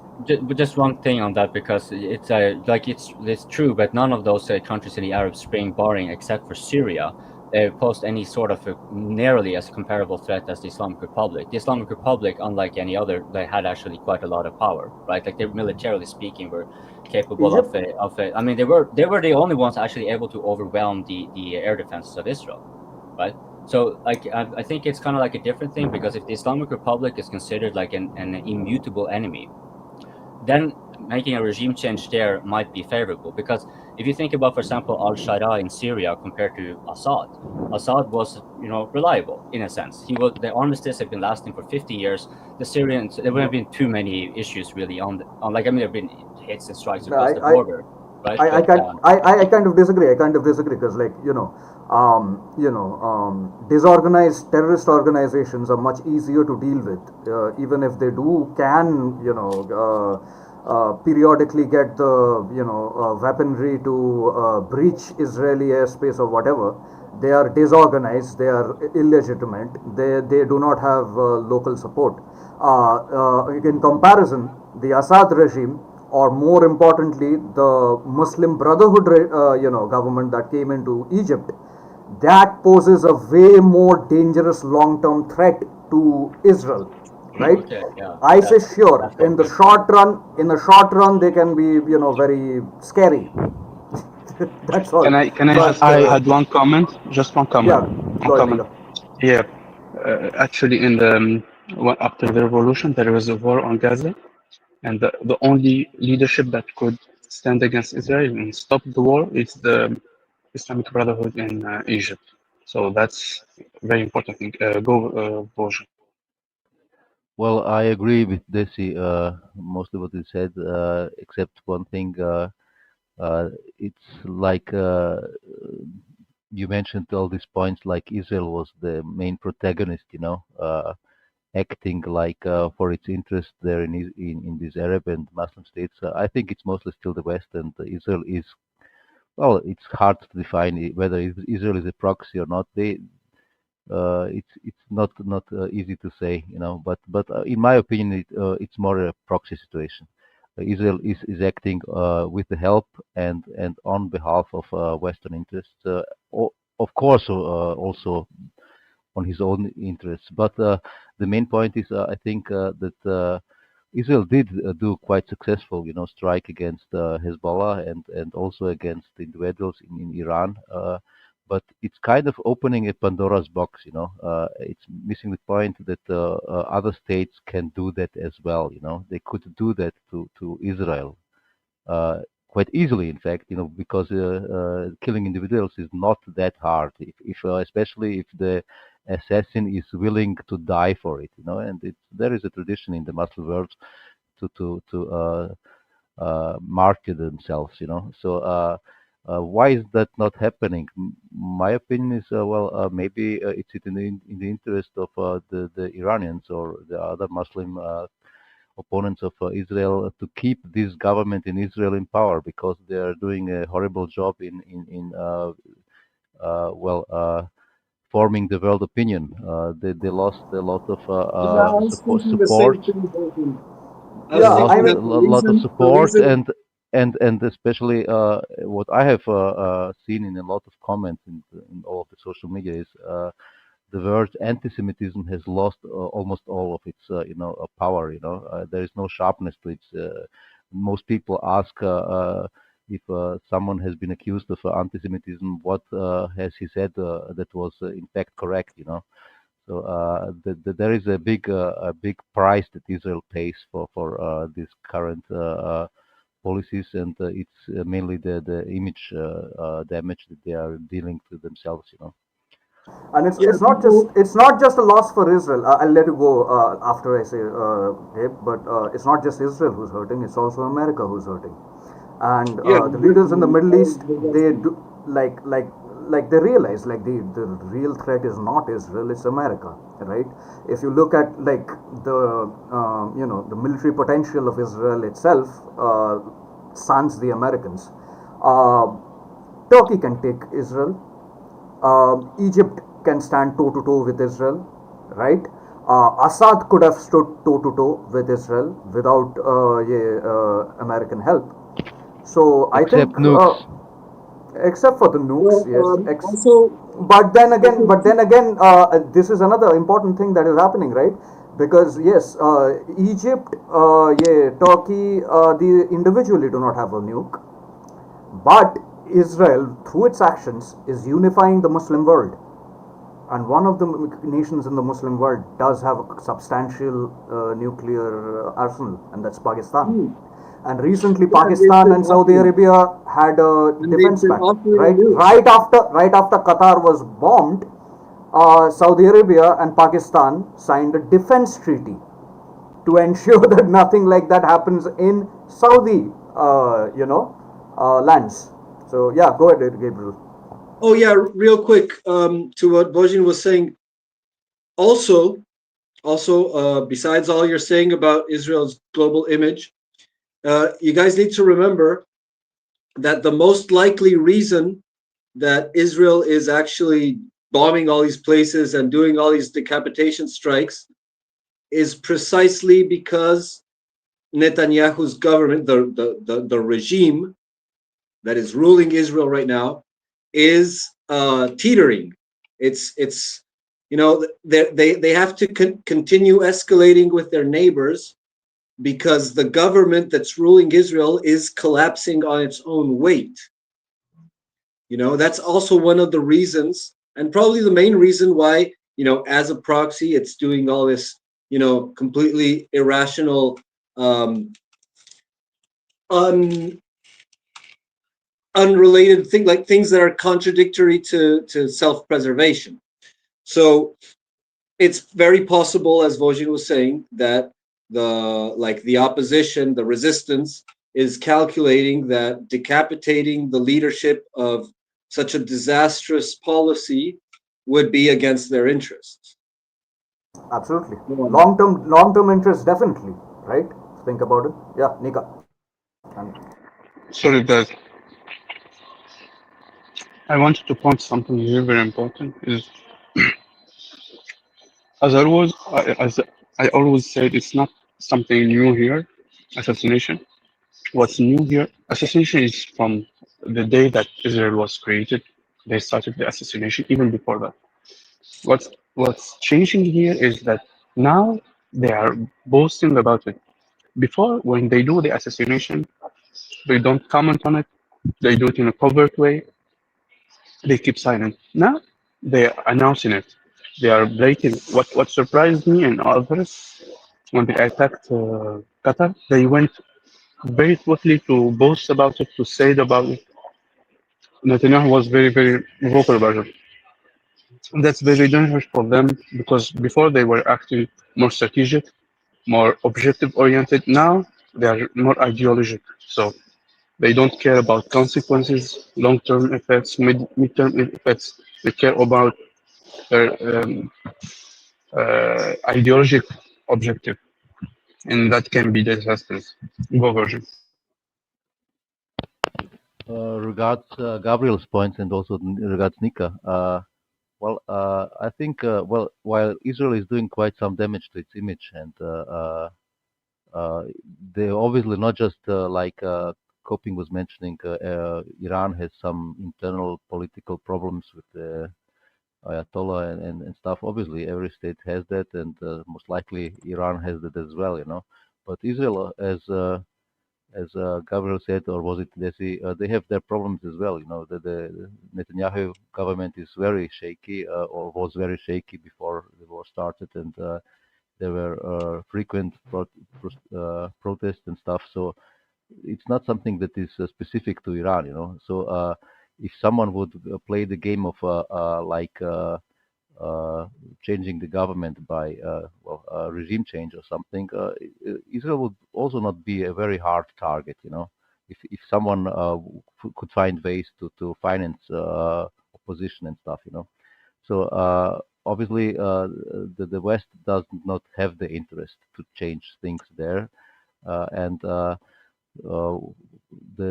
for me the interesting thing is that Arab states obviously also don't have really the interest or the capabilities to do things. The balls, the balls. The balls, maybe the balls, but almost no Arab state has done a lot, in these recent war activities, except the Houthis and the Hezbollah itself didn't involve itself very much also. So they were just the target and not really any opponent for Israel. So it was a bit surprising. So that the Arab world seems to look away. It's not the Arab world.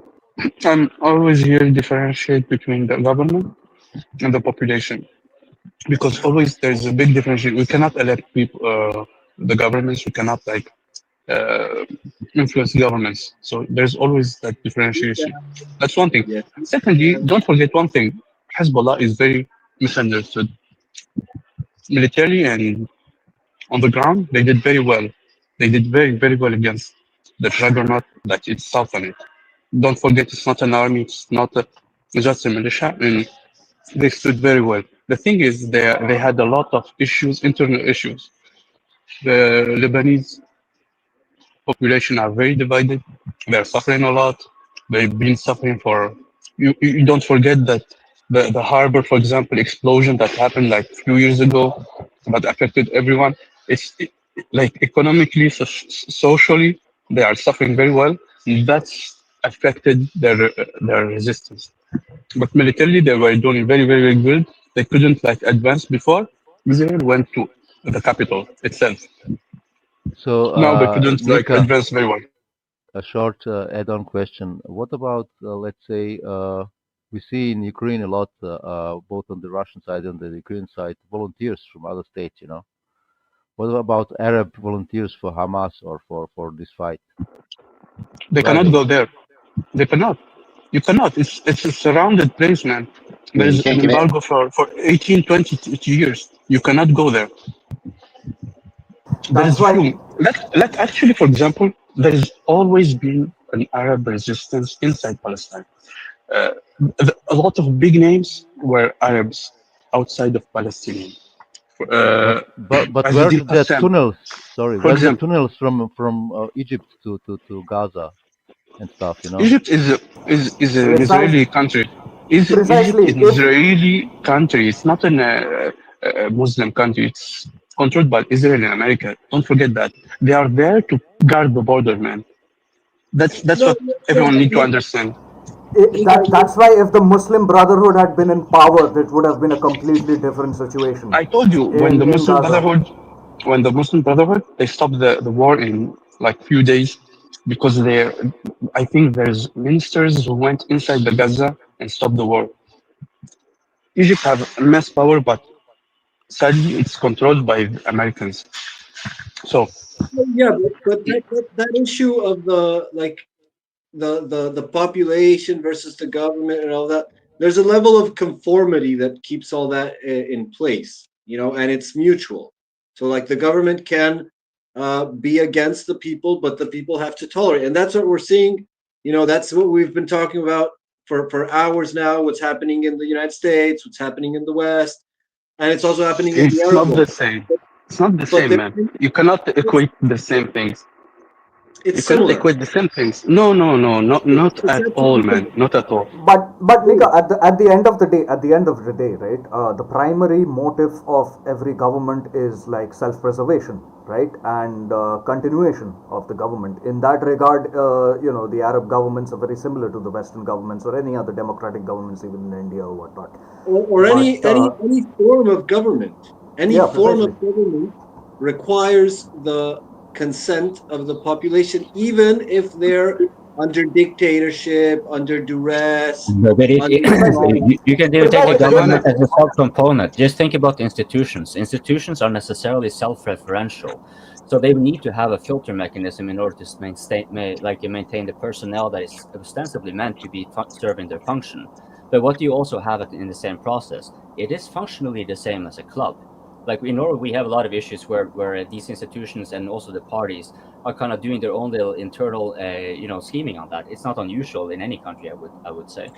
Right? So, like, But if you're taking, like, for example, trying to, yeah, sorry. No, I just point no, out that you can get the same mechanism like self-preservation for a state and a government. That applies even to the level like institutions within the state apparatus, like any social entity, basically, like any organized unit, be it like a Hamas or be it like the Foreign Legion. The Foreign Legion. Why would the French have that? Of course, there's a lot of interest involved with the elites in France in that regard as well to have a mercenary army, which this is why I compare, for example, Hamas. Like, sure, they might be designated as a terrorist organization, but as paramilitaries, which also Hezbollah is, they kind of by default fall into the gray zone just like any mercenary would. And that's why where the geopolitical players, those are official, like real state actors, they may then pick and choose what they choose to do. So think Wagner, for example.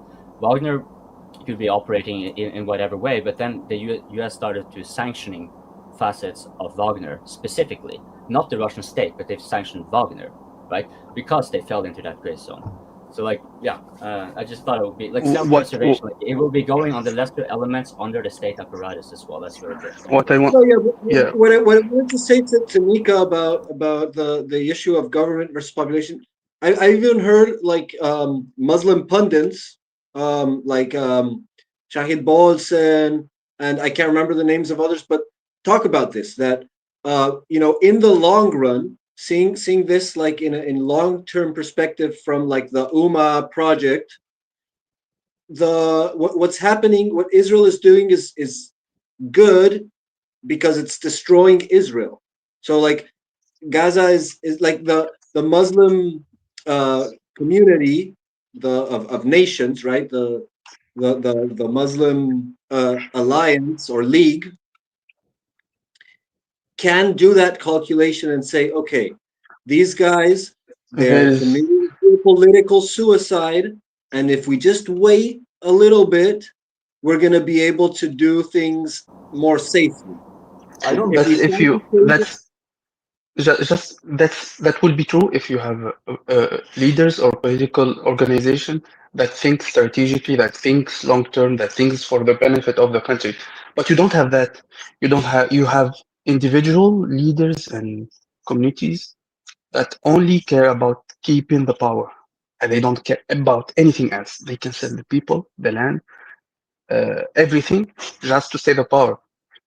Egypt, for example, if you guys like do some research on the Egypt uh, debacle or the gas debacle, it's practically they gave Israel the territory so they can so they can buy gas from them. So it's zero strategic effect, zero thinking. That's the thing. No, but but Nika, If there no, is a for strategic example, thinking in that. there is no, There is a yeah, strategic but thinking there. Now, it's Gabriel, not this is the for the benefit for everyone.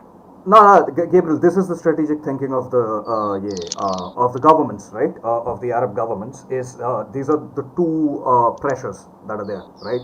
One pressure is they want to stay in power, keep receiving Western aid, keep maintaining the status quo. But on the other side, the problem is the people want action against Israel for Palestine, and these two forces are currently clashing in the Middle East, right?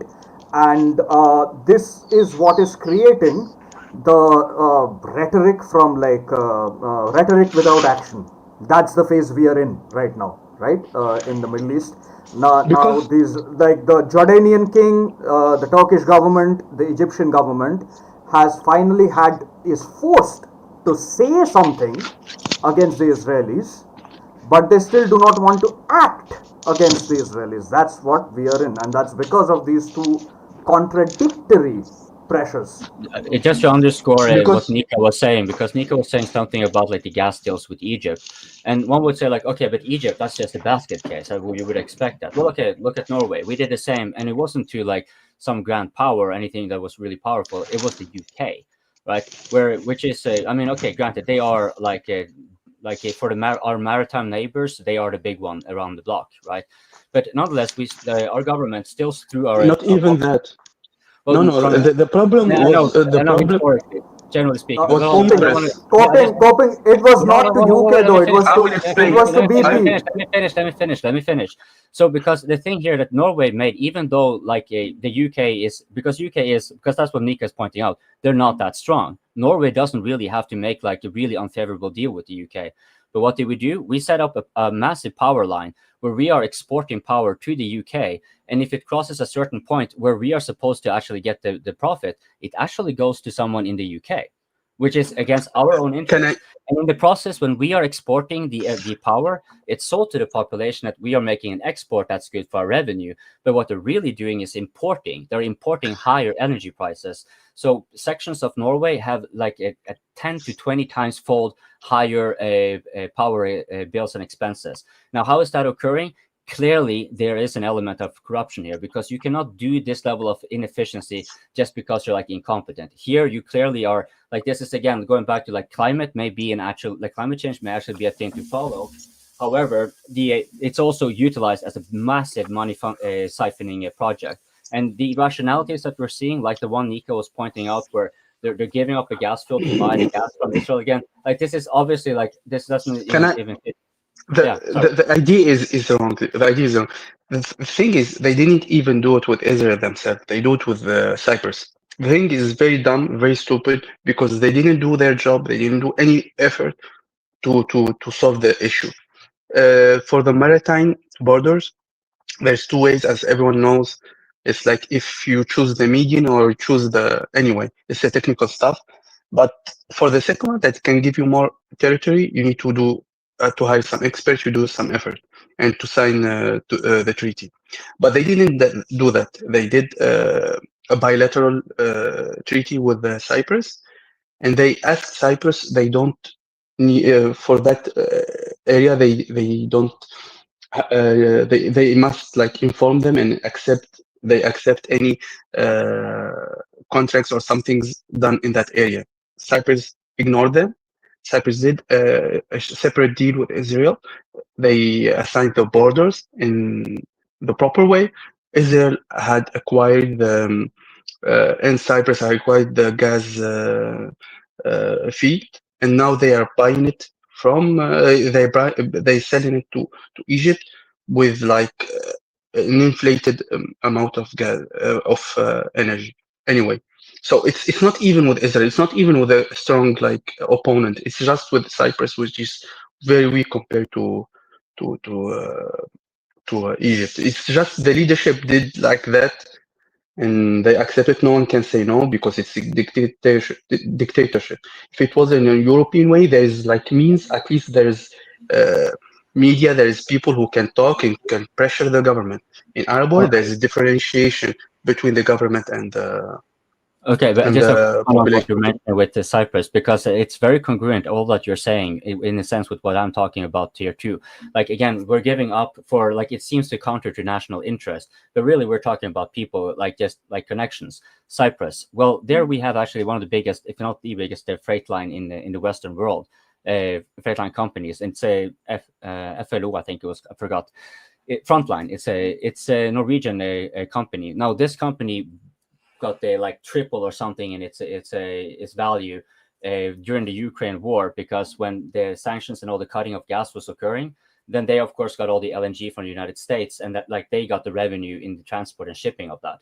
Now, where are they situated? Because that's the point here, not to get into the internals of Norway specifically, but to contextualize in context with what Nika was saying. Cyprus, that is where they have their company actually headquartered. That's where they have most of the owner and CEO and stuff like that. They are located in Cyprus as well.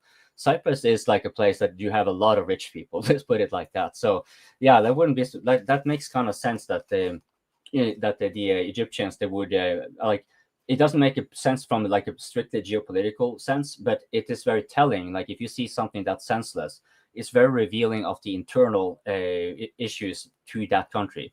Like going back to what was mentioned, everything in geopolitics is ultimately internal. And this is like in a way of looking at it where, yeah, it doesn't even need to have an external influence because you already have so many, the only interests that pertain to the people who rule that country or state, they actually just care about their own. They'll just control for themselves, really. Yeah, sorry for cutting in. Super chat. TechDub said on Rumble super chat. Heartfelt thanks to Nunya for keeping us entertained in the YouTube live chat while panel discusses soul-crushing Israel-Palestinian topic. Yeah, Nunya, you kind of made me kind of like. Nunya is a good man, I swear. Yeah, Nunya is doing important duty, to the community. Yeah, is often unappreciated, so we must show our appreciation. It's understated. Yeah, there's a reason most people on the open mic are smoking. So thank you, Nunya, very much. Like this is like good for helping me stop smoking. You're welcome, sir.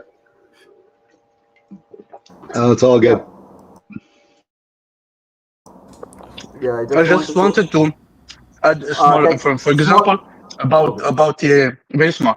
For example, the military faction of Hamas. It's called Azadin Qassam, Kataib Azadin Qassam. The brigades of Azadin Qassam. Azadin Qassam is actually a Syrian guy who fought in the 1930 something. So it's a lot of Arab were involved in the Palestinian case until now, until recently. Just wanted to add that. Yeah, absolutely. I mean, before when PLO was still active, the Arab League, the Arab world was still very much unified behind the Palestinian cause. It's only after Israel helped these rival organizations like Fatah and Hamas rise and fracture the Palestinian cause. That's when at least the Arab leadership abandoned the Palestinian. But the point I wanted to make, and is very short, Coping, you said that Norway did a deal with UK, and I agree, UK is not a great power anymore. But you should look at the company you did the deal with, Centrica. Do you know who owns Centrica? Vanguard and BlackRock. They are not small fish. So yeah, UK might be small fish, but not BlackRock and Vanguard.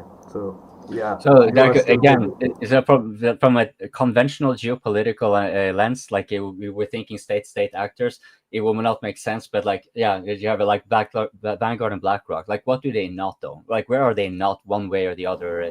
Precisely. Like they're so big, like they don't even have to do anything. Just follow ordinary market dynamics. Just have like their whatever typical normal investor thing going on, and then on the little things that they kind of pretend like here might be hey, I'll curry you a favor, you who are a part of our club, to put it like that. And it's like, oh yeah, well, screw the Norwegians or screw Europe. Like that's also a statement we have heard, right? So it's yeah. Precisely. Oh, not on top of that, the governments themselves, the state investment funds, or governments or corporations invest in BlackRock as well. So so it will be like the kind of self-serving situation where they invest in something, for example, Ukraine. So then the governments tell BlackRock that, oh, we're going to do this shit in Ukraine, so you should invest there. And then BlackRock say, oh, cool. If you guys can guarantee it results, then of course we're going to throw the money there. So the government say, no problem. Then they go in and the government try their best, which is why everybody is stuck in that shit, because it's like now everybody's money is stuck inside Ukraine. And that's just one example. It's sometimes it's a lot more convoluted than just BlackRock controls everything. It's actually the world is controlling the world through BlackRock, and BlackRock is just doing investment work. It's a useful intermediary, just like aid. Like for example, foreign aid. How much money is it? Like it's a backroom deal that you can make between leaders. And like, why do you care if you're like, let's say, Norwegian for having giving, because we have very high per capita humanitarian aid, and it tends to be around our more conventional a geopolitical interest, like where countries have oil that our well-established oil industry can exploit and stuff like that. But then you have places where it doesn't really make much sense, and many NGOs, they kind of are self-reinforcing in that regard. That they're paid for a problem that they stop getting paid for once the problem is solved. So there's a lot of corruption going across the world with like NGOs generally speaking, but it's kind of also by default. So when you're taking, for example, humanitarian aid going to one country, sure, you will find like there are some geopolitical interests that align. For example, big oil and gas in Norway, which necessarily is tied to high levels of government.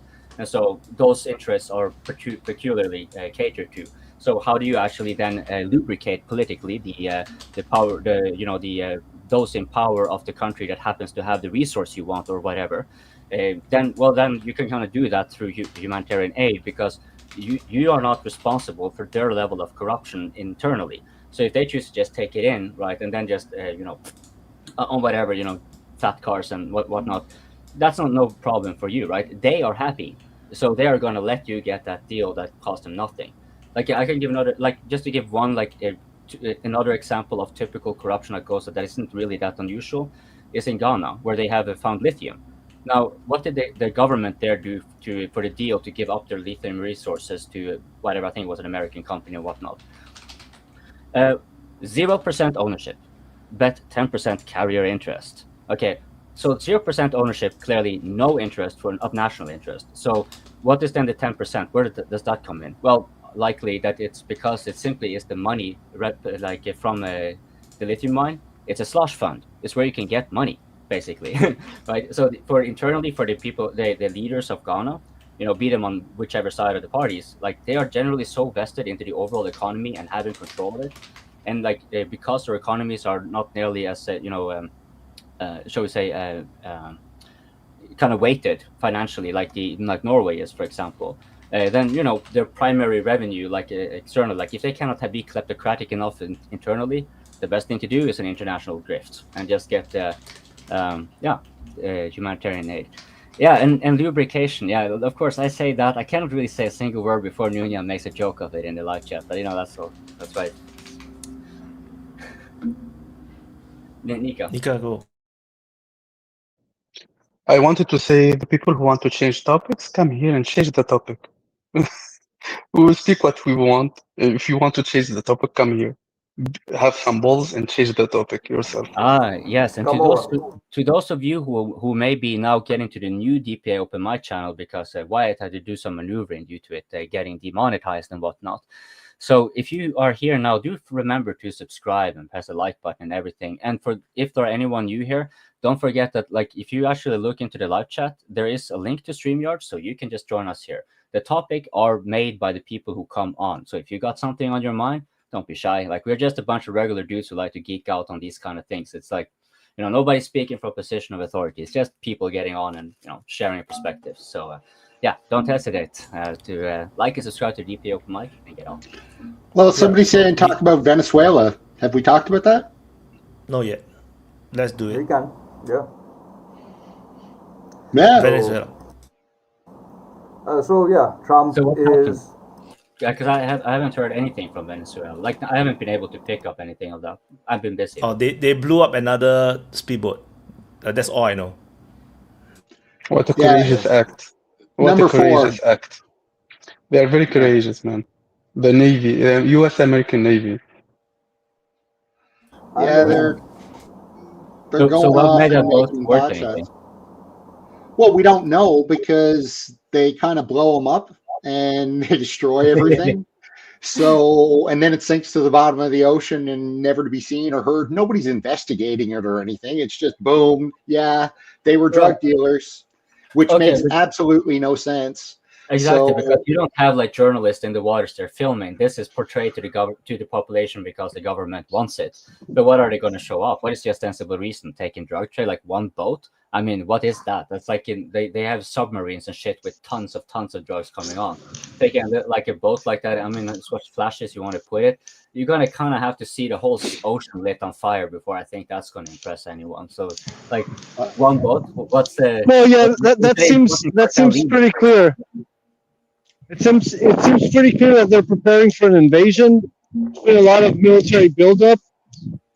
There's a Yeah, pretty significant naval force building up there in the Gulf, yeah. and all these shots. Just real quick, I have to go in a moment, but all these shots that they're doing at boats, it's basically normalizing the idea of state of war in that area. They don't have very much casus belli, so they're building it up in the public opinion, and that's going to tell kind of to what extent that operation is going to be, because if they can get the public on side, then it's going to be a full-blown invasion. But if MAGA backlashes against, another forever war, then they might just keep it to a minimum, like grab a couple of facilities, oil facilities, stuff like that, and leave it at that. But they'll get a foothold in Venezuela. That's the most likely scenario. It could also be, like, I'm just theorizing here, it could also be they might just send boots on the ground in Guyana or man the border with Venezuela, not touch anything Venezuelan, and just take over the oil fields in Guyana, start developing those untapped oil fields. That's exactly what I think the plan is. They're also building up a force in Puerto Rico, and I think you're absolutely right. I think they're going to go into Guyana. They're going to stay there. They're going to militarize it, and then they're going to build up from there. But on that, like, because it that makes a lot of sense that you want to kind of desensitize and also like the enemy in a sense, but you also want to condition the population that, okay, you want to go to war. But at the same time, you're also activating, like, you're making the enemy also more aware. Like, Venezuelan government will probably be even that much more aware of what goes on in the waters. Like, they will, if you want to land troops in Guyana, now you have just made the Venezuelan government even that much more prepared. Now, that may not matter if the Venezuelan government is not capable of resisting, but then it doesn't make sense to me, it's still, like, it makes more sense, but it still doesn't make a lot of sense that the rate of escalation will be this little, just like one boat and one boat here. Like, if you're thinking like, okay, I'm going to have like a decade-long conflict with you, yeah, then sure, that makes a lot of sense. But if you're like, yeah, we're prepping having troops in Puerto Rico, whatever, we want to have troops in Guyana and whatnot, then you're probably operating on a notably shorter time frame. Like, to me, it would then make sense that you actually don't just take one boat, you take several boats and kind of get them on high alert. Because like was pointed out here, that's what was it? I'm not sure. I forgot. Anyways, like, if the MAGA movement has a backlash, right? Then what you have still achieved. You have still achieved a drain on Venezuela, because now they have to activate more. They have to be more on high alert. And I'm pretty sure that in this process they're also conducting quite as much psychological warfare to whatever media and so forth to Venezuela in the same process, in order to demoralize or divide and whatever before anything. But if again, then it kind of makes sense to me that they would be doing more than just taking a jolly over here, right, and a jolly over there. Like, it should be a little bit more intense. It's sort of like, let's get them to be prepping their troops along the coastline. That's what you really do, right? And if you strike a few places that, even if you're not going to invade there, you force them, you compel them to commit troops there, until you eventually, once you have seen their pattern of how they're able to mobilize and how they will actually respond, eventually you can see where they have a blind spot, and then boom, enter. And this you can do in a notably shorter time. Like, you don't have to go like, oh, let's slowly, gradually, and get them accustomed to it. No, you can just go make those strikes inland on military or close to military. You don't even have to hit. You just have to be sending close enough to let them know, hey, we're willing to cross in and cross some lines. And you don't know if next time we cross the line, we're actually going to deal some damage, right? And again, you would still win. Like, if you are, for example, the United States, and you have to be concerned of a MAGA backlash, then if the planner on the deep state level, they still want this to proceed, at the very least, what they have achieved in this iteration of defeating Venezuela is having them commit more to border defenses. That's kind of like the only thing I can but it's not enough to do that. So yeah, Nika. Sorry, I will go to Let Bridge go. work. Let Bridge I go. will. I Okay, will go. okay, I'll great. go. I will go. I'll get back to work, so I will not take too long. Like Sure. 2 minutes, and I'm going.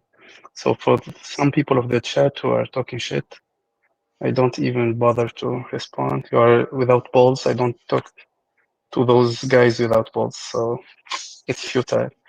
If they have balls, they will show their face and speak. That's I don't respect you. Sorry. That's it. I want just to tease him, just to ignore him. Then I have so much important stuff to do. And have a good day, guys. Have a nice shift. Take care, brother. Tag the Oh, well, just one thing I wanted to respond to coping was that I don't think there'll be a big backlash from MAGA because they push this like drug cartel thing so hard and like, oh, they're bringing drugs into our country. We got to protect America. So I don't think the MAGA backlash is going to be as much as it was for Iran. But I did want to point out that President Trump made a statement that we are in armed conflict with Venezuela. And right now, our government is shut down, so there's nothing Congress can do about it. They're the ones that are supposed to obviously vote for us to declare war. But I just thought that was problematic that he's saying we're in armed conflict. That's pretty strong language.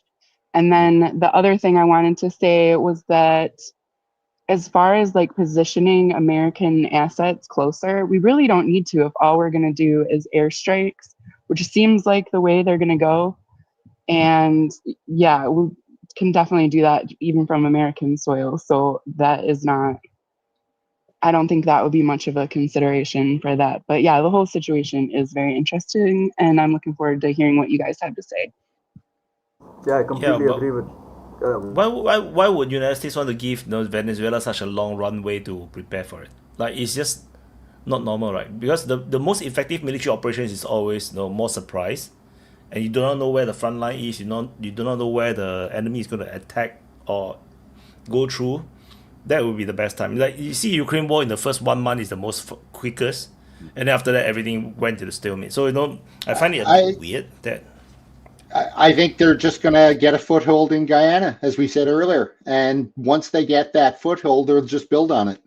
And they'll build whatever critical mass they need there. And then they'll do what they need to do.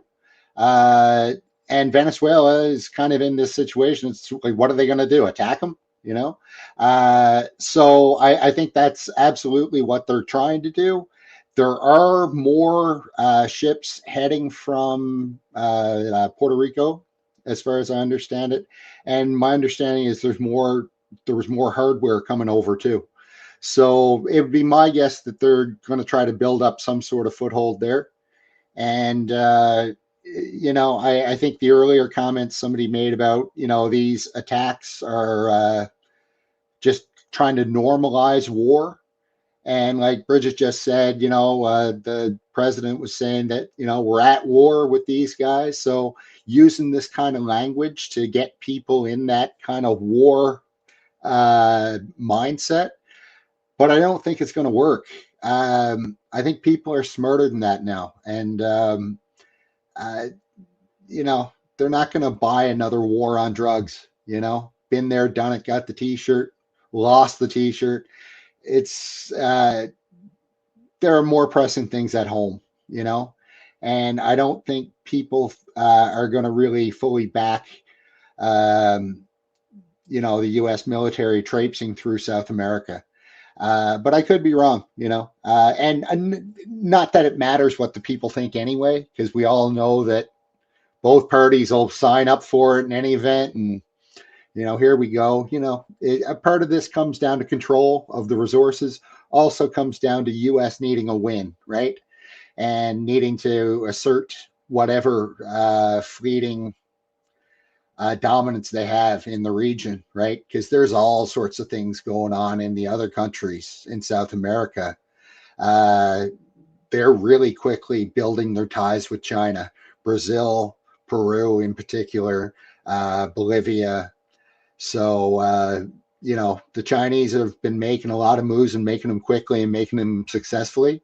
So I think that this this fits a lot of prongs. You know what I mean?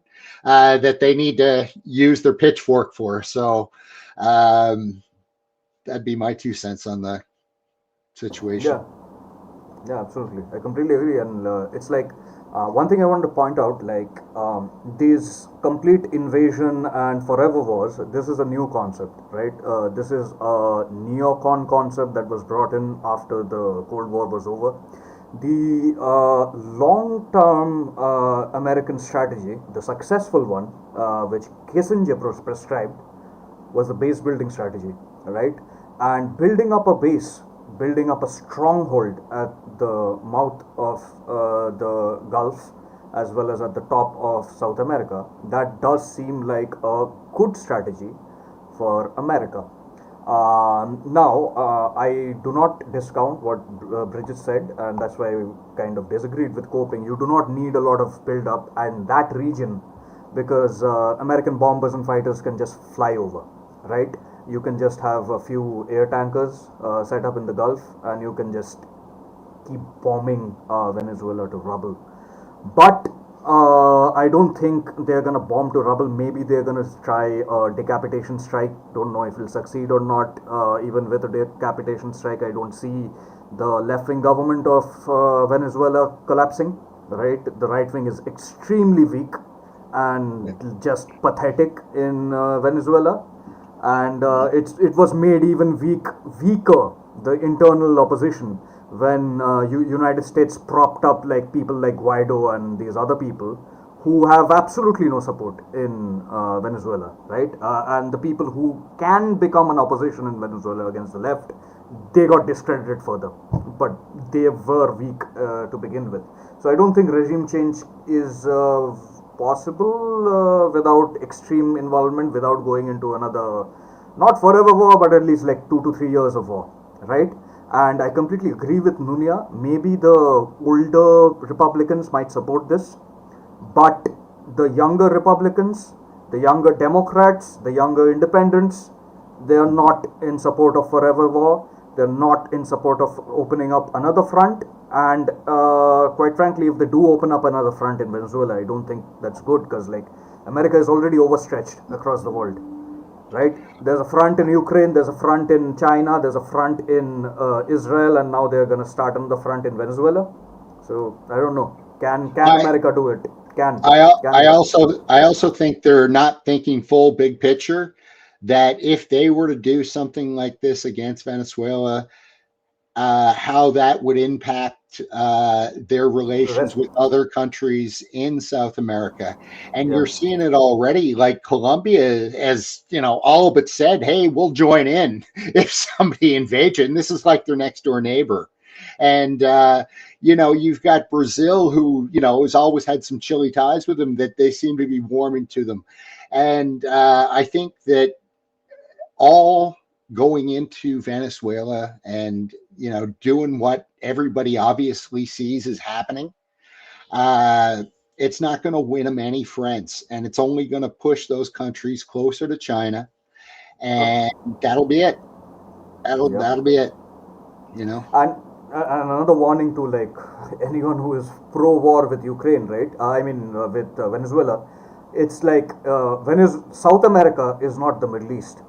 The Middle East is an extremely fractured and extremely authoritarian nation, but there is a long history, a very long history of solidarity in South America, right?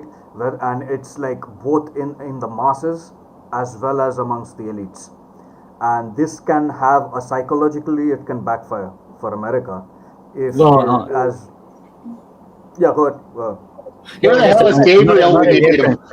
Another difference between that and that would be excellent if Gabriel could be around now.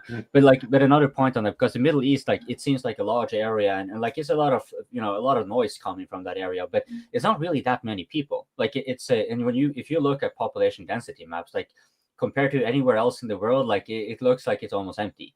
Right. So yeah, there's a lot of strong tensions considering there are so few people, but there's also, most of the place is sand, right? Like there's a limit, like how much you can fight over. Latin America, on the other hand, has pretty much every type of topography you could come across. And Venezuela just by itself has like tall mountains and the jungles and everything like that. It's a very large country, a very sizable population. And yeah, so like it's, as soon as you get involved in something like that, even though you're like on the, it's sort of like, think Iraq, right? You could, on the conventional sort of military, you would basically just walk over them. They're not really any, like there's so little of resistance that it almost doesn't make sense to even bother going at them, right? And this is the case maybe for Venezuela, but then look at Iraq. What happened then? Like I don't know how many years, and I think there's still like U.S. troops there, and bases being threatened and what have you. Like, do you think really like that the United States first got that involved in Venezuela that they would be able to just like, oh yeah, no, we just had a stroll here, now we're going to go piss off back, right? Like, no, they're going to definitely be staying there and have a drain for the American society in particular. So yeah. Well, and the thing about it is, unlike Iraq, who were pretty much decimated 10 years prior anyway, right? They never got on their feet. And, unlike the Iraqis, the Venezuelans would fight, every single one of them, and, if ground forces came in, you would have one hell of a guerrilla war. And you'd have all sorts of mercenaries coming in from God only knows wherever else in South America. It would be a real shit show down in the jungle, Who wants to sign up for that and why? To what end? Right? If you want the oil, just make a deal for the oil. It's just they'll sell you the oil, not a problem. May I just ask a quick question here? Like, because, for example, if you take Iraq, it was an amalgamation of many different distinct identities, from the Kurds and the Shiites and the Sunnis in particular. But then, with underneath there again, you had like a lot of other entities which kind of facilitated, like it kind of amplified a bit of the sectarian violence that erupted after the state collapsed of Iraq, basically, and whatever other reason. But what about Venezuela? Like, do they have like this? Because I get the impression that they're a lot more like homogeneous. Like they're on the surface, at least, they seem to be kind of like generally culturally similar. They're not much of a religious distinction. Sure, there are this issue with like I guess you can call them far left, like some commie Marxist militia thingy or something like that. But my impression is that they're not. It doesn't, from my perception, my corner of the world here, it doesn't seem like they have the outset for fracturing in the same way, which means that, like what Tununia said, the Venezuelans would probably be fighting, because it's not that the Iraqis wouldn't be fighting, but they would also be very busy fighting each other. In the case of Venezuela, you would have those who are for and against the government. But this, on Desi's point, because you've seen the United States, I forgot the name of this, total nobody, and then they had him, like they clapped and cheered on him being on the Congress and whatever, like, oh, that's my man over there who's going to go and move in Venezuela, and like he's the but for the democracy and everything like that. And how powerful was this guy in his home country? Guaido was his name. Guaido. Most people didn't even know about him. Like, and what they did, those who did know about him, they just mostly was just like, yeah, he's an asshole. Like, we don't want anything to do with him, right? So the closest thing they got to do was to kind of have like this. If I remember correctly, they had like this show of they wanted to give aid, I think it was, into Venezuela. Which is basically like you can use that, even though whether they weren't is irrelevant. You have the bellicose situation, right? So if they were to be moving in aid trucks, what else can you move in with it, right? And clearly, when you're dealing with such a small minority, it would only be in order to implant yourself and then try to build up more influence that actually could cause a regime change. Like in other words, basically, if the United States were to be operating, it could not really go about the regime change. This has obviously failed. And if you were to operate kinetically, this is going to be a situation where you're, for a variety of reasons that have already been touched on, likely bogged down for quite a bit. Like, it's going to be a thorn on the side. So yeah, I'm sorry, I'm talking too much. Take it since you came back in. I just wanted to say about the regime change. Supposedly, our State Department is working closely with the opposition leader that's in exile. Not Guaido, it's a different guy, a new guy. So they seem to think that they'll be able to do it. Not that I think it would go smoothly, but at the same time, we had in the President Trump's first administration, it was Bolton who, I don't think really knew what he was doing, or he was more focused on other areas of the globe. But Marco Rubio, our current Secretary of State, is like very gung ho about South America. And it seems like he would actually be smart enough and competent enough to have the steps in place to get in who our State Department would want, kind of like how Newland was more competent when it came to restructuring Ukraine after the 2014 deal. So I just think that they don't expect to go in and have like a Vietnam fighting in the jungle situation. I think they are just going to try to take out the, I call it the Sunshine Cartel. I can't remember what the real name is that they claim Maduro is like the leader of. So I think that they would try to take out those, I don't know, command hubs or whatever. And then they assume that the regime would just fall without the backing of that cartel. Now, I don't know that any of that is accurate or would go smoothly or anything like that. I'm just pointing out like the people who are sort of planning this, like what It's they're, fantasy. It's yeah. fantasy. All of that is fantasy. None of that is real. It's just propaganda.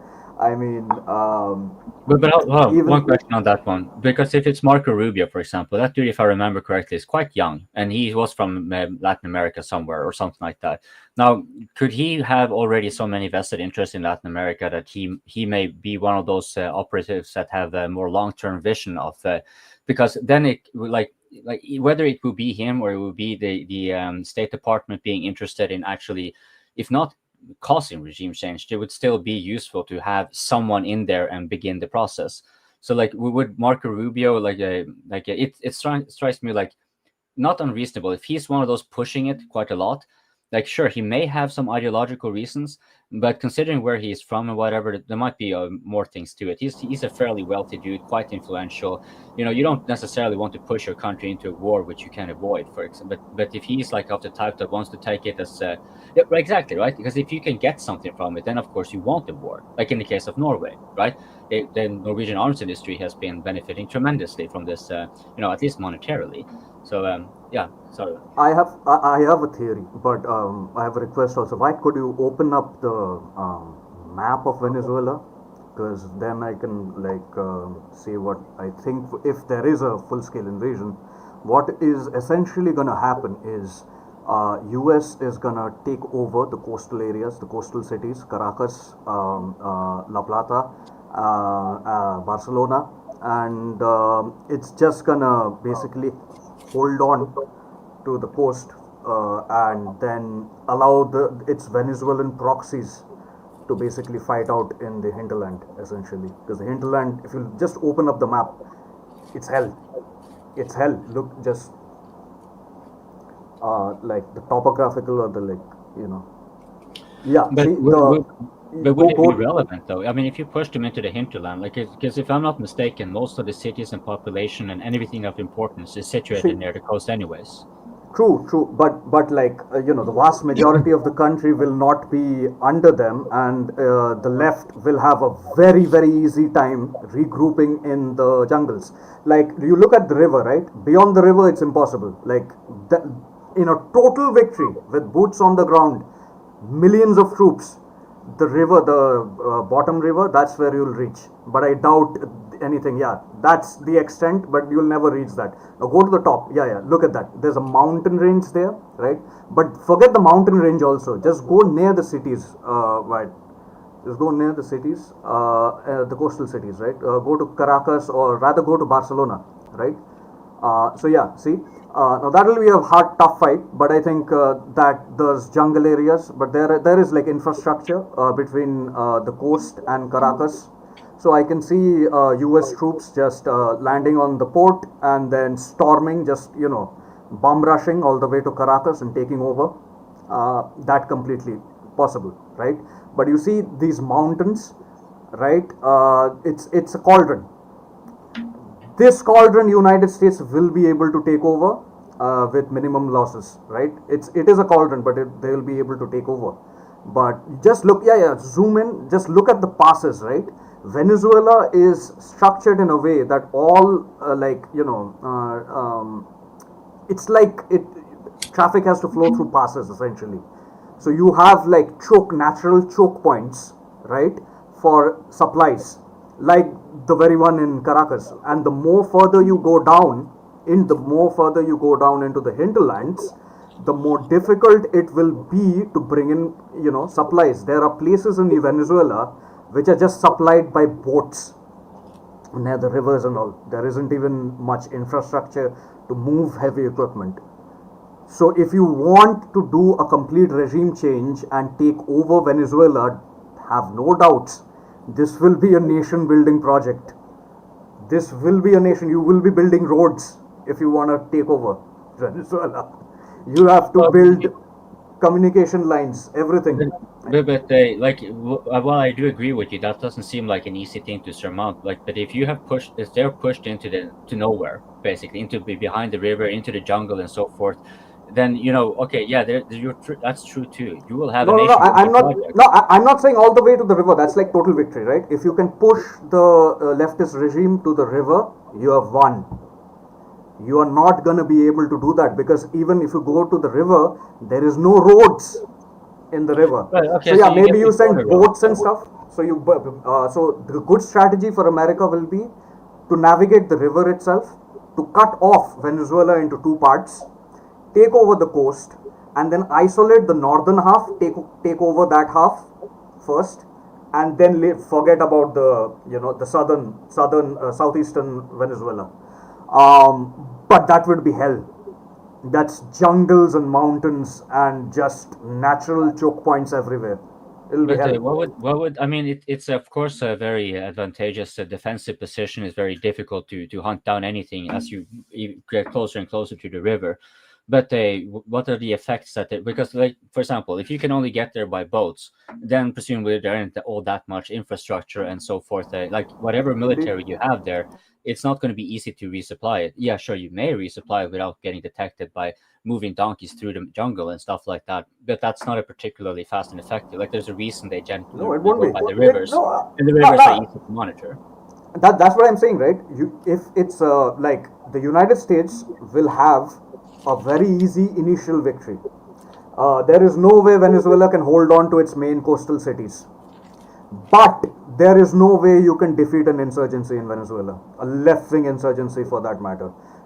Half of Venezuelan, minimum half of Venezuelan is like hardcore commie leftists, right? Hardcore. And these guys have like, the guy before Maduro, I forgot his name. He was like, he's beloved. He was beloved by his people. And Chavez, right? Chavez. So I think the name of the cartel is something of a mocking the Golden Path, which was his movement and not. But anyway, it's like even if you prop up a regime there, it will fall. It will fall very, very quickly. Essentially, you'll have another Afghanistan, basically.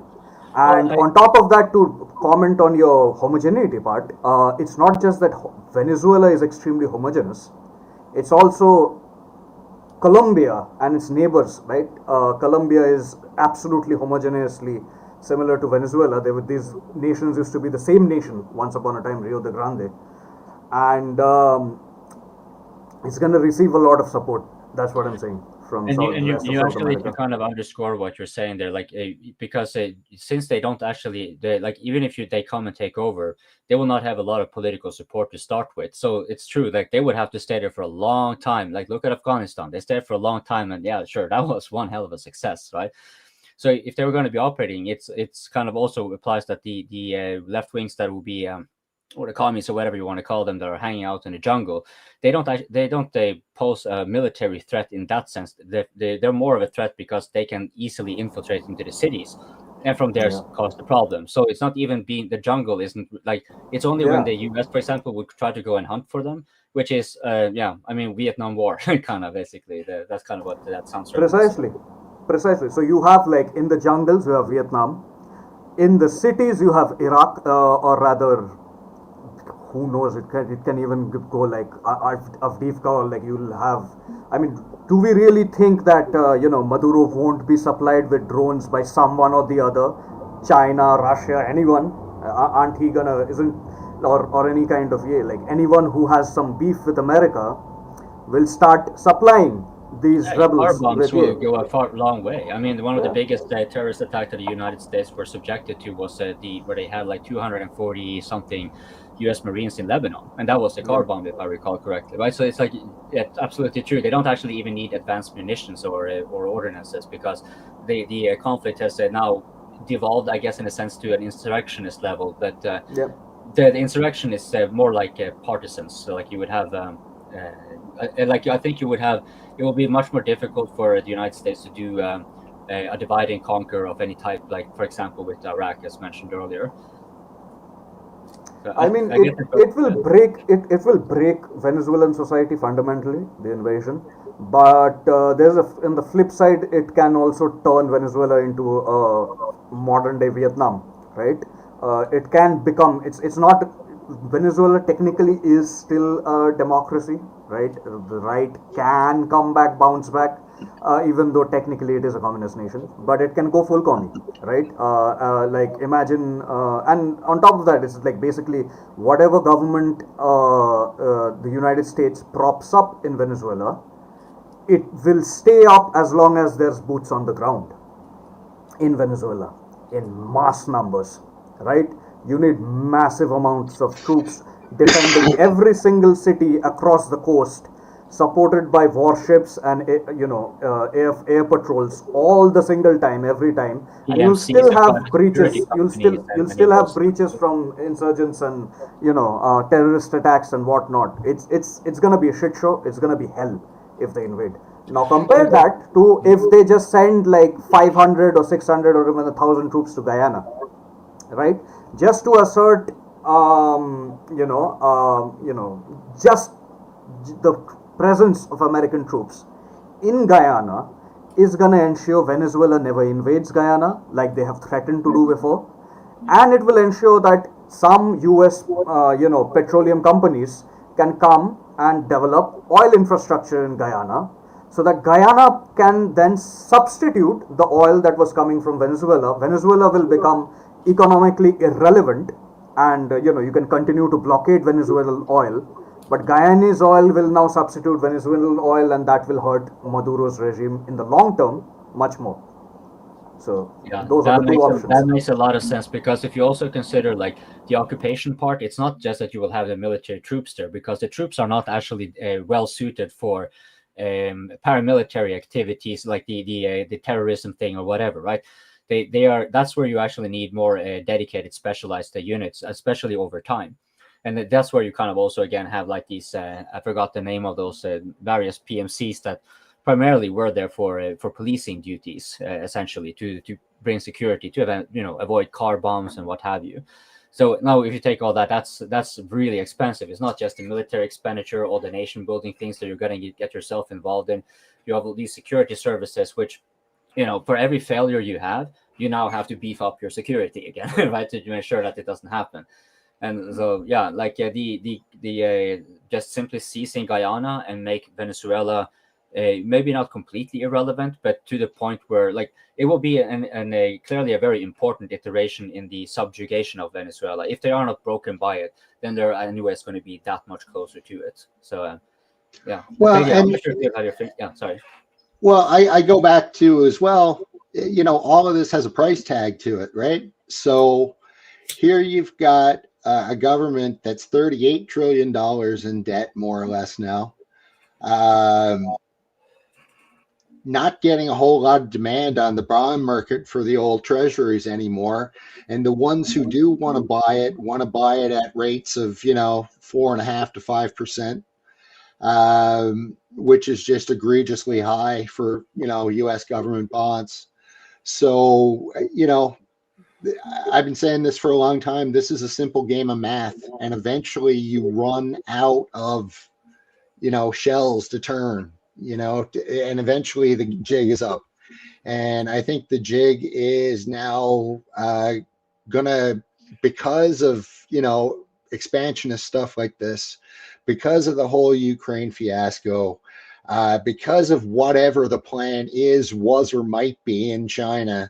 All it's done is brought all those countries together. It's accelerated brick by decades, and we're faced now with that world. And they had their coming out party a few weeks back and told everybody how it's going to be. So I don't think we've quite got the message yet, but they've got a lot more levers that they can pull on the U.S. Treasury that the U.S. Treasury certainly doesn't have on any of them. So then it becomes down to, if you can't economically coerce, the only thing you've got left is to militarily coerce. And I don't even think the U.S. military has that anymore. They themselves say that they're low on stock of this, that, and the other thing in between. You look at their production values, their annual ones, they're pathetically small. So, if you want to ramp that up, that takes decades. You just don't flip a switch and turn that up overnight, and it all takes investment, all of which I go back to point number one, that budget's going to soon get really, really tight. It will have to. Either that or the U.S. declares bankruptcy, which is what I've always said will happen. So take your pick. But I think we're getting closer to that than maybe even I think, and I'm not that optimistic. Go ahead there, Ted. I think that the problem you guys are having is that you are thinking rationally. Like, that's not how America operates. And as far as our debt goes, there's always, always, always money for American wars. Always. We just upped our budget to like over $1 trillion. So it's not, I mean, Nanya's right that we are limited by our like actual production of stuff. But there's a big, middle ground between overnight and decades. So they're probably counting on that as well. But yeah, they're not looking at it long term or logically or in a practical sense, because if they were, they would be agreeing with everyone on the Open Mic panel. But they're still going on these news shows and talking about how great we are, how easy it would be to take out these cartels, how we can continue selling weapons for Ukraine, how we can defeat Russia in the Indo-Pacific or whatever they say. So they're not they're not in reality the way that we are. So I just wanted to point that out. Yeah. Also, I just wanted to. Oh, you want to go, Wyatt? No, you go ahead, Wyatt. I want to go do closing. So you want to? I just wanted to address what Jay is saying. The two Jays are basically chatting in chat, and they have a good point. Maybe after if there is a full scale invasion, and the US is able to take over the coastal cities, maybe then send all your illegal Latinos. And US has a lot of refugees from Venezuela. Start sending them back to Venezuela to prop up your new regime, and let them do the fighting for you. That's better than sending American troops on patrols in the jungle, or stationing security but still I still think going to Guyana is better than a full-scale invasion of Venezuela. I think so. A lot of people are saying this will be a victory a much-needed victory for America. Facelift, it can become quite the opposite. So, finally he's there. Yes, Gabe, please come in. Yeah, I was reluctant to come up because there are no Americans here, only Bridget. But I don't want to have a Pan-American war with Bridget. Come on, I am a gentleman. but yeah, what you were saying, Desi, was pretty spot on in the sense of the American population, the South American population can be very divided in many senses, but it is an extremely homogeneous demography. Like we have a very integrated Latin identity, and so all our divisions are kind of secondary. We don't have this. Sorry if there's a lot of wind. We don't have this. Can you hear me? Yeah. Yeah, we can hear you. We can. Yeah, we don't have these extremely old ethnic strife, and conflict. Yeah, there is some issues between the natives and the criollos, but most of them are all mixed race anyway. So it's more like a matter of perceived identity or cultural character. But there is a very strong sensibility towards, like, especially American imperialism. I mean, any imperialism would be bad, but like there is a strong rivalry towards the United States in particular, in the sense of like the very accurate perception of our own domestication and subservience. And so I think that if Venezuela were attacked by the United States, there would be a sort of rallying of Latin American nations towards Venezuela. It would have to be. Like there's been a lot of isolation towards Venezuela because of all the geopolitical pressure, like illegitimate president and all of that.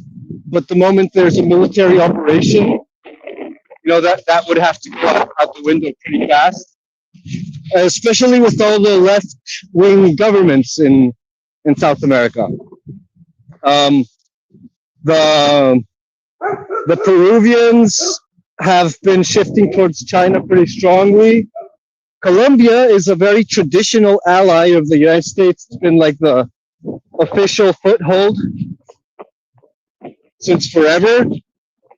And now they've turned left and they're like very anti-imperialist. And they have the whole like guerrilla tradition.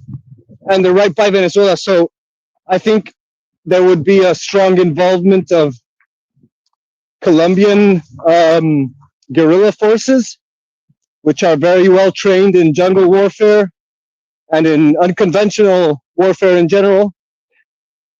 And they'd have the support of the Colombian government. So I think it's going to be a quagmire. Like, Americans say that Venezuela is much closer than Afghanistan, and so it's easier. And yeah, it's a little bit simpler. Like you have a shorter logistical shoulder, but it's still an amphibious operation. You still have to cross the ocean, and it's also very. It's much easier to rally support in South America for Venezuela than what it would be like in Iraq or Afghanistan. And so I don't think it's going to be an easy task, but I'm pretty sure they're going to do it nonetheless. And I think it's going to be a good thing. I think it's going to be good for South America. I think it's even going to be good for Venezuela, like for all the people that are going to die and all the tragedy that's going to happen. I think it's going to gain them a legitimacy and a support that they have lacked all this time. And yeah, we're going to see what is the because now we have Argentina that is like fully on the USA side, and if Venezuela gets invaded, then you're going to have Venezuela being fully on war with the US, and that's going to be super interesting because that's going to polarize the continent, and we're really going to see like to what extent South America can be free. Yeah, absolutely. I mean, if there is an invasion, it's gonna send like shockwaves in South American politics. because then politically, then every single South American leader will have to choose between being pro Venezuela or pro American, and it'll be rather being like pro South American or pro North American. That'll be quite interesting, that's for sure. Which way is going to Lula shift to? Which way is Maduro shifting to? Which way is Well, Argentina shifting to? and you're already seeing that, right? Like if you look at, I was saying earlier, Brazil and Venezuela, they've been warming ties now for the last maybe about a year or so, because they were always at odds over something. But ever since talk about Venezuela potentially joining BRICS or becoming a partner or a GIMP, whatever their levels are, they started warming relations. And then you look at Argentina as another great example. So they just signed this $20 billion bailout from the US government.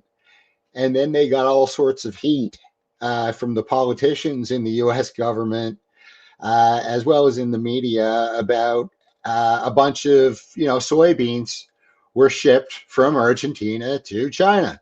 And they were like, how dare they? We just bailed them out and they shipped their soybeans to China.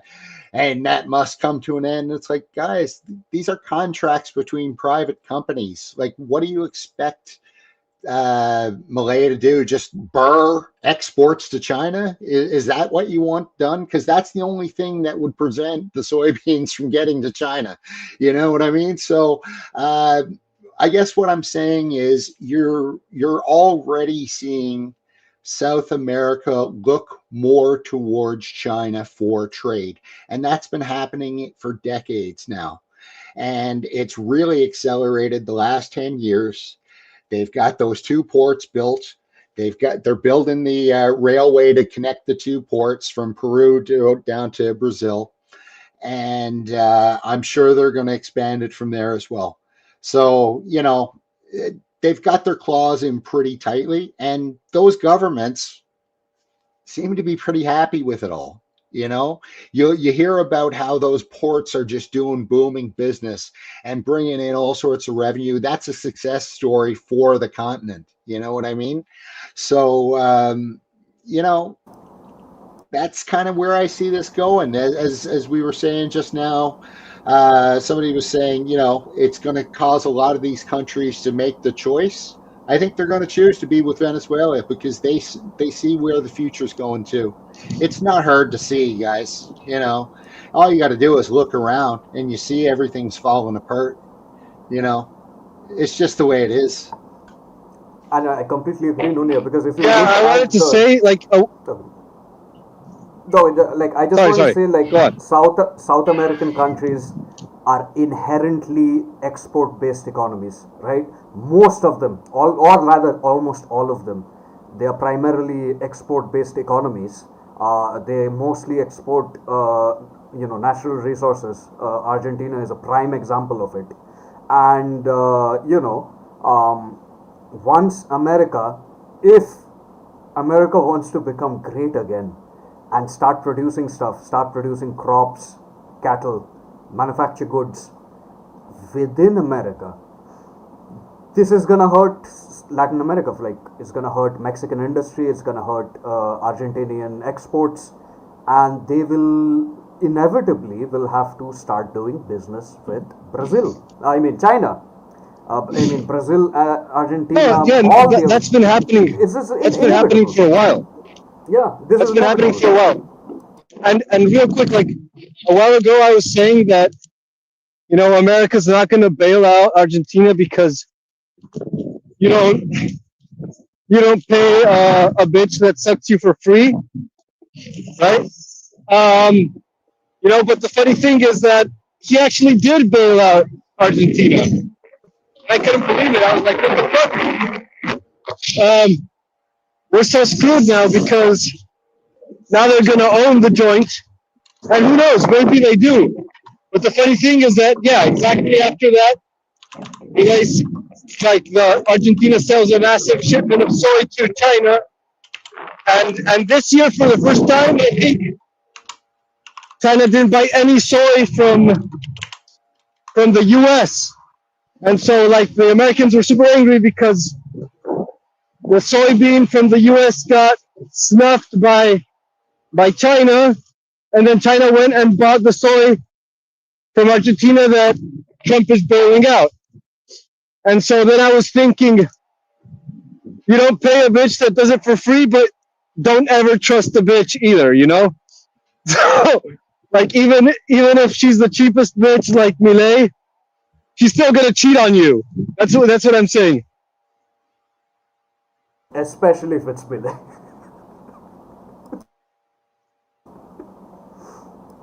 Okay, so let's do closing. Closing. So, yeah, because it's almost 6 hours, and before that, there's a super chat coming on the Rumble side. Give me a second. So it's by Beto Sida. Says, nice speech, Comrade Nunya. Nice to see a panel full of commies. Thank you very much. We missed you chatting from Rumble. That's because it's nice to have like people over there as well to be supporting and keeping the open mic up and running. But it's a place where there's very few people by reasons everyone knows. So like thank you very much for super chatting from that direction. Okay, so let's do closing. Nunya, go first. Yeah, send more dollars, comrade. Send more dollars. Well, I think the whole soybean and U.S. farming items in the news are going to become more and more prevalent as we get into the fall. And they got real problems on their hands with the soybeans in particular. The Chinese have not bought one frigging bushel of soybeans from the United States farmer since I think like May. And you've got all of these silos that are full, and it's not like they're iron or something that you can store. Eventually it goes bad. So their options right now are either find buyers at some cut rate price and lose money, or let it all go to rot and hope for something to improve with the trade on the trade front. So, they got real problems there. And then in Canada, it's the same thing. So with the canola oil, Canada had a huge, it's called it's Canada oil, right? Canola. We had a huge market in China. And of course, we fucked that up because back when Biden put the 100% tariffs on EVs, he pressured stupid head Trudeau to do the same in Canada, which Trudeau did. The Chinese then in turn, in retaliation, slapped our farmers on canola with 100% tariffs and have effectively killed the trade there. It's all gone to Australia now. So like soybeans, all the buyers now have gone to Brazil. Soybeans or the canola, it's all gone to Australia now. And it's never going to come back because of stupid policy. So I think we're going to hear more about this stuff. So keep your ears on the news, or I guess your ears, your eyes, whatever, on the news, because, as we get into, we're now in October. And like I said, a lot of these silos and stuff out in the West and the Midwest and the U.S. are full with nowhere to sell it. So not good. So on that happy note, good luck to the farmers. They're the hardest working bunch you'll ever meet. So hope it gets sorted. Cheers. Thank you, Nunya. Kopi in closing. Yes, thank you, Wyatt, so much for hosting the open mic on a survivable timing for me. Yeah, it was a really nice open mic. We got to cover a fair amount of topics, except Ukraine, it seems. I mean, Nunya, I gotta thank him actually, because I'm sorry for those who were on here who may think that I was, smiling or laughing at what they were saying, even when it was really unfitting. No, that was because Nunya was writing all the funny stuff in the live chat. And what Nunya is doing is kind of, I don't want to say faux pas, but it's kind of, it kind of goes to what Nika was saying. Like, he cannot respect you. Like, he cannot have any balls for you when you're sniping at someone speaking out here from the shadows of the live chat. At least come up here. You at least have been up here at the very least. But what Nunez is doing, now that's next level. Now, he should be inspirational for many of you slittering little critters in the live chat. Because what he does, he just comes on here and then he has serious conversations. You know, it's actually really contributive and really nice. But then he, like, pretty much consistently, you know, snipe ad hominems, you know. It's insults as a form of affection, okay? It's next level. You should really try it. You should try to get on the open mic and do so. Speaking of getting on the open mic, there's quite a few of you, I'm sure, that have still yet to subscribe to the new DPA Open Mic. Yeah, please hurry up and do so. And keep in mind, we kind of need to gain the momentum here really quickly. So not just that you subscribe, but especially those of you who have been watching, especially if you're watching afterwards. Kindly try to put a timestamp in the comment section so it's easier for Wyatt to kind of gauge what will be interesting, because you know, it takes time to find those things. He cannot go through all those stuff. The best they could do, maybe I would assume, is to have the AI give an opinion on the transcription or something like that.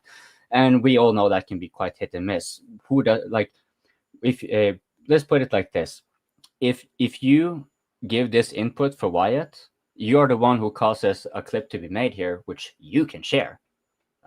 Okay?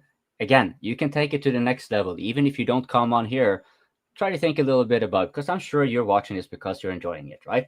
Try to take that little extra effort so we have more fresh peace, because look at all these dreary faces. The only good looking one here is Tagdid, and that's only because she doesn't stick. Yeah, okay, maybe a little bit less pretty there. But you know, she kind of she understands not to stay on all the time, so you get so tired of looking at. But look at me and Desi, and you know, Wyatt would never get tired of him because he's the commander, of course. But yeah, you know, get new fresh peeps here. Like the open mic is what the people who get on here, the topics, like Nika said again, referring to Nika again, if you don't like what's being discussed here, come on and change the topic. Especially if you're new, because when you are new, you have introduction perks. By virtue of coming on here and people asking, where are you from? Voila, topic changed, if that was what you desired. So yeah, thanks again, Wyatt, and to all my fellow guests here, and to also those of you slittering critters in the live chat. We do appreciate you for the view and the likes, and you know, and also the comments. You know, you're kind of funny as well. So yeah, let's hope the whole world doesn't go to shits like, you know, too badly. And if it does, let's hope that we have a little bit of fun, even if it's pretty horrible. So yeah, thanks for watching the DPA Open Mic. Next, let's let Von go first. He seems like to be working, so no. Closing. Yeah, I just want to say thank you, Wyatt, as always, for the platform. I don't know what's going to happen with Israel and Iran and Hamas. I would imagine, though, sometime this week something will get bombed. I just don't really know what they're going to bomb to show their displeasure with the deal. It was a good conversation, as always. Even if I wasn't there, you know, to participate, you know, there are always good topics on here, and there's always people rotating in to cover everything well, like Singapore and whatever aspects of China and stuff. So with Ukraine, you know, going great for Russia. I mean, Kupiansk is, you know, we say it every week, but I mean, obviously keep an eye on Kupiansk. I mean, that's getting pretty damn hairy up there. I mean, I think they're at least at the bridge. They're a little past it now. And then you've got Seversk with approach from three sides. The Russians are in Yampol. I would expect maybe this week they might even take control of most of Yampol, maybe the whole place. And you know, that whole penetration north of Liman is probably something to keep an eye on, because they might end up bypassing Liman and coming down to the river behind it. And that way they can cut that road that runs back into Seversk. But and then Покrovsk is Покrovsk. I'm sure they'll find a way in somewhere. I saw some Russian in the tunnel, but a pig was in there with him, so I don't know what was going on with that. But I would imagine they'll have storm pigs now that will come out of the hole first, and then the Russians will pour out after that. But everybody have a good week. Thanks again, Wyatt. like, subscribe, and share. And please support Wyatt on Patreon or however you can. Buy him a coffee, all that stuff, because YouTube's being a tyrant. Even though I love YouTube and they're the greatest. Have a good week. Thank you, Vaughn. Yeah, Desi. Sorry, TikTok. No. I'm glad one came in and see, it's like it feels good, right? Like to come on, and you appreciate the people who come on and address. So I am completely with coping. I urge the people in chat who are always in chat. I like there are regulars in chat. Please come on more often and talk to us over here. And yeah, I mean, what YouTube does, and it's not just our channel, they are doing it across to many small channels as well as medium channels. It's just criminal and absolute godforsaken censorship. So we really need your help. Wyatt needs your help. All of us needs your help. The community itself.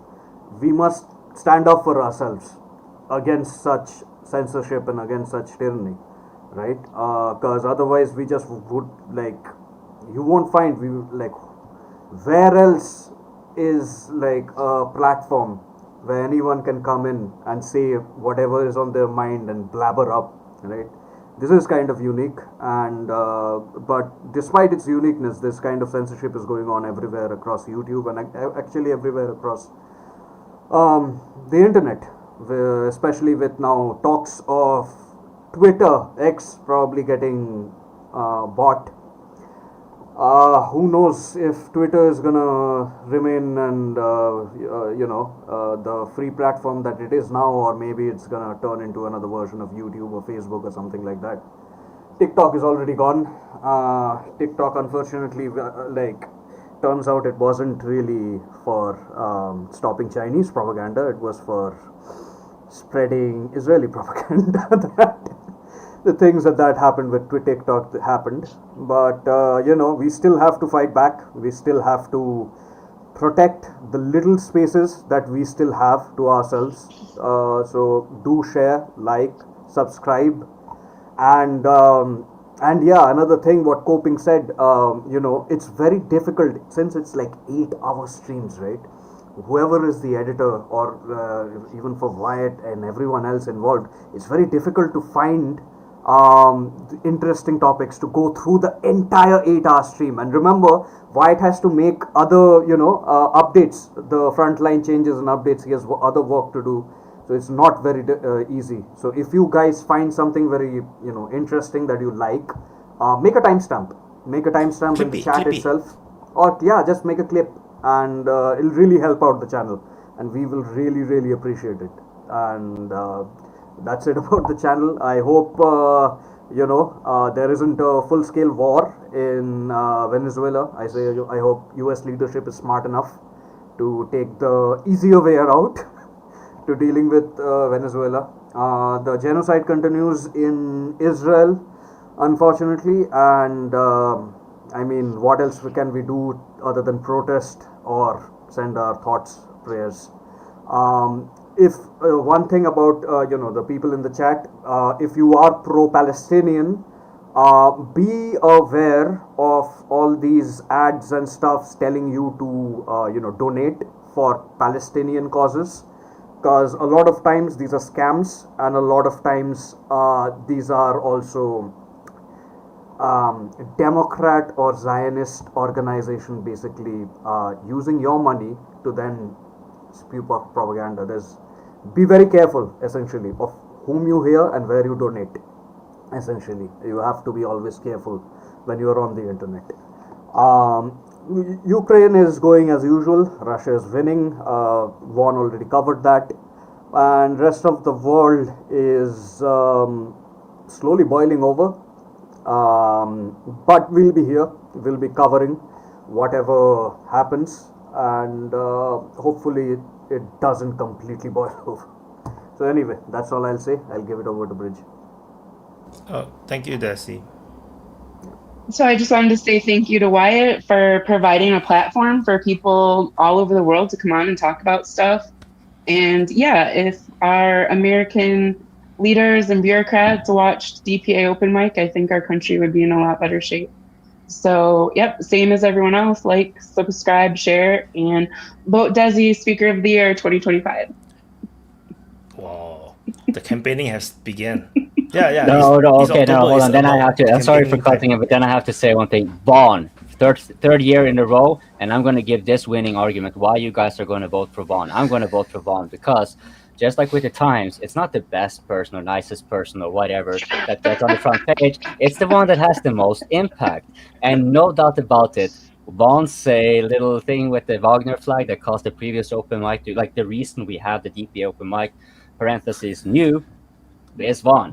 So vote Vaughn for you. He will the third year in the row, and this time around, it's not because that he's still like so likable and everything. He's like objectively like the most impactful person of the DPA open mic. No, So, yes, we gotta block the hat Vaughn trick. for 2025. Interesting. I just want to add on the Desi's point about the donation. Do note that depending on which country you are from, some countries designate Hamas as a terrorist group. So if you donate the money and the money actually goes all the way to Hamas, you might get into legal problem. I just want to say, you don't know what you're donating to. So yeah, just be careful. So yeah, that's it. Thank you everyone. Have a great week. It's my turn to do closing. So let me pull you guys to the backstage. Yeah, so thank you everyone for watching the DPA Open Mic episode 148. Apologize for the late start. Because I overslept. And for those that didn't watch the beginning, there is some new music. Some new music. I for the DPA music, and I'm hoping to do some MTV for it.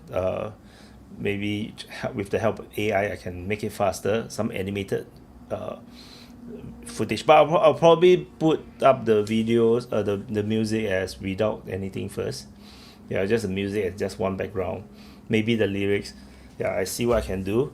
I love the music, so so hopefully you guys will like it too.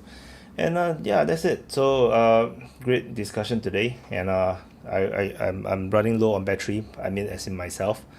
But yeah, I'm gonna need to go and record the Frontline Changes report now. So anyway, thank you for watching, and I'm gonna drop the outro, and I'll see you guys in the next update. Bye guys.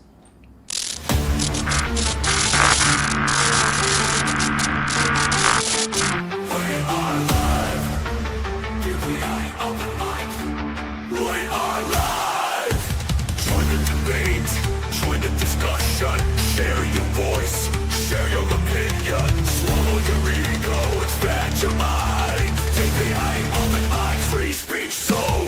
DPA Open Mic, we are live. DPA Open Mic, we are live. Don't hold back, 'cause here we go. Let's go, let's go. We are live. Find your safe space. Let's go, we are live. DPA Open Mic, DPA, we are live. We are live. We are live. We're all here from far and wide, voices bright like morning tide. In this world of news and change, together we rearrange. Conversations sparking light from the dark. We'll take flight, different lands and views combined. In our words, new worlds we'll find. Rise up, speak out, together in the open mic. DPA echoes through the night, guiding the world to what is right. United not by where we stand, but by heart and open hand. Every voice a vital thread. We weave the truth in what is said. Rise up, speak out, together in the open mic. DPA echoes through the night, guiding the world to what is right.